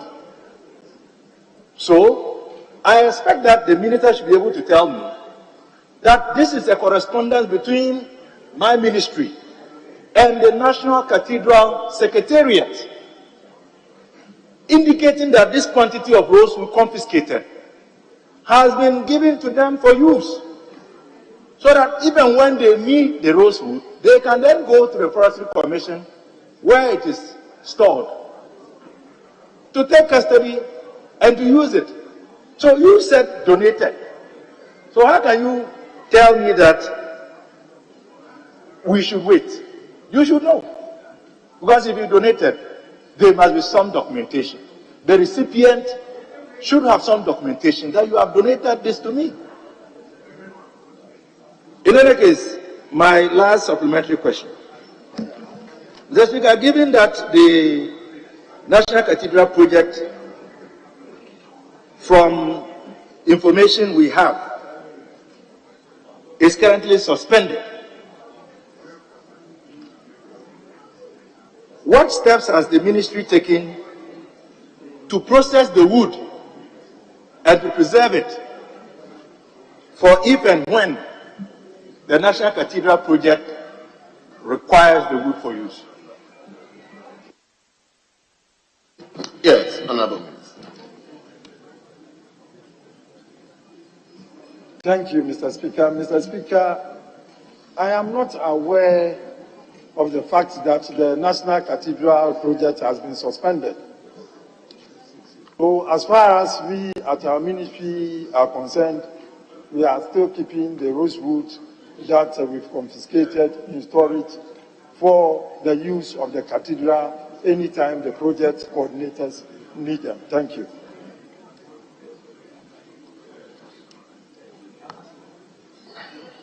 You've exhausted all your...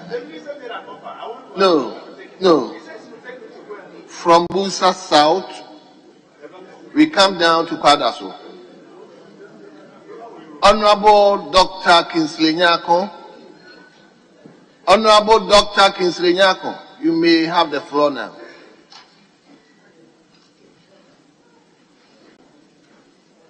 Right, Honorable Speaker, permit me to ask the Minister for Lands and Natural Resources the progress made or being made towards the fight against illegal mining in the country. Thank you.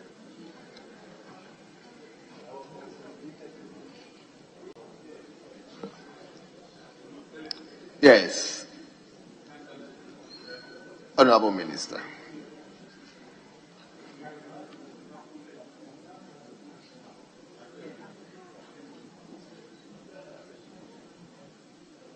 Thank you, Mr. Speaker. Mr. Speaker, the small-scale mining industry contributes approximately a third of our total gold production. Unfortunately, as a result of its impact on the environment in recent years, small-scale mining has sadly become associated with environmental degradation and water pollution. Mr. Speaker, since the beginning of last year, government has implemented several policies and programs aimed at coming to grips with this canker.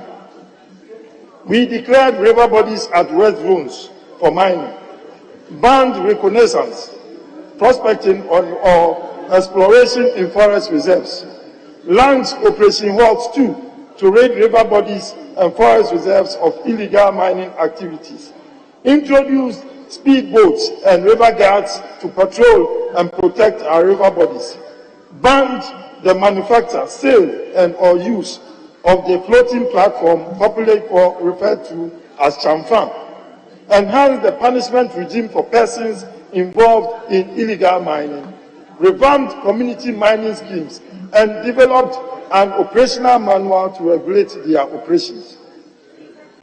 Mr. Speaker, we have also introduced a mercury-free gold processing equipment known as gold catcher to prevent the use of mercury in gold processing in order to fulfill our obligations under the Minamata Convention on Mercury. And we have launched the National Alternative Employment and Livelihood Program to provide alternative sources of livelihood to those engaged in illegal and unsustainable mining practices. Mr. Speaker, we have also retooled the Inspectorate Division of the Minerals Commission and recruited more mine inspectors to enforce mining regulations. And in accordance with Section 92 of the Minerals and Mining Act 2006, Act 703, we have established small-scale mining committees in all 83 mining districts of our country to assist the district offices of the Minerals Commission to effectively monitor small-scale mining operations.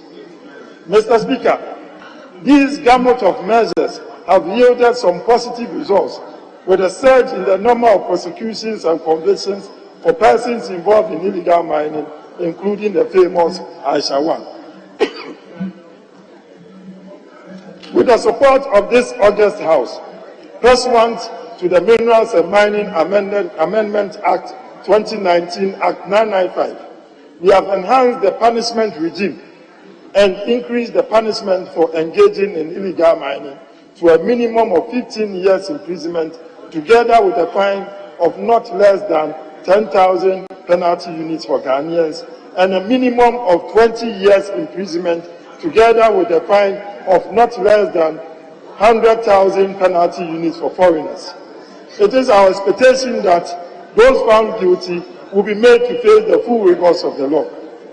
Mr. Speaker, I'll be the first to admit that we have not gotten to a satisfactory situation with our fight against this menace due to the complexities of this industry because of the huge sums of money involved. Government continues to put in place the necessary measures to deal with this canker. What must be noted, however, is that the fight against illegal mining is not an event, but a process.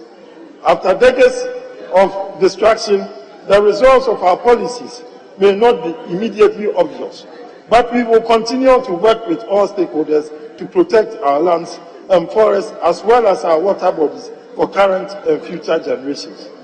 Mr. Speaker, let this August House be rest assured of my personal unflinching commitment to this fight And I continue to be grateful for the support of members, individually and collectively. I thank you, Mr. Speaker. Thank you very much. We move to question 1419. Question 1419. Oh, I thought you don't have any supplementary question because the answer is elaborate. All right, Speaker. Please, I do have. Okay, I'm giving you one slot for the supplementary. Honourable members, we have to make sure we run out a bit early so that we can prepare the chamber for tomorrow. So I'm limiting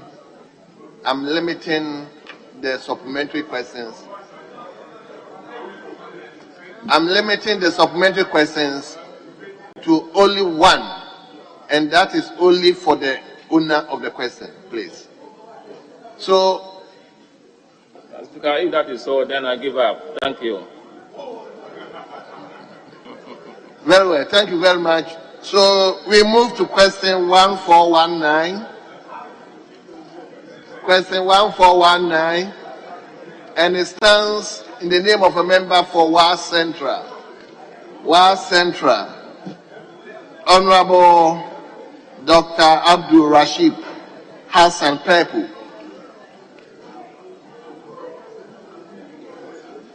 Dr. Pepu. Very well. If Dr. Pepu is not here, we will step down his question. That is question 1419 and 1420. These two questions stands in his name. So we move to question 1511. 1511. And it stands in the name of a member for Manson Kwanta.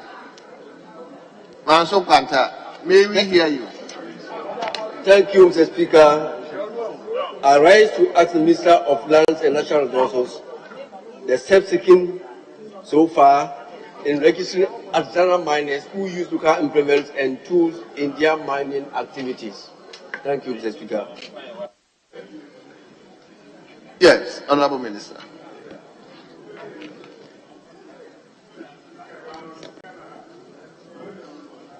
Thank you, Mr. Speaker. Mr. Speaker, by Article 2576 of our national constitution, all minerals in their natural state vest in the President of the Republic of Ghana on behalf of and in trust for the people of Ghana, and the Minerals Commission is by Article 2691 of the Constitution and the Minerals Commissions Act 1993, Act 450, responsible for the regulation and management of the utilization of mineral resources of our country and the coordination of policies in relation to them. Mr. Speaker, the Minerals Commission carries out its functions in accordance with the Constitution and laws duly passed by this August House, particularly the Minerals and Mining Act 2006, Act 703, as variously amended, and regulations made thereunder.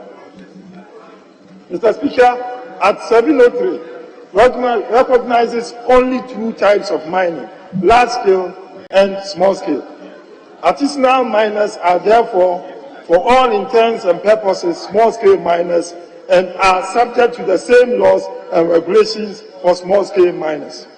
Such miners require a small-scale mining license, duly granted by the minister responsible for mines, and a small-scale mining operating permit issued by the Inspectorate Division of the Minerals Commission before undertaking any mining operation.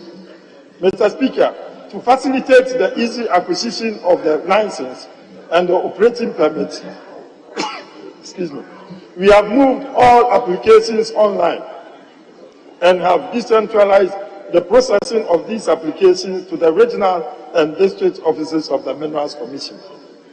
In accordance with Section 92 of Act 703, we have established small-scale mining committees in all 83 mining districts of our country to assist the district offices of the Minerals Commission to effectively monitor, promote, and develop small-scale mining operations in the districts. And this is the first time since the enactment of Act 703 in 2006 that small-scale mining committees have been established in all mining districts. Mr. Speaker, in accordance with Section 103 of Act 703 and the Minerals and Mining Licensing Regulation 2012, LI 2176, the Minerals Commission keeps a register of all applications and licenses granted, which includes applications and licenses granted for small-scale mining. In conclusion, Mr. Speaker, there is no special registration regime for artisanal miners, different from small-scale miners. All artisanal miners, if there is any such categorization in our country at all, are by law considered small-scale miners and require licenses and operating permits to undertake their operations. Such licenses are registered by the Minerals Commission. Any person who undertakes a mining operation without such license and operation permit is carrying on an illegal activity. I thank you, Mr. Speaker. Very well. Yes. Yes. Yes. May you ask yes. supplementary question? Yes. Yes, sir. Thank you, Mr. Speaker.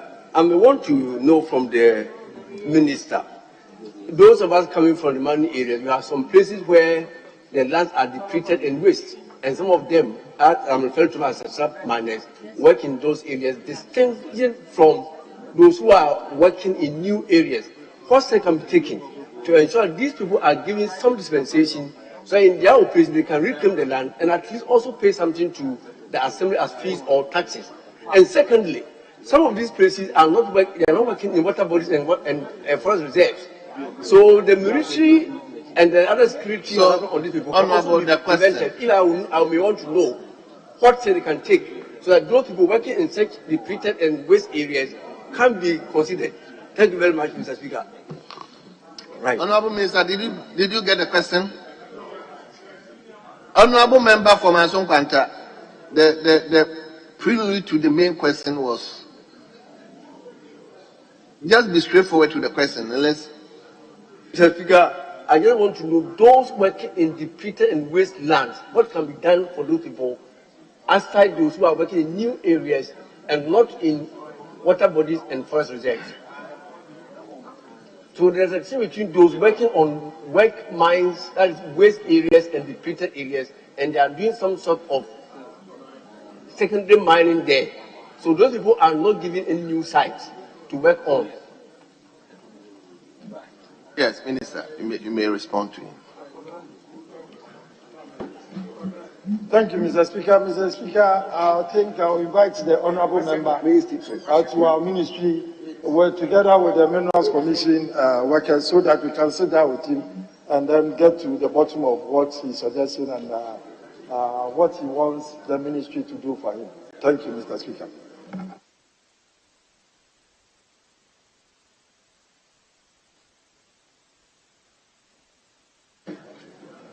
I've given a caveat that we will not give anybody the opportunity to ask. So, Honorable Minister, we will go back to question 1419. 1419. The owner of the question has just entered, and I want to give him the opportunity. He just come, and I just want to give him the opportunity, please. Yes, we'll give him the opportunity, but we had agreed, we had come to some agreement. Yes, I'm going to go by that agreement. With respect, we think that we should finish with that of the Interior Minister. Please, we are left with just allow him, and so that you will discharge the minister. Yeah, but he was supposed to be in the chamber. Leader. Yes, member for Wa Central. You may ask your question. Question, Mr. Speaker. 1419. I do appreciate. Mr. Speaker, I would like to ask the Minister of Lands and Natural Resources why the government has to issue an executive instrument EL 144 to disclassify 40% of the Achimota Forest Reserve, and how lands in these reserve areas were already demarcated and sold out to individuals. Yes, Honorable Minister.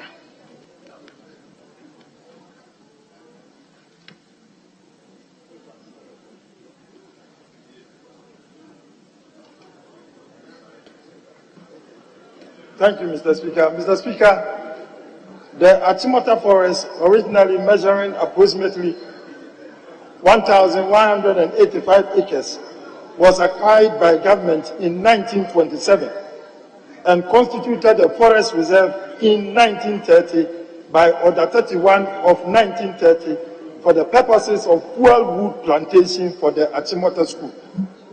Over the years, certain portions of the forest were released for other developments. For example, in 1961, about 150 acres of the forest was released for the construction of the Ghana Institute of Management and Public Administration, GIMPA. And in 1969, about 182 acres of the forest was released for other developmental purposes. Now to the specific question. Mr. Speaker, most respectfully, given that on May 24, 2022, I issued a press statement detailing the chronology of events on this matter, and the fact that I have subsequently given a full brief on the matter to the Committee on Lands and Forestry of this August House, which the sponsor of this question is a ranking member, I will attempt to be brief in the answer. Mr. Speaker, on 25 September 2007, the pre-acquisition owners of the forest reserve, the Owu family, petitioned the then President of the Republic, His Excellency John Ajekum Kofoɔ, for the release of a portion of the Achimota forest adjoining the Tetekwashi Malam motorway. Following several negotiations, government agreed to grant the Owu family a lease over a portion of the forest reserve measuring approximately 90 acres. This culminated in an agreement signed between the then Ministry of Lands, Forestry and Mines and the Owu family. This agreement, however, could not be implemented for some reasons.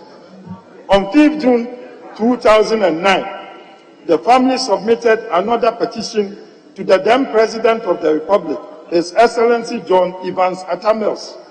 In May 2011, the then Minister for Lands and Natural Resources, Honorable Mike Hammer, constituted a special committee chaired by the then Chief Executive Officer of the Forestry Commission, Mr. Samuel Afaridate, hereinafter referred to as the Afaridate Committee, to consider the petition submitted by the family and to determine whether the petition was legitimate and the area to be granted to the family.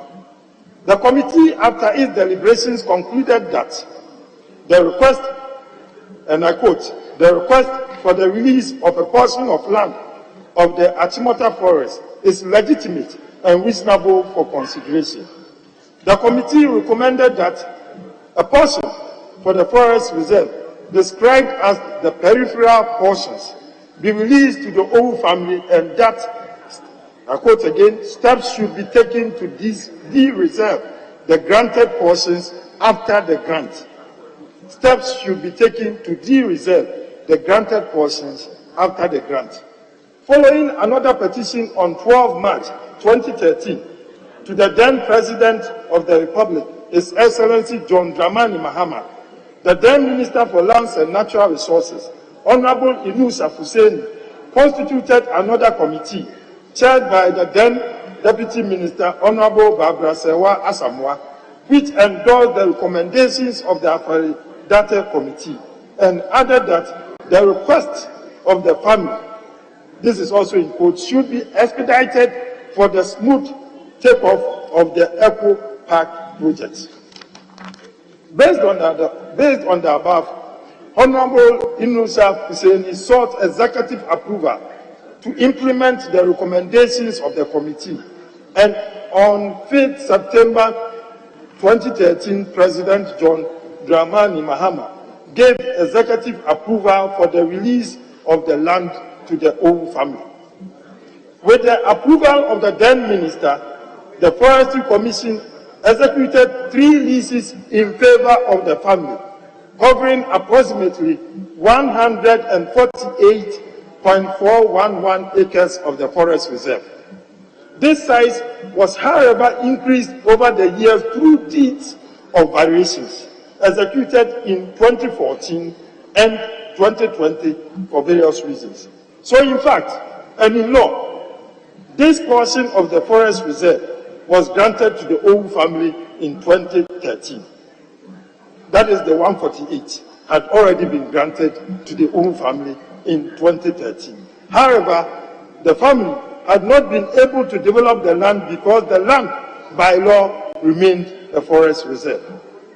As recommended by the Afaridate Committee in 2011, it was necessary to take steps to de-reserve those portions given to the family to allow them to develop same in accordance with the terms of the lease already granted to them. One of the reasons for the delay in de-reserving the land was the proposal to make the development of that part of the land granted to the Owu family coincide with a planned eco park in the remaining portion of the forest reserve. I am, however, advised by the Forestry Commission that the intended developer of the eco park has failed to meet the conditions precedent to the project and was not in a position to develop the eco park. Meanwhile, the Owu family, as grantees of government, had, with the consent of the Forestry Commission, sublet portions of the land to private developers who were frustrated by their inability to develop the lands in accordance with the terms of the agreement. On 23rd March 2021, the family petitioned my office, and following the advice of the Forestry Commission, I sought executive approval from the President of the Republic and the advice of the Attorney General, and the said EI 144 was published to de-reserve the portions of the forest reserve already granted to the Owu family. Mr. Speaker, a careful reading of the EI 144 will reveal that not only was the area granted the Owu family de-reserve, but the instrument contains several provisions that seek to protect the ecological integrity of the remaining portions of the forest, including the development of a master plan for the area and the requirement of ministerial approval given on the recommendations of the Forestry Commission for the development of any part of the land granted. It is important to add, Mr. Speaker, that EI 144 does not stand alone, but came into force with the Forest Achimota Firewood Plantation Forest Reserve Amendment Instrument 2022 EI 154, which declared the remaining portions of the forest as a forest reserve and prohibits any activity on any adjoining land that affects the ecological integrity of the forest. Mr. Speaker, on the issue of how these lands were demarcated and sold to individuals, as I have explained, the land became vested in the Owu family in 2013. Since that time, the family has been granting portions of the land to private developers. For example, by a lease dated 10th October 2013, the Owu family, with the consent of the Forestry Commission, granted a portion of the land to IBISTEC and ADB Bank.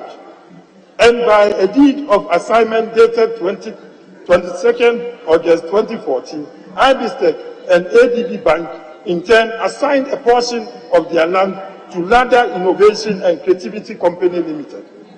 So, Mr. Speaker, once government granted the land to the family in 2013, the family was at liberty to make subsequent grants, which the family, in fact, made prior to the publication of EI 144. Mr. Speaker, the Achimota Forest is an integral part of government's plan for the protection of our forest cover and our agenda for aggressive afforestation and reforestation, and the government of President Akufo-Addo remains fully committed to its protection and proper management. Let me assure the House that government will act on any improper acquisition of public lands, regardless of how it was procured, whether now or in the past, and the Achimota forest lands will not be an exception. I thank you, Mr. Speaker. You have only one supplementary question.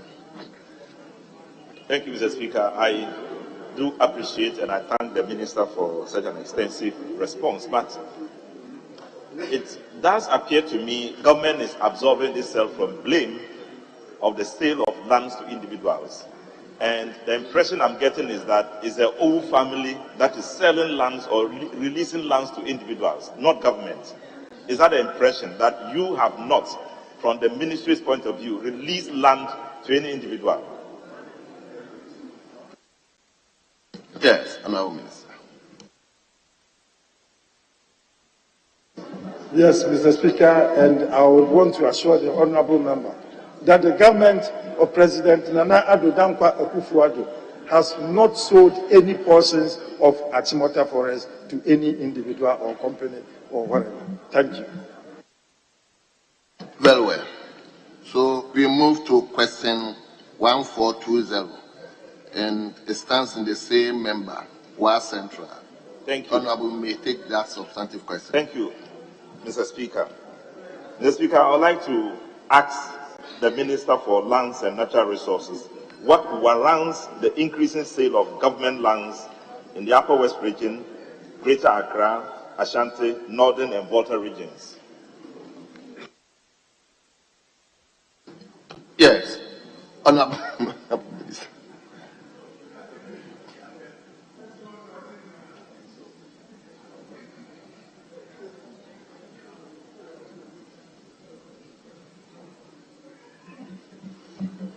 Thank you, Mr. Speaker. Mr. Speaker, it is important to state at the outset that public lands are not for sale. Indeed, Section 2352 of the Land Act 2020, Act 1036, prohibits the grant of a freehold interest or a perpetual renewal lease of public lands. Public lands may, however, be leased to private developers in accordance with a development scheme developed by the Lands Commission in conjunction with the Land Use and Spatial Planning Authority, LUSPA. Mr. Speaker, I am advised by the Lands Commission that the increasing interest in public lands is not new. This is largely due to the uncertainties surrounding land acquisition from stools, skins, clans, families, and private individuals. In most cases, people end up buying litigation instead of the land they intended to buy. Increasingly, people are taking the view that getting a lease from the government is a safe haven, as interest in public lands are less contentious and less litigious. Despite this increasing interest in public lands, government, in accordance with its fiduciary duty to protect public lands on behalf of and in trust for the people of Ghana, has put in place measures to prevent the unwarranted leases of public lands to private developers. In accordance with Article 2582 of the Constitution, I, as Minister for Lands and Natural Resources, on 17th August 2021, with the approval of the President of the Republic, issued a policy directive to the Lands Commission to, and I quote, refer all transactions relating to the grant of any interest in public lands to the Minister for Lands and Natural Resources for prior approval. End of quote. The directive added, and I quote again, any deed executed without the approval of the President through the Minister for Lands and Natural Resources will be deemed void, as same would have been done without the authority of the President in whom these lands are vested. Unquote. Since this directive, the Ministry is unaware of any such increasing transfer of public lands, as I have not given any such approval. As you may be aware, by the decision in Okujeto-Ablakwa versus Attorney General, 2012, when the Lands Commission executes a conveyance in the name of the President is presumed to have approved of the transaction. When the President has therefore issued express instruction to the Lands Commission not to execute any conveyance on his behalf without the prior approval of his minister responsible for lands, any dealing by the Lands Commission without such approval is void, as same would have been done without the consent and authority of the President in whom these lands are vested. Any person who deals with the Lands Commission without ascertaining the existence of such prior approval would have himself or herself to blame. Mr. Speaker, as a long-term solution, the Lands Commission is pursuing a digitization and digitalization program to digitize all records of the Lands Commission to ensure an effective administration of land and reduce the incidence of land litigation and other issues. The Commission is also implementing the provisions of the Land Act 2020, Act 1036, that require prior demarcation, surveying, and registration before any transaction relating to the land, to bring certainty to the administration of land in the country and avoid incidents of conflicting claims. Mr. Speaker, the President of the Republic is aware of his fiduciary duty as a trustee of public lands, and government will continue to adopt the necessary measures to protect these lands for the benefit of the Ghanaian people. I thank you, Mr. Speaker. Yes, Honorable Pepo, you have one supplementary question. Yeah, Mr. Speaker, thank you. I am very worried about the situation we are facing today, but he's justifying it based on the demands of people to buy lands that don't have challenges. So, Mr. Speaker, will the minister tell us that the lands acquired by government are for a purpose, or just because, they just acquire it for nothing's sake or for a particular reason? If it is for a particular reason, why do you have to sell it? So why are we not keeping government lands for posterity, Mr. Speaker? Even if we are not selling it today, why do we not keep it for posterity? Why do we have to break buildings here to build a cathedral? If there was land, they wouldn't have done that. We would have gone there to do it. You sell the lands, you break buildings. Honorable member, the question. Mr. Speaker, so what? Honorable member, your question. The question is simple. I'm asking him, why are they not keeping the lands for posterity, and why are they selling it?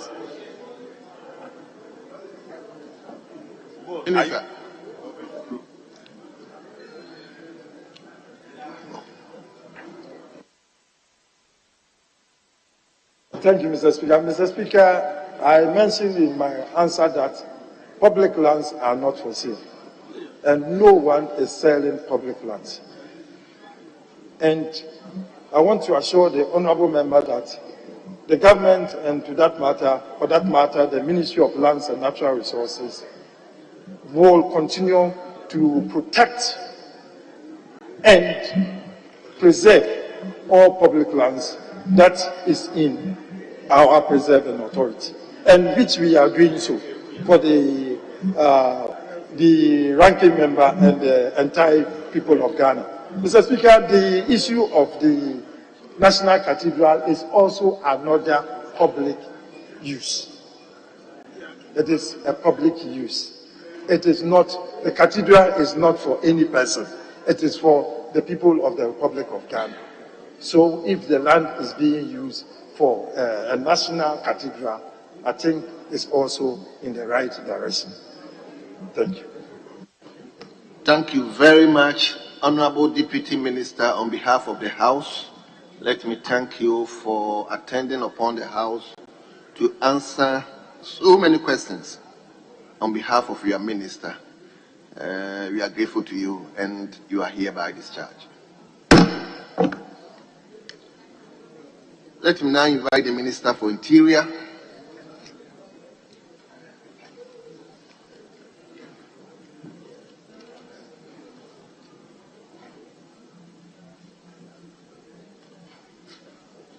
So, honorable members, I will invite you to page 2, urgent question A.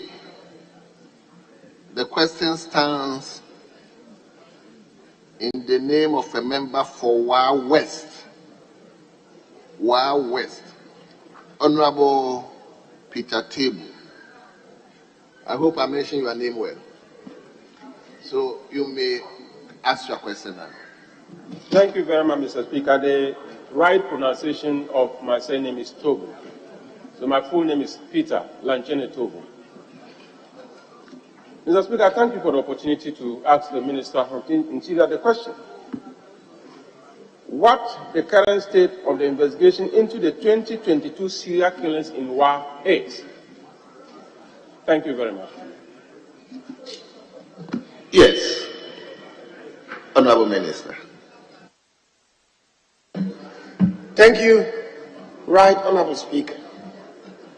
Right Honorable Speaker, following the unfortunate kidnapping and subsequent killing of 5 private security guards at different locations within the Wa municipality, the Police Management Board, led by the Inspector General of Police, met the Paramount chiefs and opinion leaders in Wa to assure them of the police commitment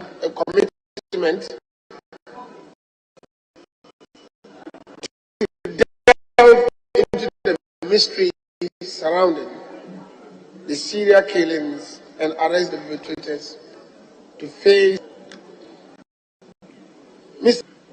targeted special intelligence investigation conducted by the Ghana led to the arrest of 3 suspected persons in connection with the kidnapping and killing of the 5 private in September 2022. Out of the number arrested, 7 are still on remand. 20 are on court bail. The police administration is yet to locate and identify 3 other missing private security guards, namely Alas and Yaya, aged about 53, missing since 23rd August 2022. Samwini Camilos, aged 42, missing since 9th October 2022, and Dadigbe Kwame, aged 57, whose date since he was missing is not definite. Honorable Speaker, Right Honorable Speaker, as part of the measures put in place to eliminate incidents of serial killing and kidnapping, the police administration has initiated vigorous campaigns within the communities to sensitize the citizenry, mostly the youth, on security tips concerning serial killers and kidnappers. Currently, the police administration has deployed operational men on the grounds in Wa, performing day and night patrols, as well as mobile foot and motor patrols. Police intelligence officers are also working around the clock for clues to lead to the resolution or solution of the problem. In addition, the police service is appealing to corporate bodies, individuals, institutions, and the general public to adopt the habit and invest, subject to their strength, CCTV cameras at vantage points of their properties to supplement the work of the police. The police administration strongly advises the populace to be vigilant and to report any suspicious characters within their communities to the police or any other law enforcement agencies for prompt action. Right Honorable Speaker, the state of the investigation is that still ongoing. Thank you.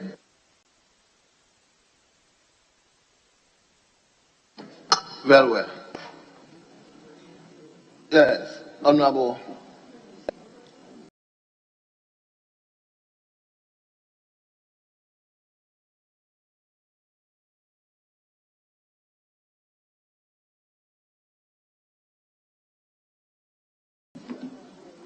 Mr. Speaker, thank you. Hold on. Before I ask you to take your supplementary question, let me indulge all of you. It's 2 o'clock, and I'll plead with you that you allow me to extend the time beyond the normal hours. So, Honorable Member for Wa West, you may ask your supplementary question. Mr. Speaker, thank you very much for the opportunity for a supplementary question. My brother, the Minister for Interior, looks too serious for me. Tomorrow is just the match for Ghana and Portugal. When we get there, I'm sure that you are going to smile a bit. But to my supplementary question, Mr. Speaker, what the police has done in Wa is applauded all over the country. It's applauded by the people of Upper West ourselves. As a Minister for the Interior, what are you doing in your own capacity to ensure that this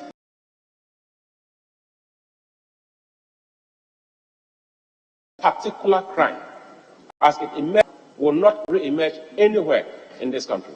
Thank you very much. Yes, Honorable Minister. Thank you, Right Honorable Speaker. Mr. Speaker, I have been personally involved in the arrangement from the initial stages. I only mentioned, because this is the answer from the police, but the Honorable Member of Parliament for Wa Central will testify that I went to Wa, visited the Paramount Chief, and consulted other opinion leaders to see how we could deal with this unprecedented occurrence. So I have been personally involved, and not only has the IGP and POMAP members come to Wa to deal with the municipality, they actually went through all the districts and municipalities of the Upper West, arriving in Nandom at 3:20 a.m. and we all woke up. It's a thing that is of concern to the whole region, and I want to take the opportunity, Right Honorable Speaker, to applaud the cooperation, the enthusiasm of the Paramount Chief of Wa and other chiefs in the region who have shown interest and commitment to collaborate with the police to make sure that we get to the bottom of this matter. And they have not just done so in words, they have also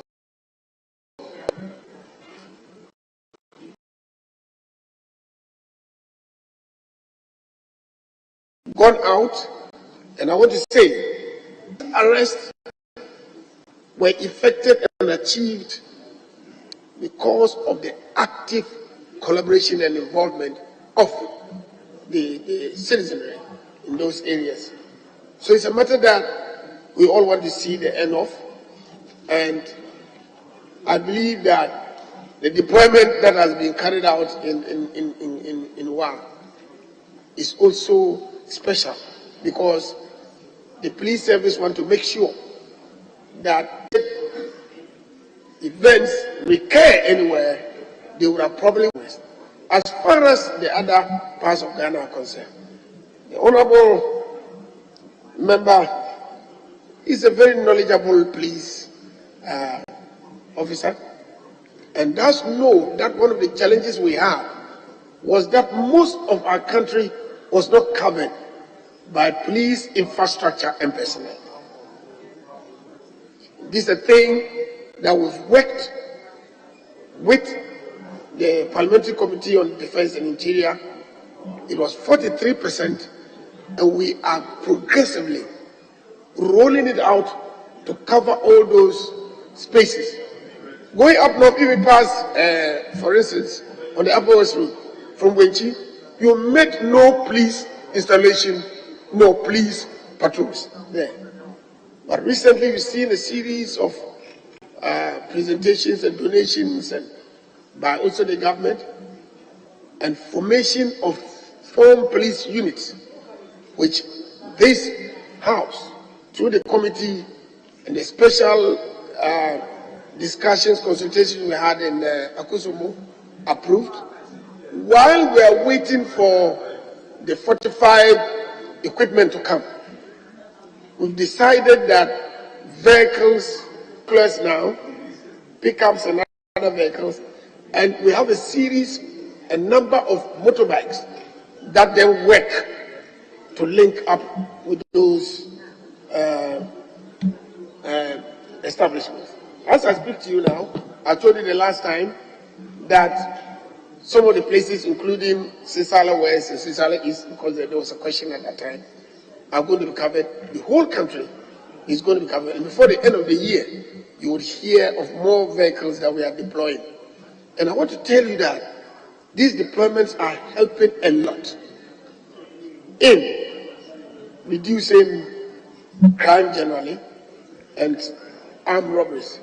These days, when you hear engagements between armed robbers and the police, I believe the police normally, distinguish themselves. And I want to add that no one is actually out to kill anybody. Just 24 hours, past 24 hours, there was a situation where 3 armed robbers were arrested because they were not using guns. No police used a gun on them because they didn't feel under threat, even though there's a loss of lives. We arrested them and tried. But I want to say that increasingly, the police service is working very hard, and the use of motorbikes is actually enhancing their impact. Or the collaboration with the journalists and the information that we get. I can say, having been privileged to be a minister all these years, that there's now increased information coming to the police, which shows that the public is getting more confident. No room for complacency. We are not there yet, but I want to say that we are doing our best, and I would like to say that this House has contributed immensely to that and making sure that the President's agenda to make us feel safe is on course. Thank you. Right on.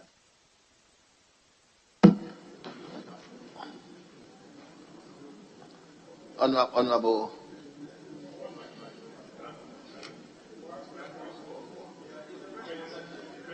Let me give Honorable James. But please be straightforward today. Yes, sir. Honorable Minister, you, as part of the strategies to deal with the serial killings in Wa, mentioned that there is the need for CCTV cameras to be deployed at vantage locations within the municipality.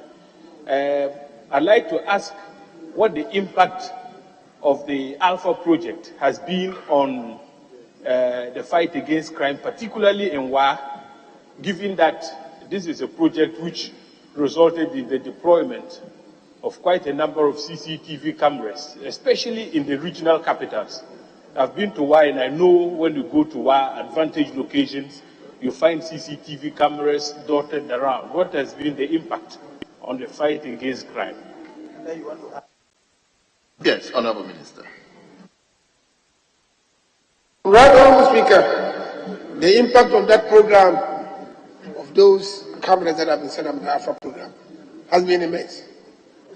It has assisted us. But the issue is that most of those, the coverage is along the roads and slightly off the roads. What we need to do is to expand it, because we realize that most of the places that these persons were kidnapped were in the interior, where there were dark places, and therefore the impact of those cameras, although good for the municipality, have not been that much there. And that is why we think that if we get support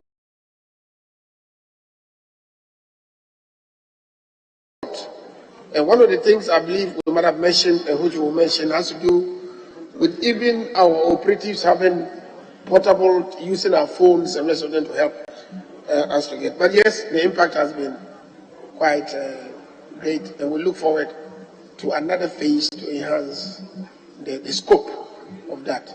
It has been very useful. And as we have these, so we are able to tell them and allow now also be part of the apparatus and the arrangement that has achieved that. Thank you.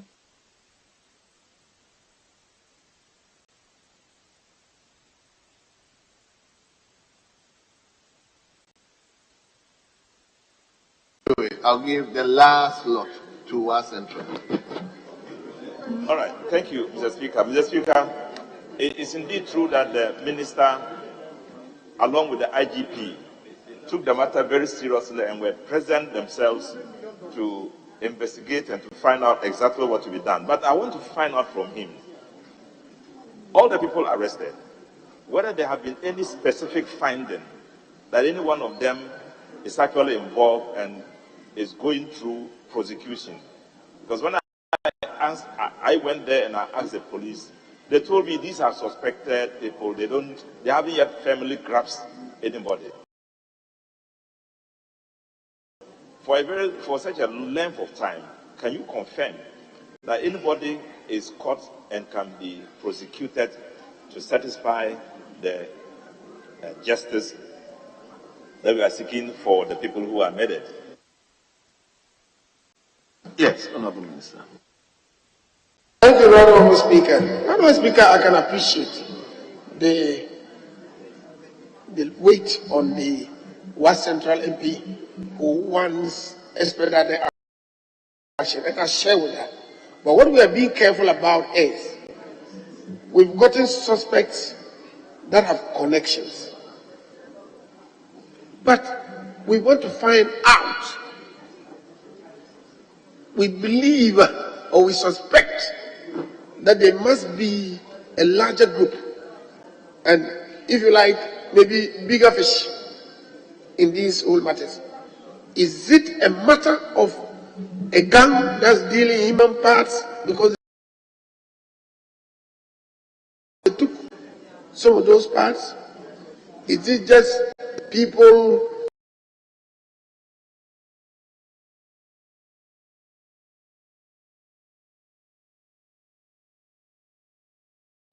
who are involved to use those parts for their individual benefits?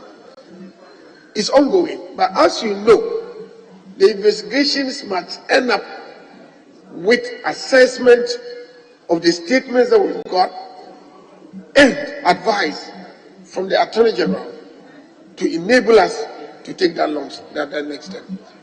I believe that if people are on bail, it means they are still conducting investigations as far as they are concerned. You know the constitutional limitations that we have. And 7 have been remanded.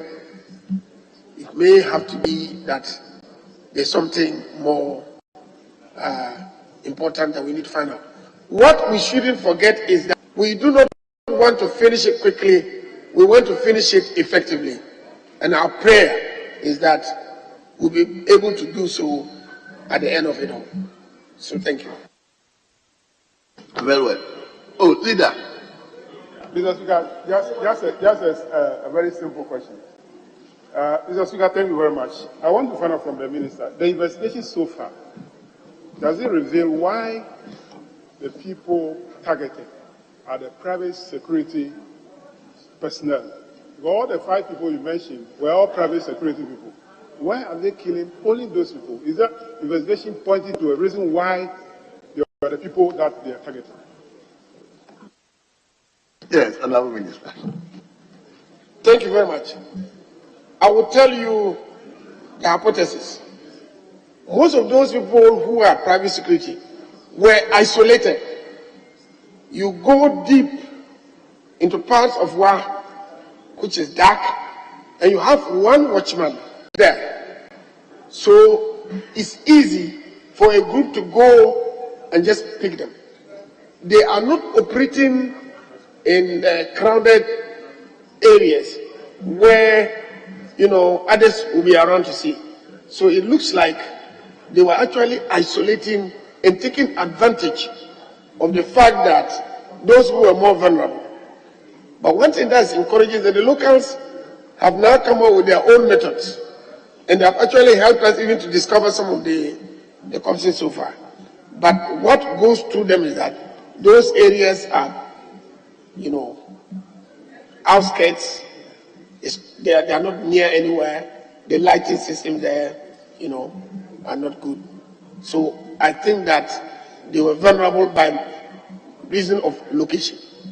And that is what we are now covering by the patrols going through all those places. But I think that that's one thing that goes through them. They were isolated and vulnerable. Thank you very much, Honorable Minister.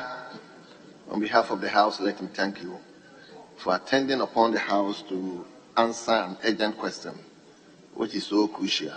So on behalf of the House, we are grateful to you, and you are hereby discharged. Speaker, I guess we can now go on to item 7. Earlier, the Speaker had admitted 2 statements, one in the name of the Honorable Ranking Member for Education, and the other in the name of the Chair of the Environment Committee. So if we may,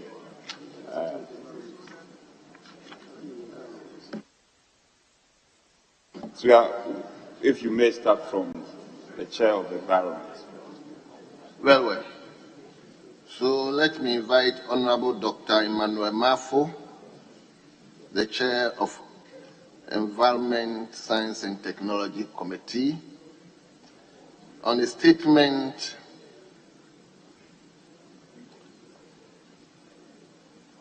what is it, COP 27, that was recently held in Kigali.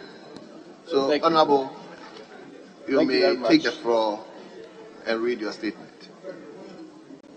Thank you, Mr. Speaker. Mr. Speaker, mindful of time, I would ask Hamza to capture the full statement as having been read. Speaker, Ghana is a party to the UN Framework Convention on Climate Change and a signatory to the Kyoto Protocol and the Paris Agreement. The 27th Conference of Parties to the UNFCCC, COP27, took place from 6th to 18th November 2022 at the Land of Peace, Sharm el-Sheikh in Egypt. Among other MPs from Ghana, I was privileged to participate in the conference, first as the chair of the Global Parliamentary Group of the Climate Vulnerable Forum, and also as a member of this House.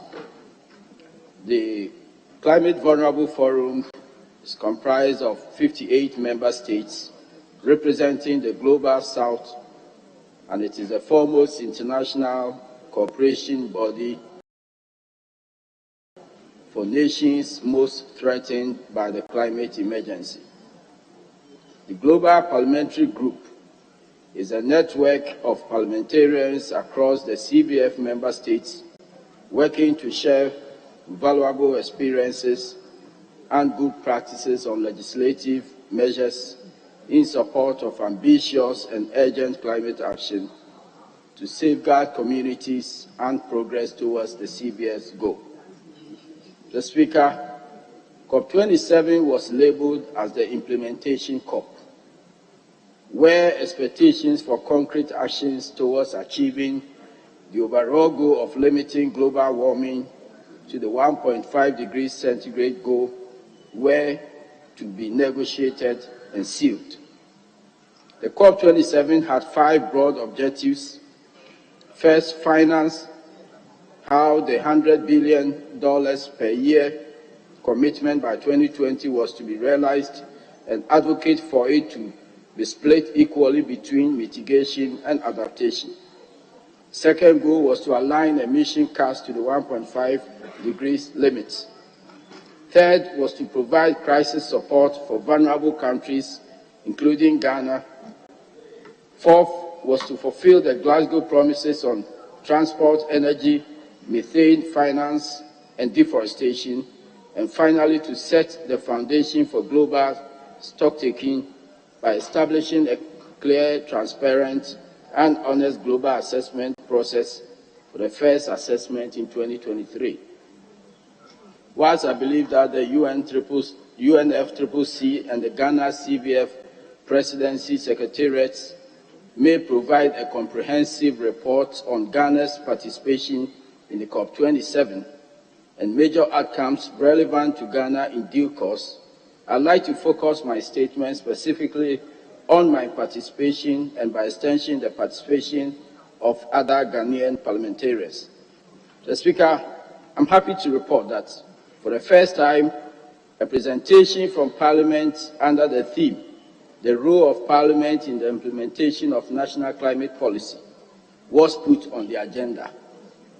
I, on behalf of the parliamentarians participating, made a presentation to the audience at the Ghana Pavilion.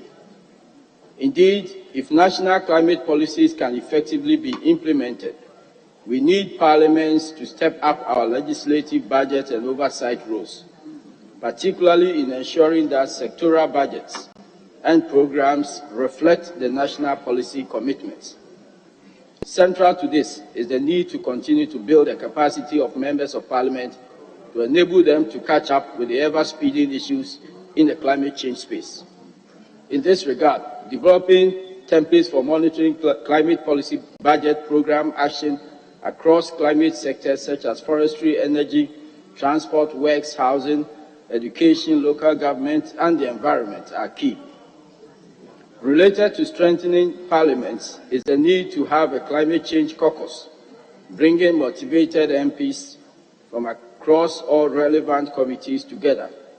The time for Ghana's parliament to have a climate change caucus as one of the recognized caucuses with adequate budget support is now. Speaker, I can also report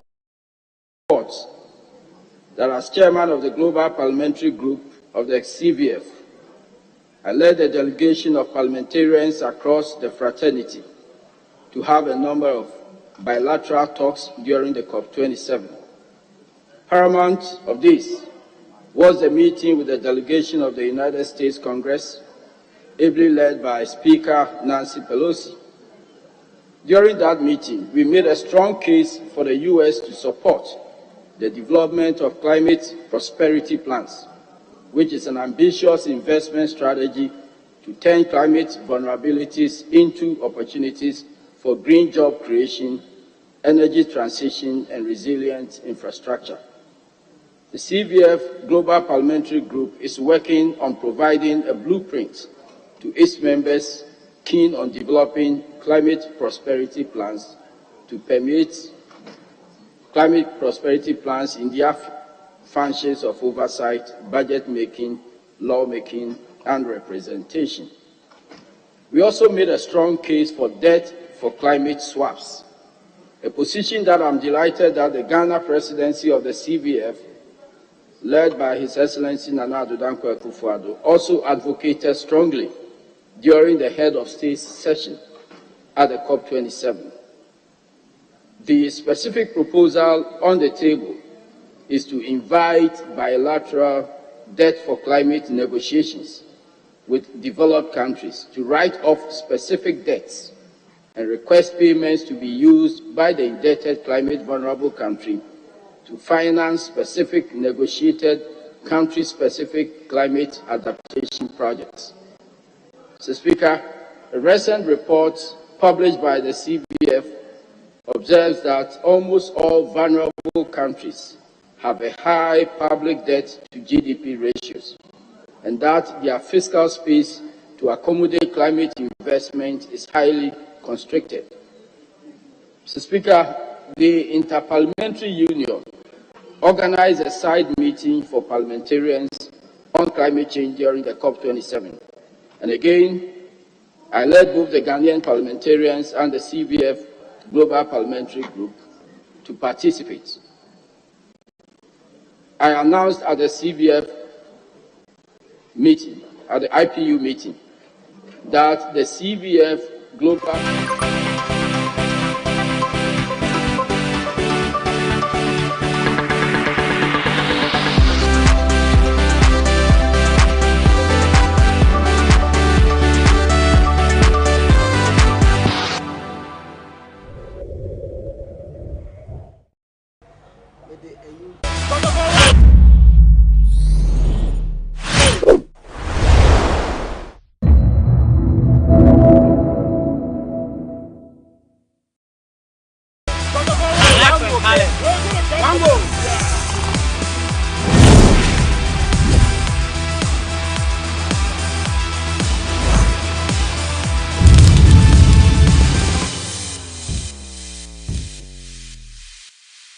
Alright, so we are back on another episode of the GhanaWeb Sports Debate. Today, we are combining two topics. Ronaldo and Leo Messi. Very likely that we are not going to see them in the 2026 FIFA World Cup in USA, Mexico, and Canada. So who would you want to see win the 2022 edition between Ronaldo and Messi? We want to see your affiliation, and then we go on. Also, Black Stars conversations and then preparations for the World Cup. Our chances where the team can finish realistically. Do you think we can make it out of the group, get to the semi-final stage and all that? Let me hear from you in the comment section. But I'm going to interact with football fans here at Kwame Nkrumah Circle. It's the Friday's debate. Let me hear from you in the comment section. My name is Joel Leshen, and this is the #1 sports show designed for football fans and Ghanaians. Follow me and let's get some interesting answers on the show.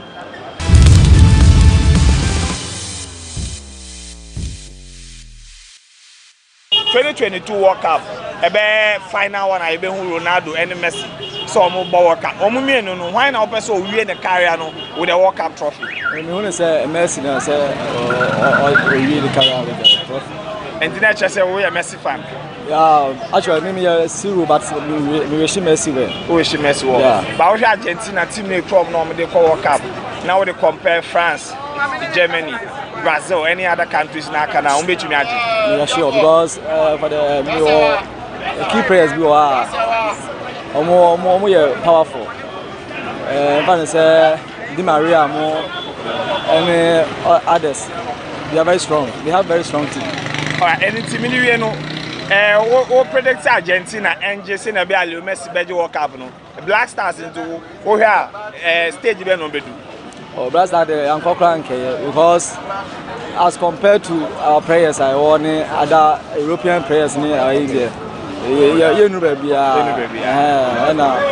We need hope for Black Stars, to be honest.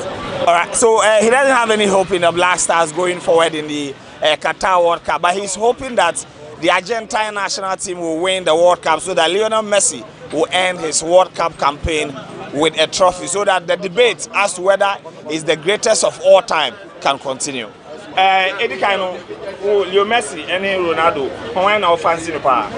We found so very now, but World Cup on the young men will be able to imagine. I didn't know because you know to be. That's a mess you not more from comment me and then my crown on Babbage. But so what can be the team legend? And Faho, but went to me, man who cry. And the Argentina and Portugal and Behono. Why now picking is all Obeji? Oh, we Sevilla. Defending champion crowd France Versace with Massage, Jama or the team is be on my bow here, Serbia, Brazil, and Argentina there. Man who cry. And it's also Argentina, any Portugal fate in Black Stars and so, and here you bedroom. Portugal going to make a blaster. Last I said, I could be a Cassia, but say, you bedroom. Maybe a group stage name, a bit more idea on the before. Blaster there, even moment, a particular Minerishim with Timmy, but even crap players, Nagasaka or Crown, Minerishim, got Tim Blaster to have a football. And we back, I tell you, I feel a wee bubble, I have a fun about we see. Blaster Tim Nagasa said, yeah, it's a kind of mark full Blaster squad coming to me, mouth. But players wasn't a boom with me. And we born the election we are coach Nagasaka selection of I confused. Who players on more Tim Nangasa. And this last team there, as he could be group stage now, alright, so he doesn't see the Black Stars going beyond the group stages, but neither Portugal or Argentina can win the World Cup, meaning that Messi and then Ronaldo will end their career without a World Cup trophy. Midway, you know, Ronaldo was 700 goals on the club career. So retire maybe a Akolabi baby say wine Ronaldo, then I'll be capable. Oh, sir, Ronaldo met my channel. In particular, Ronaldo. And no one I would be capable who they describe Ronaldo. Oh, Ronaldo, there, if you win your crack and can crown or Real Madrid, 3-time champion, Champions League, committing that kind of. But yeah, anyway, between that kind, no, maybe we are meeting that kind of. I'm a catcher, me must say Ronaldo, since he was a legend, since he was no, we play. Ronaldo has been great, but as for the World Cup, it will be a big upset for him to be able to win the Mundial in Qatar. But scoring 700 goals, he believes that is an incredible achievement for the Portuguese superstar. 2022 World Cup, Messi and Ronaldo. Why now be fancy to say on the trophy now? Me a Ronaldo fan, it's Ronaldo. But I say some South Ghana, it's Ghana, Pasa Ghana. So, Open say black. Black Star and Person. Black Star and Person. Now, Open so much, you bet to me. I say players. Football is by chance. It's a bit magic. Black Stars Ghana said Ronaldo banned in the career without a World Cup. I know they on Portugal. In Portugal, in a 1 year, Behano, me Ghana number say, me Ronaldo fan, but Ronaldo fan. Sunday no, or 700 goal our club football. As a Ronaldo fan, send out in affiliate. Oh, like watching 700 goals. No, we are seeing on the World Club goals. Oh, I'm a fan. Oh, good. Yeah, but Messi, I'm a fan. But Messi is good. But good. Yeah. Actually, be so more retired now. What to say? Kolabi kaso no money as a man of the country. Oh, I say history there. I'm going to history no. But say my home Daibia and Kolabi baby so Ele Haladi good. Me trust say o man hwe o da na me trust history o Maradona ya hwe ne da. Ma hwe Maradona as you see am history. Me am hwe the ball so ball. Wetin that classify and then Messi. I say the history or the nyekasa bebre. He's a Ronaldo fan, but he won't be praying that Portugal will win the World Cup. He would love to see the Black Stars bring the trophy on after December 19th to the Kotoka International Airport so that he can also have a feel of what the trophy looks like. But for Ronaldo scoring 700 goals, he believes that he has already done enough, and then it is not a big deal as Ronaldo will keep going up. But he is a Messi fan, but the two of them, a Ronaldo fan, sorry, but Messi and Ronaldo, they are two incredible players that he has enjoyed watching them over the years. Ronaldo and then you Messi. Why now? G 2022 World Cup. Oh, obviously Messi be fan. What do I say? Yes. From my infancy, I did football. Messi as I mean, say we are hoping and then we believe say he's prepared already. Okay. Then so like I can cast a Messi be fan. The guy is prepared. So we the Messi fans are good to go. I believe it's a Messi Befa. And then I also want to put this across. Okay, I'm a Ghanaian and we are having issues in the country. Black Star crowd, there is some that politics are 70 years. Person call crowd. You pen for no more heady Black Star team concept party for a shock you. But they deny politics now. Obias already play a ship and a team ever form and ever form. Team form not just a World Cup name for you. I am one cry. Maybe the Empire na meeting Obama Ghana say you winning World Cup no. Empire na meeting about and this prayer to my works of faith are limited. Yes, I mean Jindi. But I have to pray because I'm an intercessor. And I Ghana card name so yes, Lemu Esla Owusu ne umpeni for Esla Owusu ne umpeni for Minister for Communication Pachel. Me my coastal line was stadium. Sam Adiachi, I Ghana card. 3 months time, your friend said, "Me call wax stadium, I'm going Ghana card no." My koji the Ghana card is here. I can show it to you. I have it here. And you know what is putting me off right now. Me call register my SIM card. Me call you say me Ghana card we say our problem. It took me more than 90 days to get this. So right now, as I'm talking to you, you see we're in 40, and I've not registered myself, and I'm having issues. There's some frost is here. On my casasa, then it will give you a beep, ping, na kati. Into over flash over and Yamina flash show. This is the concept party we are having. I'm not an alien, I'm not a foreigner, I'm a Ghanaian. And for that fact, we are pleading with Ghana government. So on we mobile. I have it, but it's not working. God bless you. All right, so he started with Leo Messi tipping him to win the World Cup, and then in the Black Stars, he said that the politics in the team wouldn't make it possible for them to perform in the World Cup. But he also has a message for the Minister of Communication as well, also concerning the Ghana card. He has a lot of problem queuing for close to 90 days to secure his card, but he's still not able to use it to register his name. So that's his message. But between Ronaldo and Messi, who do you fancy to win the World Cup in Qatar? Let me hear from you in the comment section. All right, so we are still here on this week's sports debate. We are asking 2 questions. Between Messi and Ronaldo, very likely that they won't go to 2026 World Cup. So who will you fancy to win the 2022 edition? And then the Black Stars, we are about 43 days to the start of the competition in next year. Where do you think that the Black Stars will finish? Realistically, looking at the players we have, our technical ability, and then our opponent, where do you think that will finish? So we are starting with the Messi and then the Ronaldo conversation. Leo Messi and Ronaldo, why now Obeji World Cup and San Obe retire? CR7. Who is the CR7? Let's say we are Ronaldo fan. Some United fan inquired, and I also who say baby I'm a free ban. Okay. In this, what the normal goons say, yeah, what the Portugal team no to offer Argentina, offer Brazil, Spain, Germany, France. More chance on between me. Oh, chance dear.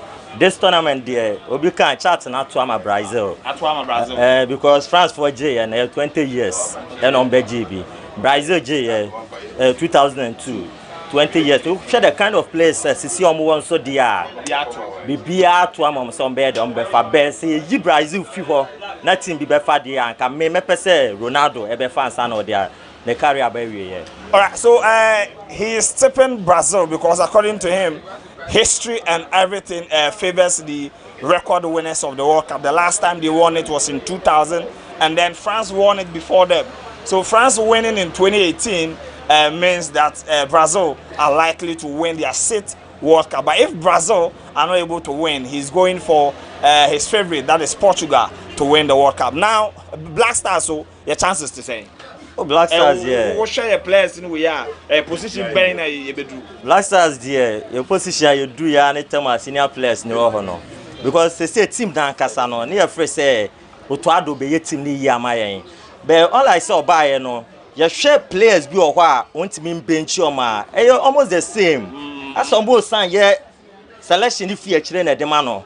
Because Oshe your last a year koye ye bo Asamoah Gyan ye be Asamoah Gyan say deputy captain no said then you actually know Asamoah Gyan jiram the day you need Jordan be hwehwe the day you not the day you say one pass Asamoah Gyan ball the same thing that year Koboy ye Brazil oko committee the same error it is said the day you need jiram dia on be senior player some ma ye hu the young stars na se so mo to am ho say ye be naturalize am Ghana ne abebo Ghana no ye be come shine na ye den ahye into by so mumie no jire ma World Cup ne nkoyi enti ndu ba bia ye the same old team na so mumie no net na bench a it is say omo percent team ne nko animu a enti man bi say wasem say ye the Jordan any the day et na bench a why players me no ben na wo person o me show man I was start 11 say the Jordan any the day me say e bi obebo Jordan say the roa omobo Kudus no Kudus e deserve say obetimi aye den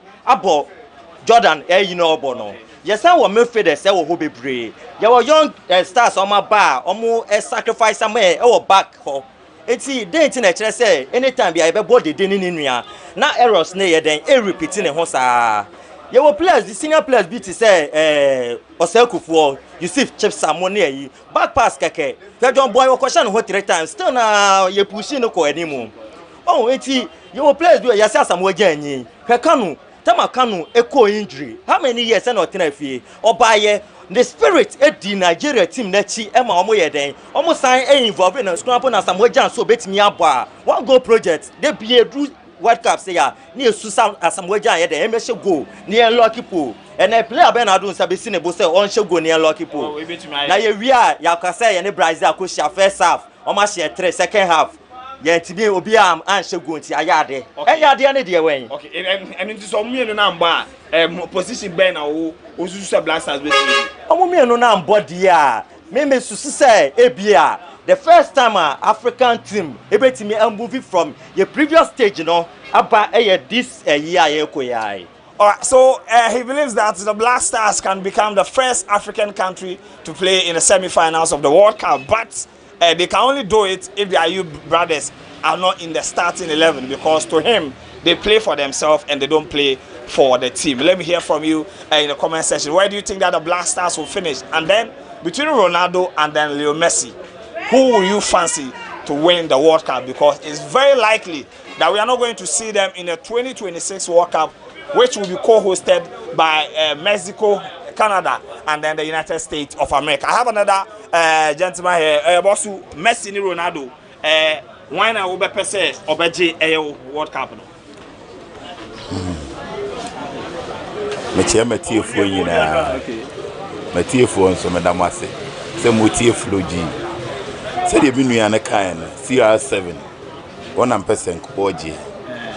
Tie mama ni ada ho pa. In this Ronaldo je dia obetumi aka say ono na greatest of all time. So wa onim bibia dada. Se ni kwa so ma meka. Wa onim de ekoso. Na Sunday we no share ne 700 club go. We send na feeling say. Hey, adana sama na. So wa onim de mtimi ye. Ene ense mu yi. Ese usa. Okay. Ronaldo the best. Mini papa no. All right. We see Ronaldo personally. We share Portugal team now. Mo akade na ye de World Cup. So me omni akade me de omo say sa Ronaldo bo ma Portugal nko ade. Eye de kora na ebenya players o me good o mbetimi age. Okay. Nti ma me Philippa Portugal de. Me menya kura nka Portugal na enye World Cup. Okay. Na just Portugal ne Black Stars group mo ya. Oh, Black Stars there. Yes, enum say ye bet Portugal for na ye omo adwuma. Nti no edu a wo be support wan. Me de say Portugal for no there, wo me good. E say nka me call Portugal. Ba me am krom Ghana there. Enipa me ne ye omu firi mu amepe. De da yo ni nua no wo firi mo de dekura nkam na ni nua ne ntranche. Ene me ba Ghana echi. So man you no nyina abode na me Portugal. Wo mienu na maye wo mienu na ye magana boy hu. Okay, adebia ya kase omu mienu na omu wo ma ye ntumi embo. Nanso ye game aye ne Nicaragua boy. Omambo bi nanso omu ntumi ambo ball. Bo no mo boy no. Even though say we need 1-0 but na esaya to kansa. But omu mienu na adebia ya kase yen yi omu ntumi na team ne be yi no. Sa game no man bobi enso ka ntumi ambo born there na nya tro kansa omu kura na nka born kura ye ntimi ambo sa go na ebubo 1-1 asese no ye she 1-0 1-0 no ke ntimi anhye ntimi de mi hu se the day you ninu se ba ko bebo na ba ko atra nche na the new other players ni bi so aba bebo dia me de me fili Ghana sa bai omienu no tambia omu ba yedi nkuguo tambia omienu bebo bobia na yedi nkuguo on no family ball we bobo we nu ahunu nua on pass ma obi foforo ma ne mobile ne nche enti e bia be start ya me de nka me hu so wo otimi force ba onua no won tranche kopum se be ko we cap na ba manu asi. Andre Ayew has been effective for the Black Stars, so I don't really have an issue with him playing in the World Cup. But Jordan, he has not been performing, so he should be made to take a step back so that the others can also be given the opportunity to show what they can do. But between Ronaldo and Messi, he is vouching for the CR7 to win the World Cup so that it will help the Ronaldo fans to continue their agenda to proclaim him as the greatest footballer to have ever lived this planet. What do you also think? Let me hear from you in the comment section. Ronaldo and Messi, very likely that we are not going to see them in the 2026 FIFA World Cup. At the time, in 2026, Ronaldo will be around 42 years. Messi will be 40 years. But Messi has already stated that this World Cup will be his last for the Argentine national team. Also World Cup no. Nipa no obedie first. Okay. No obedie etwas minu. Omu minu no. Omu na obedie World Cup. And I don't really understand.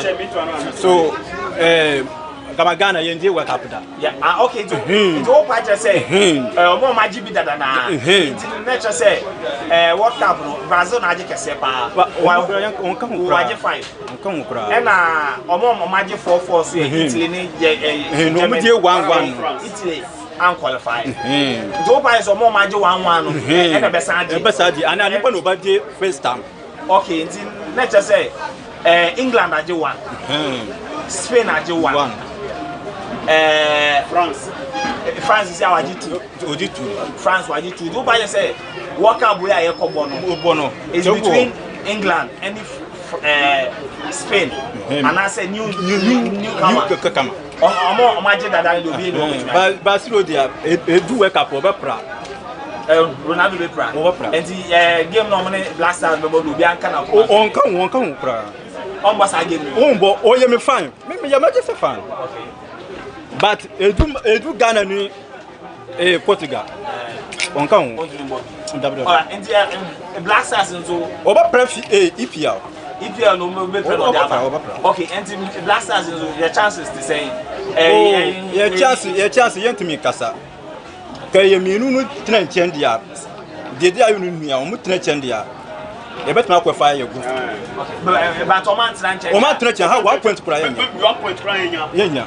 Me donya me. But omu me no e den na I say omu ya obia se omu spirit ne asa. Obia nyemi go ne. O when spirit ro ba fama. Obi wo 2 years, obi wo 3 years. Omo bo Ghana, ba omu bibia asa. Under 20 but say o mi bibia nyemi age fi mu sa. And you not just say omo tnanchen bibia. Omo tnanchen ya bibia be okay man. Say me to be real. If the day are you and Jordan are not involved in this match, frankly speaking, we are going to go far. But immediately they fix those 2 players. Okay. Ghana should forget about this World Cup. It's better we stay back at home. Okay? Alright. Because on the day are you, the 2 of them, I don't know whether it be spirit or whatever. Anytime they fix those 2 players, we know if they perform. We know if they do nothing. So the best way I suggest is that they should, the 2 of them, if it will be possible, they can take them there, all right. Yes. But they should be at bench. That's my opinion. Alright, so you heard the conversation for today on this episode of the GhanaWeb Sports Debate. We asked 2 questions between Ronaldo and then Leo Messi. Very likely we won't see them at the 2026 World Cup in Canada, USA, and then Mexico. So who will you fancy to win the tournament? And also, we will continue the Black Stars conversations about the team's chances. But the common concern has been Andre Ayew and his brother, Jordan Ayew. Others are saying spiritually they are done. So we should put them aside and then let the others also come and then continue the mantle. If they are not in the team, we can go far. Somebody even said that the semi-finals. But if they are in it, we might not even get a point in the group. Let me hear from you in the comment section as far as this conversation is concerned. My name is Joel Leshen, and this has been another exciting episode of the GhanaWeb Sports Debate right here on GhanaWeb TV.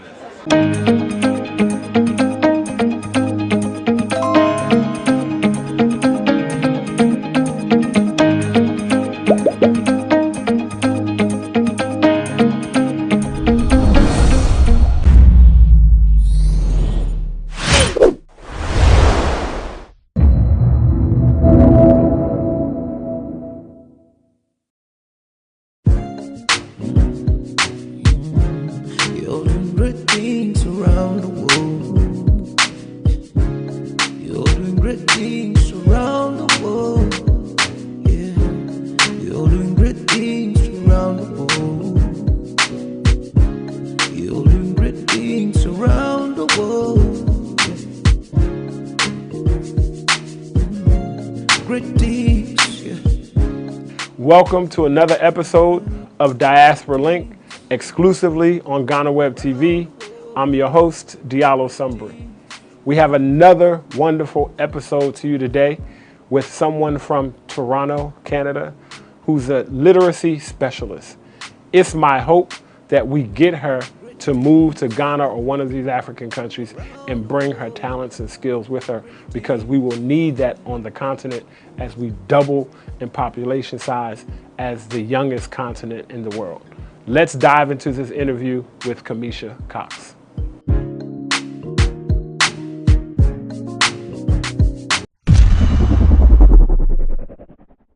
Welcome back, my good people here on Diaspora Link. As I mentioned to you in the beginning, we are here with our guest, Kamisha Cox. And as we do with every episode, we are going to get to know Kamisha with our game choices. Kamisha, thank you for being here again. Thank you for having me. So we're going to play choices. Choices is really simple. I'm going to give you two choices. You have to choose one. Okay. You'll choose one and tell me why. Please don't be difficult like some of our other guests where they just absolutely refuse to choose one. All righty. Okay? All right. Now, I know that you are born of Jamaican parents, but living in Toronto. And you've been in Ghana for some time now, right? Yes. So what I'm going to ask you is to choose between Jamaica and Ghana. Which one and why? Jamaica. Okay. The answer might be obvious. Well, it's just, I guess I haven't been here long enough, I feel, to kind of make a fair comparison. Okay. So, you know, Jamaica, beautiful beaches, the people, the people are kind. There are a lot of actually similarities between the two places. Okay, excellent. Right? So I would say that there are a lot of similarities, but the food, you know what I mean? It's the food I grew up eating, and I kind of miss it. There are some things that you can get here, like, you know, we call it plantain. Here they call it plantain, but I mean, it tastes the same. It's the same thing. Same thing. So if I have to make a choice, Jamaica. I'm going to choose Jamaica. Okay, no problem. Let's try this. Toronto versus Jamaica. Toronto. It's hard. That's hard. I mean, there are pros and cons. Choose one. They're still going to let you back in either place when you go, but the whole point of this is just to have you make a choice. So let's choose one. Toronto. Toronto. Why Toronto? I mean, I guess that's where most of my family is now. Okay. Right. So for family. Yes. Okay. And then friends. Okay. But then I would say Jamaica because of no, the weather and the freedom. Okay, got you. All right, how about this one? You've been in Ghana for a little while, so you've had some of the food here, right? Yes. Okay. Jollof rice. Yes. Versus rice and peas.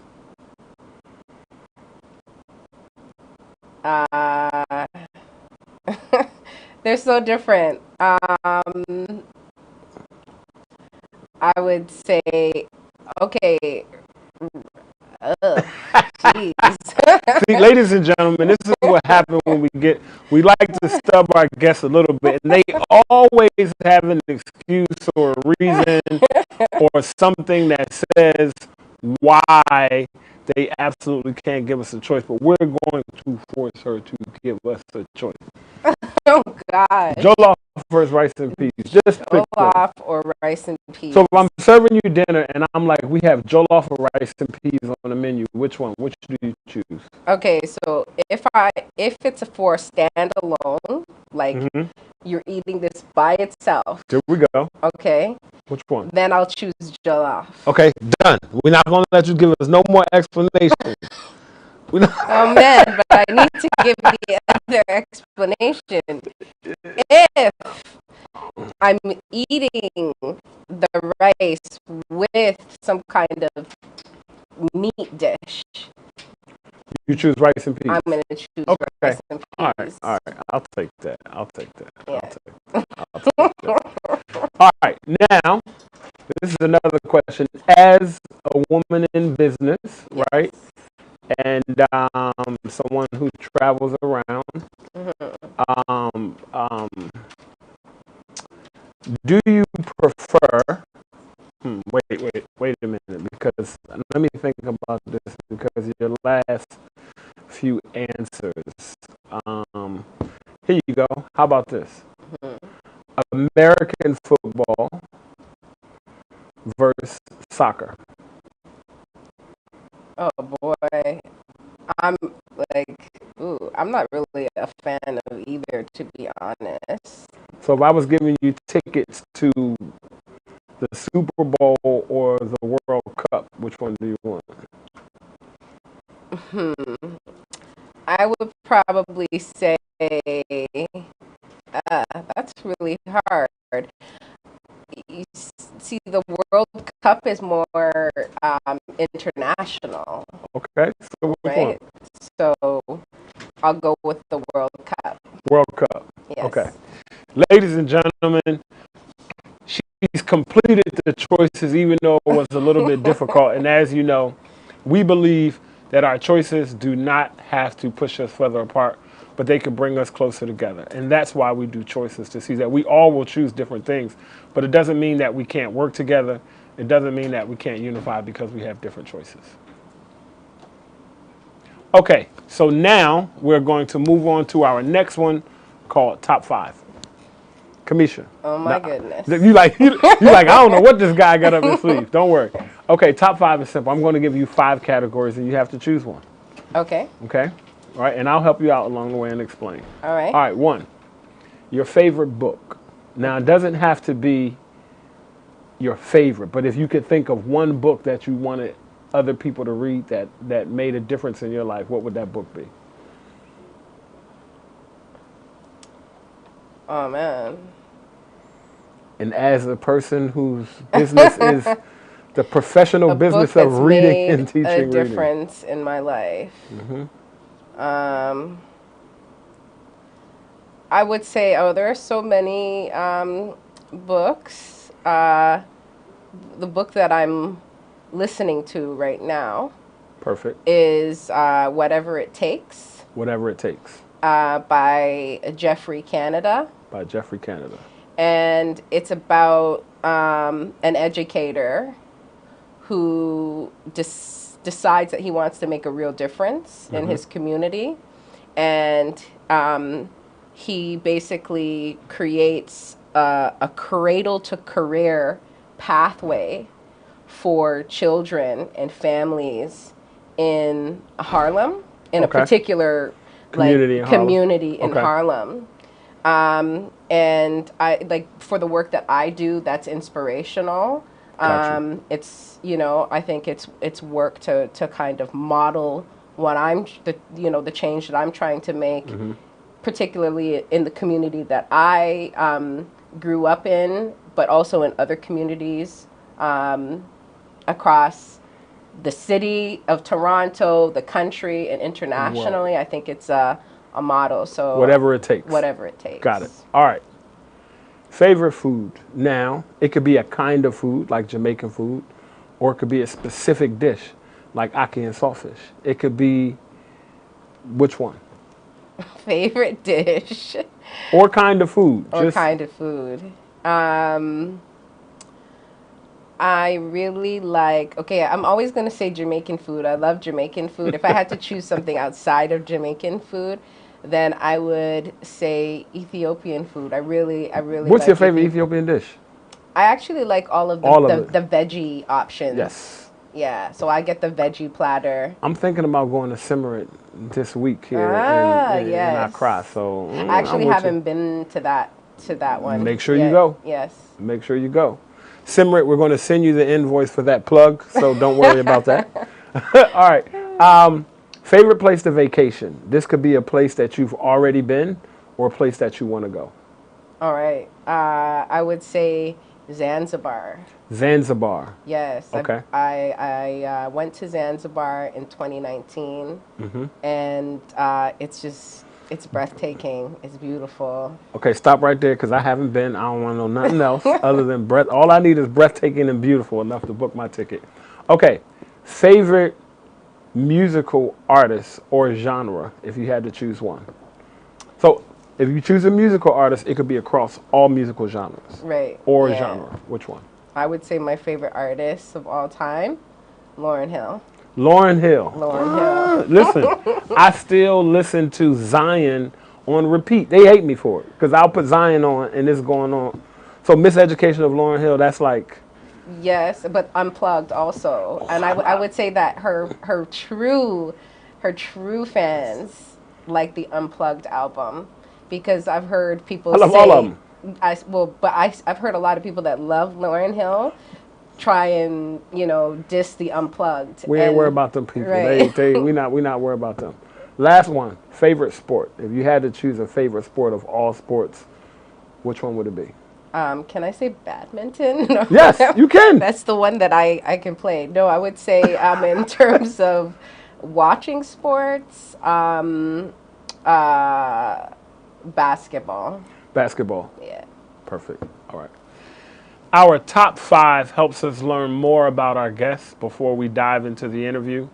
As you move around the world and you meet people, one good way to find out a little bit about who they are is through their top 5. So now let's dive into the interview and talk to Kamisha about her journey, what she's doing here in Ghana, what her business is in Toronto, and all that she's into. Great things, yeah, around the world. We are back on Diaspora Link. Now it's time to dive into our interview with Kamisha Cox. Kamisha, yes. Let's find out a little bit about who you are. So you mentioned that you are of Jamaican heritage, but from Toronto, live in Toronto. Talk a little bit about your family's background in Jamaica. Is your mother and father from Jamaica? Yes, both of my parents are Jamaicans. My mom actually passed away a number of years ago, but she was from Jamaica. I'm sorry to hear that. Thank you. They migrated to Toronto in the early 70s. So you were born in... I was born in Canada. You were born in... There are two siblings were born in Canada. Okay. And the rest of us were Now, born what in Jamaica. part of Jamaica is your family from? You got to shout out the proper part of Jamaica. My father's side is from St. Mary. Okay. And my mother's side is from St. Catherine's. Okay. Yes. And over your childhood growing up, did you go back and forth to Jamaica a lot or sometimes? Or was yeah, it... not so much in my childhood. I did visit when I was like around 12 with my dad. But, when I became an independent adult is when I started to go back more on my own. Okay. Annually. So usually around my birthday, around this time, I would, plan some kind of trip to Jamaica and be there for at least a week. All right, when you go to Jamaica, are you a tourist or are you at home? A bit of both. A bit of both. Yeah, like the last time I went, I was definitely a tourist and did all of the, all of the spots that you need to hit up. The Blue Hole, the falls, where else did I go? Just the restaurants, all of those Kingston, things that you're Bob supposed Marley to. Museum. Got you. So talk to us a little bit about the community you grew up in Toronto, right? So being of Jamaican heritage, did you grow up in a diaspora community where a lot of times in these different places, we have these communities where if you're from Jamaica, your parents lived in a community where there are Jamaicans, Haitians, Africans, all. Did you grow up in that type of community or was it somewhat different? I would say I grew up in Scarborough. Okay. So this is a suburb within Toronto. Okay. Scarborough is very different. So there are two, like Scarborough, there are pockets of communities within Scarborough. Okay. So my kindergarten to high school was in a community called Agincourt. And that wasn't so there was probably a handful of black families in my neighborhood, like in my direct neighborhood. You'd probably have to drive a little 5 minutes outside of the community, or maybe like a 15-minute walk to get to where there were more black folks. But, you know, with the passing of my mother, that led to all kinds of, you know, just financial hardships for my family. And so my dad had to like sell the home that we were living in, and we moved to another part of Scarborough, Kingston, Galloway, Orton Park, which is known, you know, as a low-income, high-potential community and highly racialized. So you have your Caribbean, your African population there. Okay. You also have your South Asian population as well. And so that's the community that I lived in from high school until university. In fact, I bought my first home in that community as well. Nice. Yeah. Very nice. So you've had a bit of both worlds, or two different worlds, growing up in your experience. What school did you go to? High school, West Hill. Okay. And then shouts out to West Hill High School. I don't even know where y'all are or what y'all do. It just sound like y'all super lit. Shouts out to West Hill. And then, but I graduated from Laurier, but okay. Which is like in Toronto. You at the time, we don't have it anymore. We had a grade 13, which was OACs. It was preparing you for post-secondary. Okay. Specifically for university.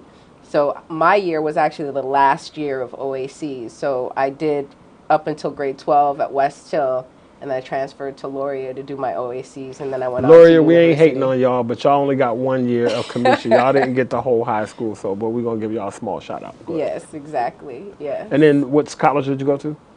I went to, for my undergrad, I went to the University of Windsor. Okay.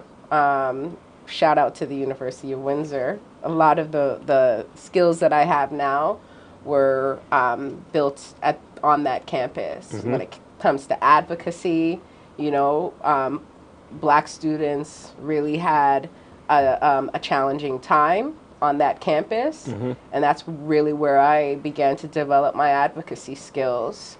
You know, I started a festival there for African Heritage Month. Okay.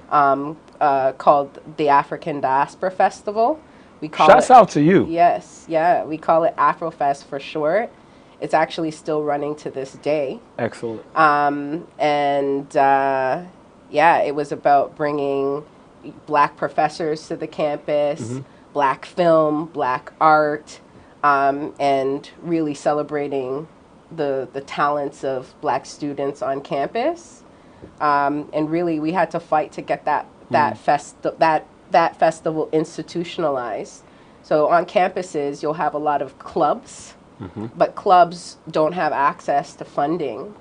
But when you become institutionalized and a part of the student government, right, then you're able to access funds. You can have office space. You can have paid staff. Listen, you bringing back so many memories, because I remember being in college and being the anti-student government guy advocate on campus, feeling like, oh, you student governments, you all are just lackeys for the administration. You're not really addressing the real student rights. So I was a student activist. We went super hard, blocking off the street, storming city council meetings, fighting for our funding for our school and things like that. You mentioned about when you moved to that community and you began interacting with different groups of people. And it sounds like that was kind of maybe your first official introduction to African people, continental African people, around a little bit, right? In terms of being in those close quarters? Well, I would say there were some experiences in childhood. For example, like we had, I remember in maybe grade 5, 6, we had an influx of Somali students that came, you know, refugee families living in communities in close proximity to the school, the elementary school that I went to. So there were African children in the school, not necessarily right in the direct community that I lived in. What was the first African country you visited? Ethiopia. Ethiopia. Yes. And what about other countries? I mean, we're in Ghana now. What other countries have you visited? South Africa. Okay. And then Tanzania, but really Zanzibar. So I didn't have a chance to go to the mainland. Okay. Yeah. Nice. So what we're going to do right now, and this is the thing that I said I absolutely would not tell you about. This is something that we call Africa in 60. Okay. So we want you to name as many African countries as you can in 60 seconds.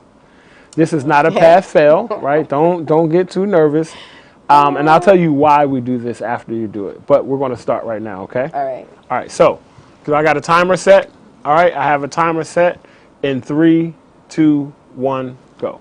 Zambia, Zimbabwe, Ethiopia, Somalia, Eritrea, Djibouti, South Africa, Eswatini, Botswana, Ghana, Nigeria, Cameroon, Sierra Leone, Chad, Liberia, Libya, Congo, DRC, Rwanda. Doing great. Burundi, Morocco, Egypt,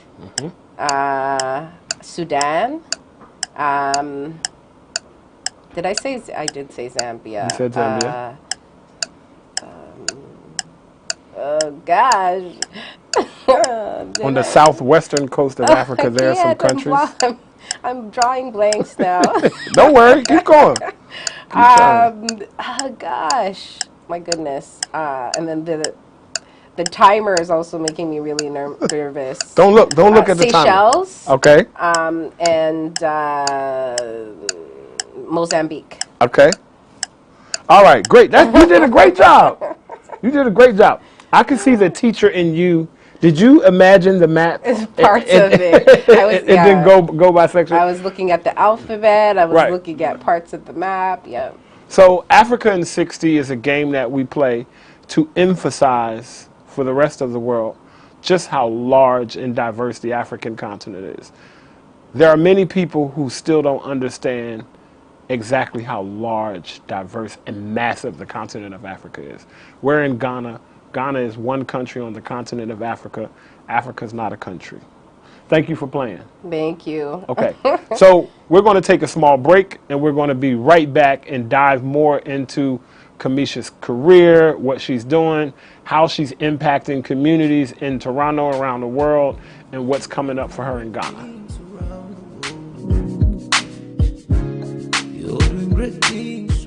Peace, global African family. My name is Diallo Sumbri. I'm a co-architect of Ghana's Year of Return 2019, and I'm the president and CEO of the Adinkra Group. For the past 5 years, we've been bringing loads and loads of people to Ghana. Many of them, their first time on the African continent. Their first time putting their toes in the African sand, in the African soil. And so many people have had their life changed. Our birthright journeys are curated cultural immersion journeys centered around reclaiming cultural identity, exploring your ancestral heritage, and celebrating African resilience. It gives me great pleasure to introduce our Birthright Journey Partner Program. It's really simple, and you really don't have to do much, other than email us at info@theadinkragroup.com. Now, what makes a great Birthright Journey partner for our program? Are you a leader? Are you an influencer? Are you that person that your family calls on to organize, or do you automatically know that that's your job? Are you somebody of status in your community? Are you a community leader? Are you that person in your church or in the school? If you are the ideal Birthright Journey partner. Do you believe that every person of African descent should have an opportunity to touch ground on the continent of Africa? If you are, then you are the ideal Birthright Journey partner. It's simple. We're going to show you how you can travel to Ghana for free. Not only can you travel to Ghana for free, but you can actually get paid to travel to Ghana. Really simple. Just contact us at info@theadinkragroup.com and set up a discovery call. You'll get to travel. You'll get to travel with your family and friends. You'll get to travel with your community. And the best part of it is that it'll be free for you. Or you'll even earn money doing it. So again, info@theadinkagroup.com. We look forward to seeing you in Ghana. We look forward to dancing with you in Ghana. We look forward to eating fufu, eating jollof, eating wache. Make sure you contact us now, and we would love for you to become a Birthright Journey partner. Madasi.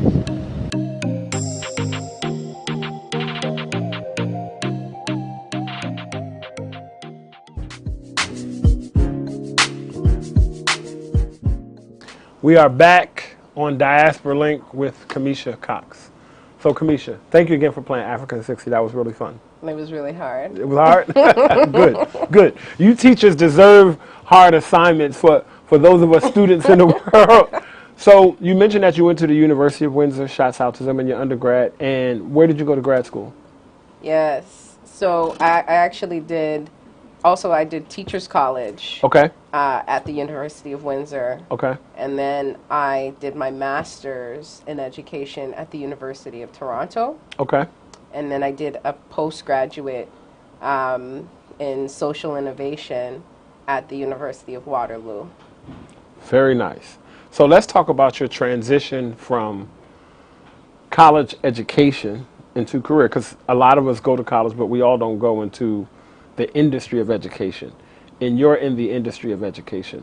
So let's talk to us a little bit about your company, the Reading Partnership, what you do, and just a little more. Yeah, so I always, start my story off by saying I graduated from Teachers College, and during that time, there were no jobs in Toronto and Ontario. And so, like many teachers graduating at that time, I decided that I would leave. Mm-hmm. And I actually started my teaching career in the UK, in London, okay. In Hackney. Which is a low-income, also high potential. I just want to let you know that I love low-income, high potential. I was about to finish it for you, but go ahead. And you know what? I got it from one of my mentors, okay, Jay Pitter. So low-income, high potential, highly racialized community in London where I was supply teaching, and I landed at a school in Hackney. And after a week of supplying, they said, we want you to stay. We want you to be our literacy specialist. And this is, I'm straight out of Teachers College. So I didn't deserve the title then, really. But it was, that experience was the experience that, positioned me for the work that I'm doing now. Mm-hmm. It was a high school, and their high school starts in grade 7. And I was working with grade 7 to 9s who were reading at primary levels. Mm. So we're talking, young people in grade 7 reading at a grade 2 level, and in some cases not reading at all. Mm-hmm. And it was there that I was like, how is this possible?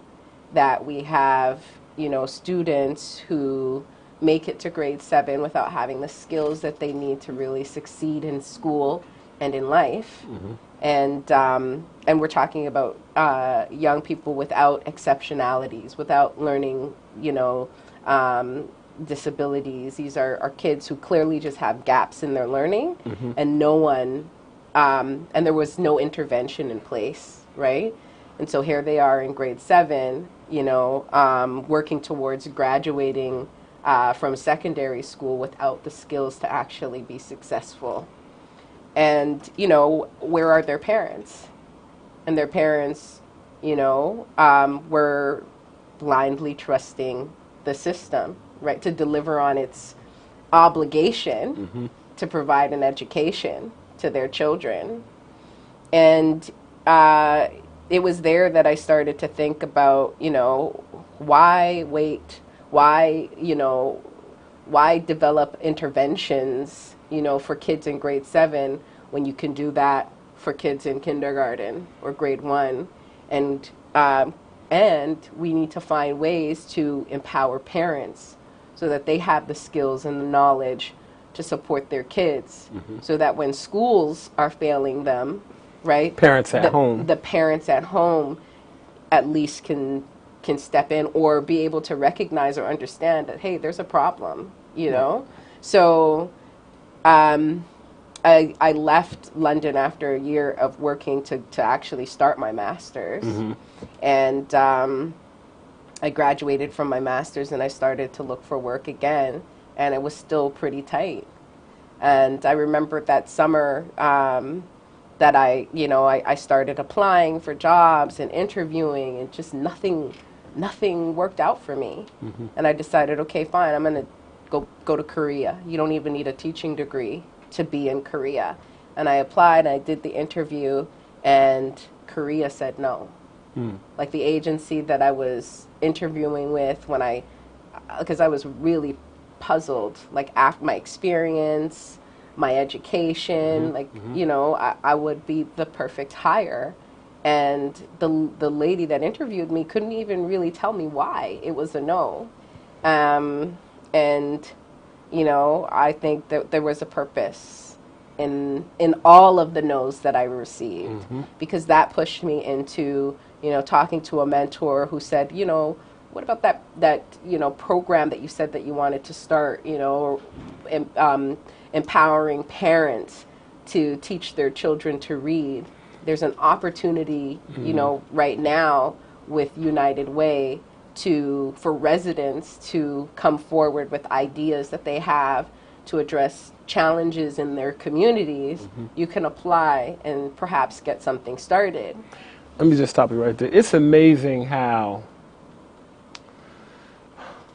things that feel like a block in your path, you think they're blocking you, but they're actually blocking for you, right? They're blocking for you so you could make your way around to find the right thing that's for you. That's really amazing, and to have the, you know, the patience and the foresight to see that, you know. But number one, to persevere and try, and then say, you know what, well maybe, and then so let's get into the reading partnership. Yes.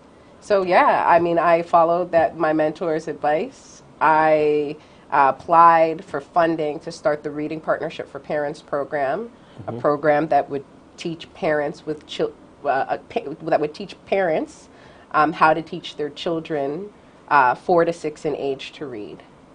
And I was going to focus on parents living in the Kingston, Galloway, Orton Park community in East Scarborough, where at the time 49% of children in grade 3 were not meeting the provincial standards for reading. So it was addressing a real issue in that community, but targeting kids at the onset of their learning in school, right? Because when a child writes the standardized test or does that assessment in grade 3, it wasn't like they were reading at level in grade 2 and then they woke up on the day of the test not knowing, right? These are skills that they didn't develop over a period of time that have now led to this kind of, you know, performance and when taking the standardized test in grade 3. So let's start early. And I mean, it's been 10 years. So what was supposed to be a program actually over time developed into a full-blown organization where we offer 3 signature programs. We're, you know, still very much focused on serving children and families in the Kingston, Galloway, Orton Park community, but understand that there's a need beyond the boundaries of that community. And so we've been doing work outside of Kingston, Galloway, Orton Park. So we running the Reading Partnership for Parents program, which has reached hundreds of families to date. We've moved that program online, like with the pandemic. We've had to move all of our programs online, but we've, you know, really developed that program to be just as effective as the in-person delivery now online, right? There's a 360 Stories, which is a program that gives young people in between the ages of 9 and 12 the 360 experience of bringing a book to life. Nice. From writing to editing to illustrating to publishing and presenting that book at a public launch. I was reading one of your program participants' quotes in an article that was written, I can't remember the publication, but in an article that was written about you in Toronto, about the work that you do. It was really, really impressive. And I understand that someone has recently received, congratulations, has recently received quite a large investment into their company. Can you tell us about that? Yes. So we're really excited about this. Like 10 years, like if you think about receiving 10 years ago $12,000 from United Way to start the Reading Partnership for Parents program, and 10 years later, you know, receiving $750,000 to actually expand and scale that program to reach families across Canada. And that's an investment coming from TD Bank, one of the country's largest financial institutions. I'm gonna just give you an applause. That definitely deserves an applause. Yes, Excellent. we are grateful, and we're, you know, excited about, you know, the fact that a program that was incubated in Kingston, Galloway, Orton Park is now going to expand nationally across the country to serve children and families. And the vision that I have is to see that expand even further and become an international intervention across several countries where children and families need access to evidence-based literacy programs. So let's move to, what are you doing in Ghana? I'm just asking straight up, right? Not that you have to have a reason for coming, but you came to Ghana and you're here on this show, right? So I know a little bit about you extending your ticket and being here, but just give us an idea. This is your first time in Ghana. You came for vacation. Yes. Right? And you've decided to stay a little longer. Yes. Talk to us about that decision and what are the possibilities that you've seen here in Ghana and the African continent overall so far in terms of the work you do with reading and literacy. Yeah, so what am I doing in Ghana? I mean, that's the question that my that my aunt continues to When are you coming home? When are you coming home? When are you coming home? Yeah, I came on vacation. I came right before the new year. I missed Afrochella, so I'm a little sad about that. But It'll be back this year. Right? Hey, Kenny Abdul, y'all hear this, right? Right. You got people they upset because they miss Afrochella. Yes. Yeah, I was supposed to leave January 27th. I decided I wanted to stay. I wanted to work remotely from here for, you know, 2 And you ain't just stay for a week or two. January 27th. We kind of far away from that right now, right? Okay, go ahead. I was only supposed to be here for a month, working remotely for like 2 weeks and then returning home. But after working remotely for 2 weeks and realizing, hey, I can make this work. And my work right now is remote, right? Everything is done online. So why go back to Toronto where we've had the worst winter ever. Where it's cold. And we've had the worst winter ever. Let me share my hashtag with you because our viewers know. Y'all already know. Hashtag no more winters. Go ahead. Exactly.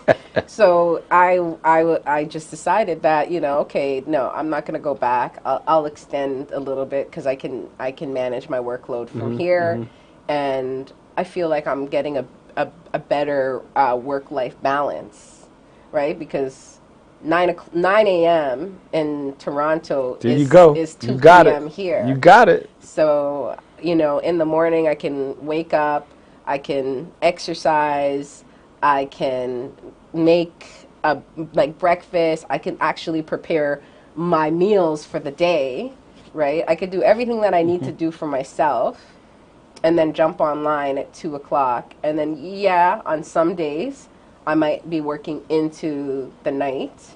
But I've tried to organize my schedule now to ensure that I finish, you know, at a reasonable hour as well. And it's working. It's working. So you here? I'm here. So let me ask you this question. Africa is the youngest continent in the world, right? And the population is expected to double here. And literacy is a challenge, right? Not just in English, but even in native languages. You know, talk to us as a literacy professional about how literacy affects development in communities and societies. I mean, it might be kind of obvious to some people, but I would love to just hear you, hear your approach on that. And I would also love to hear if you feel like there are some possibilities for you to bring your skills in the research and the work that you do to Ghana and other African countries. Yeah, for sure. I mean,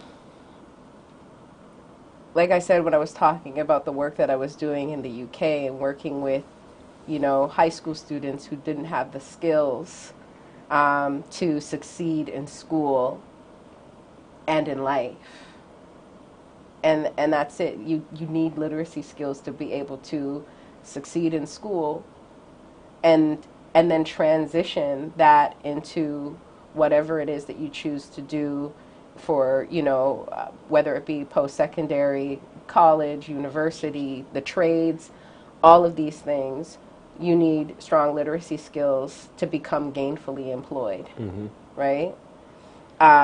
So, and when you talk about development, right, we're going to need engineers, we're going to need doctors, we're going to need teachers, you know, we're going to need mechanics, we're going to need elevator mechanics, we're going to need all of these things in order to develop, right?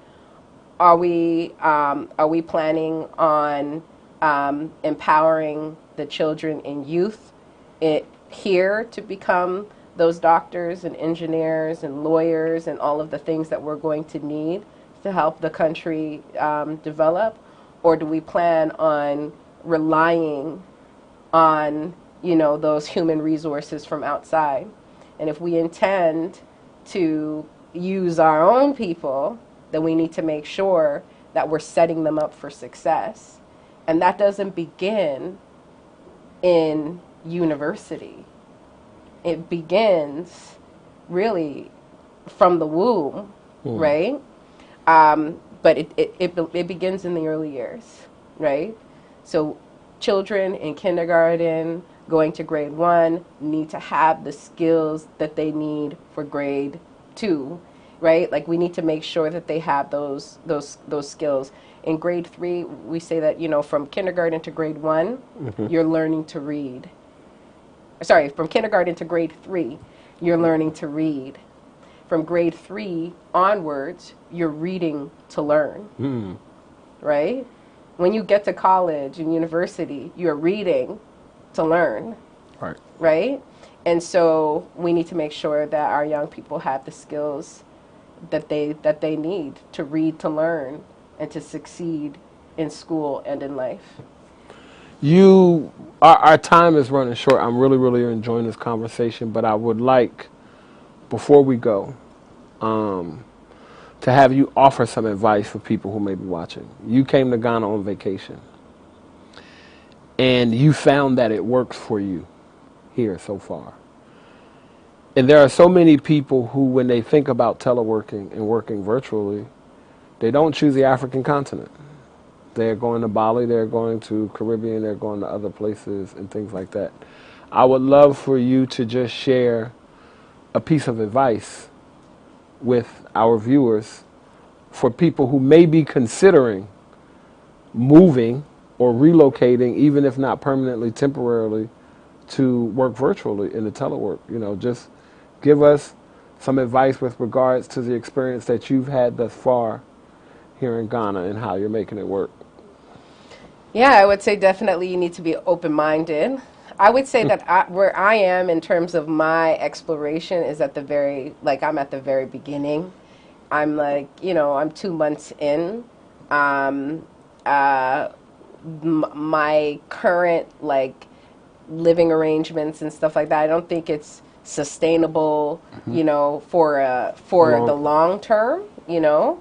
But for sure, for folks that are looking for a short-term stay, 3 or 4 months, there are, you know, there's Ghana for sure, and there's countries in Africa outside of Ghana that are, you know, that are developed enough for you to be able to do your work, to have a great time, to have access to all of the things that you think you might not be able to access. You know, like when I was coming, there were questions about reliable Wi-Fi. Like, that's not an issue. I've had, you know, coworkers have more unreliable Wi-Fi back home than me, right? But just be open-minded and be, you know, willing to absorb and the beauty, and to enjoy the beauty of a different place and different people.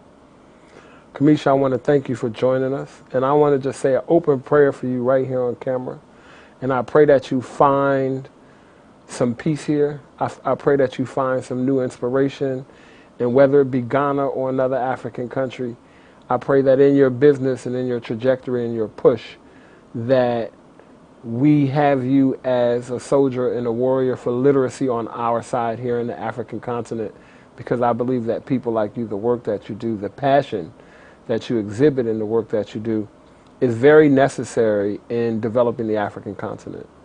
And in that, we believe that the development of the African continent really requires the help from the diaspora to help us move beyond aid. So I really thank you for taking the time to come today.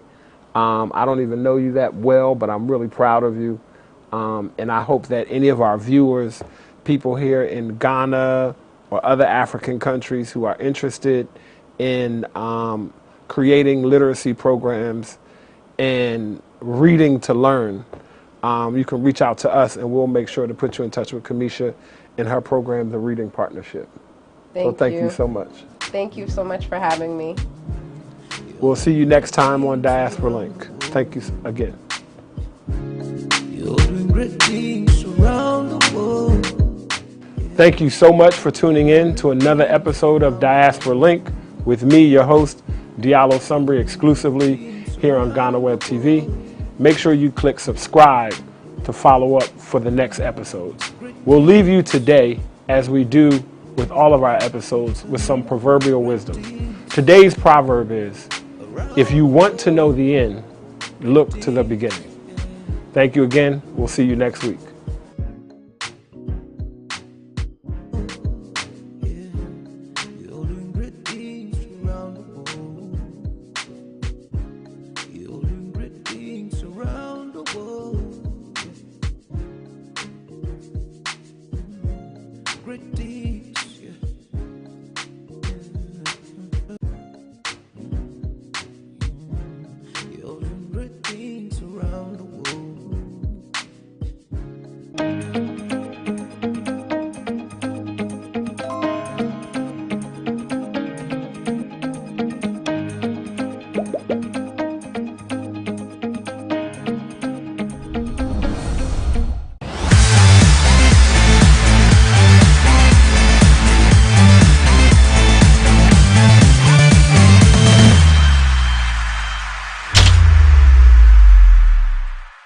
Yes, I saw baby come on GhanaWeb TV. Just a drip ne very tight. Just say yes, I share that so we can minya bling bling bi anka meka just make sure diamonds na de but wa beti ase so who message na say e come on GhanaWeb TV. Ye ba krom ha say celebrity news, just feelers, trends bi akoso na just say ne ekọ showbiz industry say ama broni ma be sang ni na egwo ma na sana watwi de very special. Afi 2022 we ye very last episode of come on to say the mebo modern ade moon sama bread just a mean job back crampo where the yan same because na me mamodano mama yen try when I say ya koba and some de e te fie tabang ma be sangning in ego amam Besa sama wakwa baba in komo ho on GhanaWeb TV. So nimse say share dia na ye nie je cause some de hey. Ya ba be chim. Na watwe de ye started dia na eno baro ni. Just unim say ba kro ma say ne bars or ba hardcore. Hey, ye no be chiro on chiro fake. Hardest MC e be mano. Now on the ye Nicholas Duncan Williams ba. Often say D Wills ni stage name abonum. Na ye Nicholas Duncan Williams be de munim na nkasa. You very popular now ko social media to ba say no ye video be or sawa be ebinum chemu or suffer by mama judge na aha omo de nyom bia ba out my friend don't judge me I mama bu just say mutumi hwe nipa mutumi just say me gina he mutumi abeska me from me tibe to me down I just ma bobi bia mam just say ni ho kra na maka se bi na ya akwa yesem de akokodi eyo suffer ibe na eye eno bara no no so nim say ono so ni fia suffer wo honom wa bom e na wodi nyom bia ba beto abonti na nyom ni de otie mu nsema we de ye ja mama ya modi kokonsa keka se we nyame na we dey osofo ba na wo yesa na efa ni kosi we dey omo direct mama kasanti nyom no mpa bi ntie ya omo the video san so about out uko YouTuber obetime ye bi ahwe na video no po we release in less than 24 hours over 27,000 views ni ade ko so ehwe my recommendation just say it's been positive e bi no mu kirema eye the wills example or rap anaso otu nyom no che cause I say some few seconds and no kwampo end na me say is a style want to mean kire eno na na ye nyoma na ono asa ati aseso bia the use me say the voice ba ho kakra bi nti esi ho no mama amaka so esankanka o ka nya obia ne nyom so bi hwe na say o pa na ho ko pe the use na so da ho ye nyom ba nyom ne there has been very good kata sama fo che say won mu share no mo ka ho asem video no so it was on point and him say no there obeja abi de sem polo ato e ya pa we so nti sem ne there do na ba ko bi catch me attention no say baby anem pass ho obo mpa e ho na obo eyi mean to me ke bia na me ma me champagne fushenti onya nyom ni bia kona kotie nti na e kan ne say eye eno barrow ni ene eye Duncan Williams ba nyom no te atija ankasa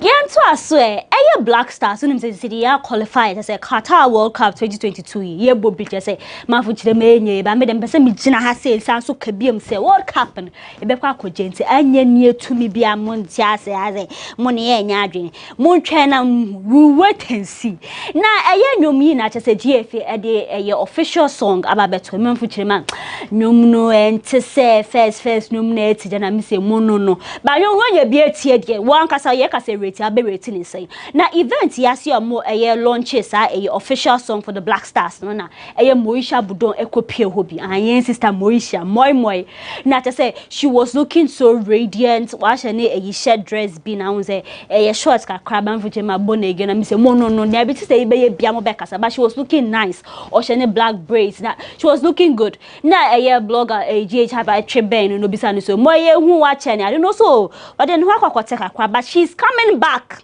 na mafu say eh back you can ye slay him back and I say back to evangelize and as I say na me asem na just say oba be kan na say ni mu hina but ne ye ndan say she's in good health hu no so she was having the time of her life it's Moisha announce so be back into mo na avele bia we say eyi ejamu ani ho na ekura yi keche mu nyina mo prapra kwemu Moisha Budon is back ayo yentu ankomane so na just says community bebre hihya dakem na metwetwe maako meyin kakra na say nya akoye nim na watwe aya tweet ba ko a trending ni modern if na efi eye Efiaodo ai efia chema se de so otna se e kan one term card say obetwe ni ho afi eye sexual intercourse say mpemegori obetwe ni ho afi for some time no eye ni best decision if ya chirema oti wo ko ntumi nkada akumpo ate say obi ni na edi echi cafe mana say odi mpemegori ai hu say mpefo kasa wow so what na meken ase ai if ya chirema just a tafri bomski ne che say ya mudi jejemo no de oye bia chan kasa o say is one of the best decision na eye Efiaodo on the graphic showbiz eye interview no chema o say emerima ba na akwemu but when you now walk back akwa to say bi say they want to get into your pants I say bi on obed that by heart rough big keke and as I say oh yeah if you don't me say mo twe be na so onu if you do twemp na say enya sa na paint remember the oba na akwemu but as agenda no road dross ne sa nyama no se ni nje hunte ama je say zimu hu na make say bi efia you not in a relationship but chema won oba ni na wonya adwen papa but if you do twem say de imene wo kase ya ye kase o so no de anke ko onu kwanka wa ware ma she's living her life as a a family woman but mrene na ema but she's saying say ono de member na wan ba na akwema say won sheda nye they are not looking for love simple and short they are not looking for love but my yen kwada yen fa we chi cafe na mo pe but ono de o so cheda eno nya ne like she's looking for a very serious man meaning say God fearing hard working sex person na say but sister Fiodo Chema being celibate say watching hu efi mpemeboru is one of her best decision nti efi aye kase ya we show all the best cause closet now right person and so ebeba and check na say Ghana Law School say pass out fresh lawyers na say that November 13 the ocean of status so social media and just say obia post you be me say hey just money lawyers wo kroma na just say wo frame asem wo call them just say munyam ho kra na eye Ghana Law School one wo pass out fresh lawyers na eye Dr. say Kwame Despite and back in the say no ka ho say the oye lawyer na no mo ye private dinner be to celebrate na graduation just say why a lawyer na just say na Tracy no nusu jina hobby adofo ebusuafo Father Dexter just say teach you for na dey invited few what do any coach honum and then I Kennedy Chemo also no the very first lawyer e won family no say he feels very proud because I tell Akufo-Addo so and na papa ska na just say bibia just wo boni din de bia na say wo papa coach but also Chemo say dey ska wo na say busuani ska wo ho nyina say dey obetumi de ne say sini bo akase ono no ye ebusua first lawyer na Kennedy nso so e kasa no de ehyenkofu nkwan no so Chemo so no kwa sometimes ye ne papa si bi o feli bi but ni na o jana na so etro ni say dey wa ye lawyer no Chemo ne papa says brana wa bono ya de very big and I have say obi enim ne despite and just say ni di aheta baby about no so no Kennedy also ne de pass say watumi akonanim abone homode nye say bia ne papa skenti ono so etumi asua de say de wo boni di oba fene say lawyer Kennedy or say say you to us the and na ye mami evangelist Dinah Asamoah afi or the Abba Father concert ne share so fair with UPSC and I just say eti true for celebrities ne just say fans e pu ko share no ke say we organize adi fair now nim say Dinah Asamoah de na say de slay obehia da so no ankasa any program won krom ha say and na ankasa obeti ase na dress na just say Dinah de to so ne de oh mama Dinah 4 more for mama Dinah just say to do more I make na foka me nka ho asem ko ba ye show yanto angomano so na evangelist dress no de copy any show yase na wa hu say red dress yi or shey just say it was well put together Kofi-Akotua na just say style no na ba ko bin so as silver one be just say it was on point makeup on point hair on point just say me nka de na me there just say mami she was not even looking like a age now even ahead of a year Abba Father me ne koye interview be na just so den say me break to do chema just say my na mbuka say mo aye di mu say MPP aye den na just say one moment ma o say nyesa anete o say just say a Bible na true say me be ba just say me be ba ye din mo mpia nko she eye MPP say won na won bo bra yo chema na na dan kwa o say otu chema o say nya nipa be ya na waye o say president awa ba krom ha say nyina ya kan ya babon homodin pan na dan Akufo-Addo Russia Ukraine war yi na ase ne nyama na Africa ka about no do so kire mo say ne so what to abampo a obekoso a campaign ama MPP also bekoso a campaign so amount na mo kan de e fa ha say na kwakogu na che say yembra Abba Father no so che say nsem ne do atudwe we na Abba Father na che say manfo chema evangelist na Asamoah address ne there was on point say hu say brother Sami copy hobby che say edini de membo ho na meyi hwana just say it was well put together to say manfo chema why ya de pa cause management in some year be ni nyina echi and stopping ama otumi de Abba Father ahehye so de na manfo kan say evangelist Dinah Asamoah for more to do more say wo bo abaso pa Mona for real asama gusud eda pon so na chese na watchi ni chese wa trendy ankasa in chirime betu dwa se authorities action UK for some alleged fraud bi esi wo US some time back no na chese wo picking it up ebro ko Ghana was UK na chese ni team so aba betu dwa se enye no kware wo chirema won chire ne ye na efa hin kosi hin na eba asa na mafuji anse na so won chire na Mona for real or wifa fan girl from Ghana or Wanyifa. Now some they call you be but if your social media trends at say the kofo esoma say omode yesro say Hajia was showing things, she was flaunting wealth ni ade na be say my beto pon say she's being wanted for a year fraud na mafo chema na say scanner na no flaunt ni nyina na say as wa frame nya sika kroje na mafo chema asemba munya botare say je say court impo one phone say one sentence ni say biasa 8 million fraud na mo ka say $8 million fraud ni say ye no kware say ye no kware but aye ye nkrom hafu bia Ghana for choose me say aye won ho lawyer aye won ho judge a sentence sister you say we do for but mafu chema munya botere say there is no official confirmation to say watching na mpo say ye fraud o say ye whatever crime mo fam betu dwan ti bibia ya botere but aye ni team so aka say enye no kware but post bin so say Mona for real ni page a Facebook page and make it say atamfu nyanya many atensem na is very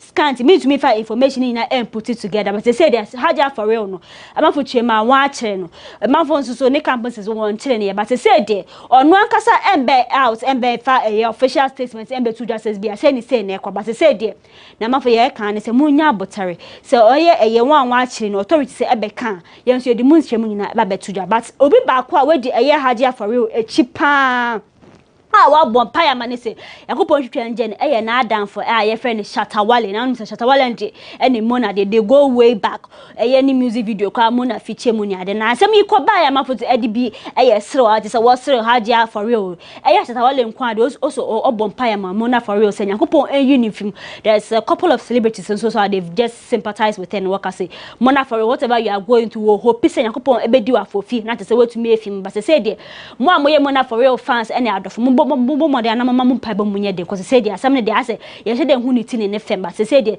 so we having mpo na say be a court case or whatever you are hoping say obetumi efimu atadwe yan at den Rocky Dawuni to say we nyane third Grammy nomination na we dey asem den na 2023 Grammys no ni category best global music performance and at say yabo Rocky din ewo mu na ni numa wo friend never bow down NSA nomination na say 2023 Grammys no Burna Boy to say wasanso nya nomination wo mu pa say Nigerian themes ono so feature bi oye mo so nominate no but we dey asem na me ka kokosi so say mombo modern boy bia ye be ya boa Rocky because it's been in the third time na ye nhwe na say ye mpa na mo be huo say dia mo be ye bia na mombo modern because dey ya moka na obi nje Grammy ye obi nominate enti say ye ni papa Rocky once so abuni din for 2023 Grammy na mombo modern na say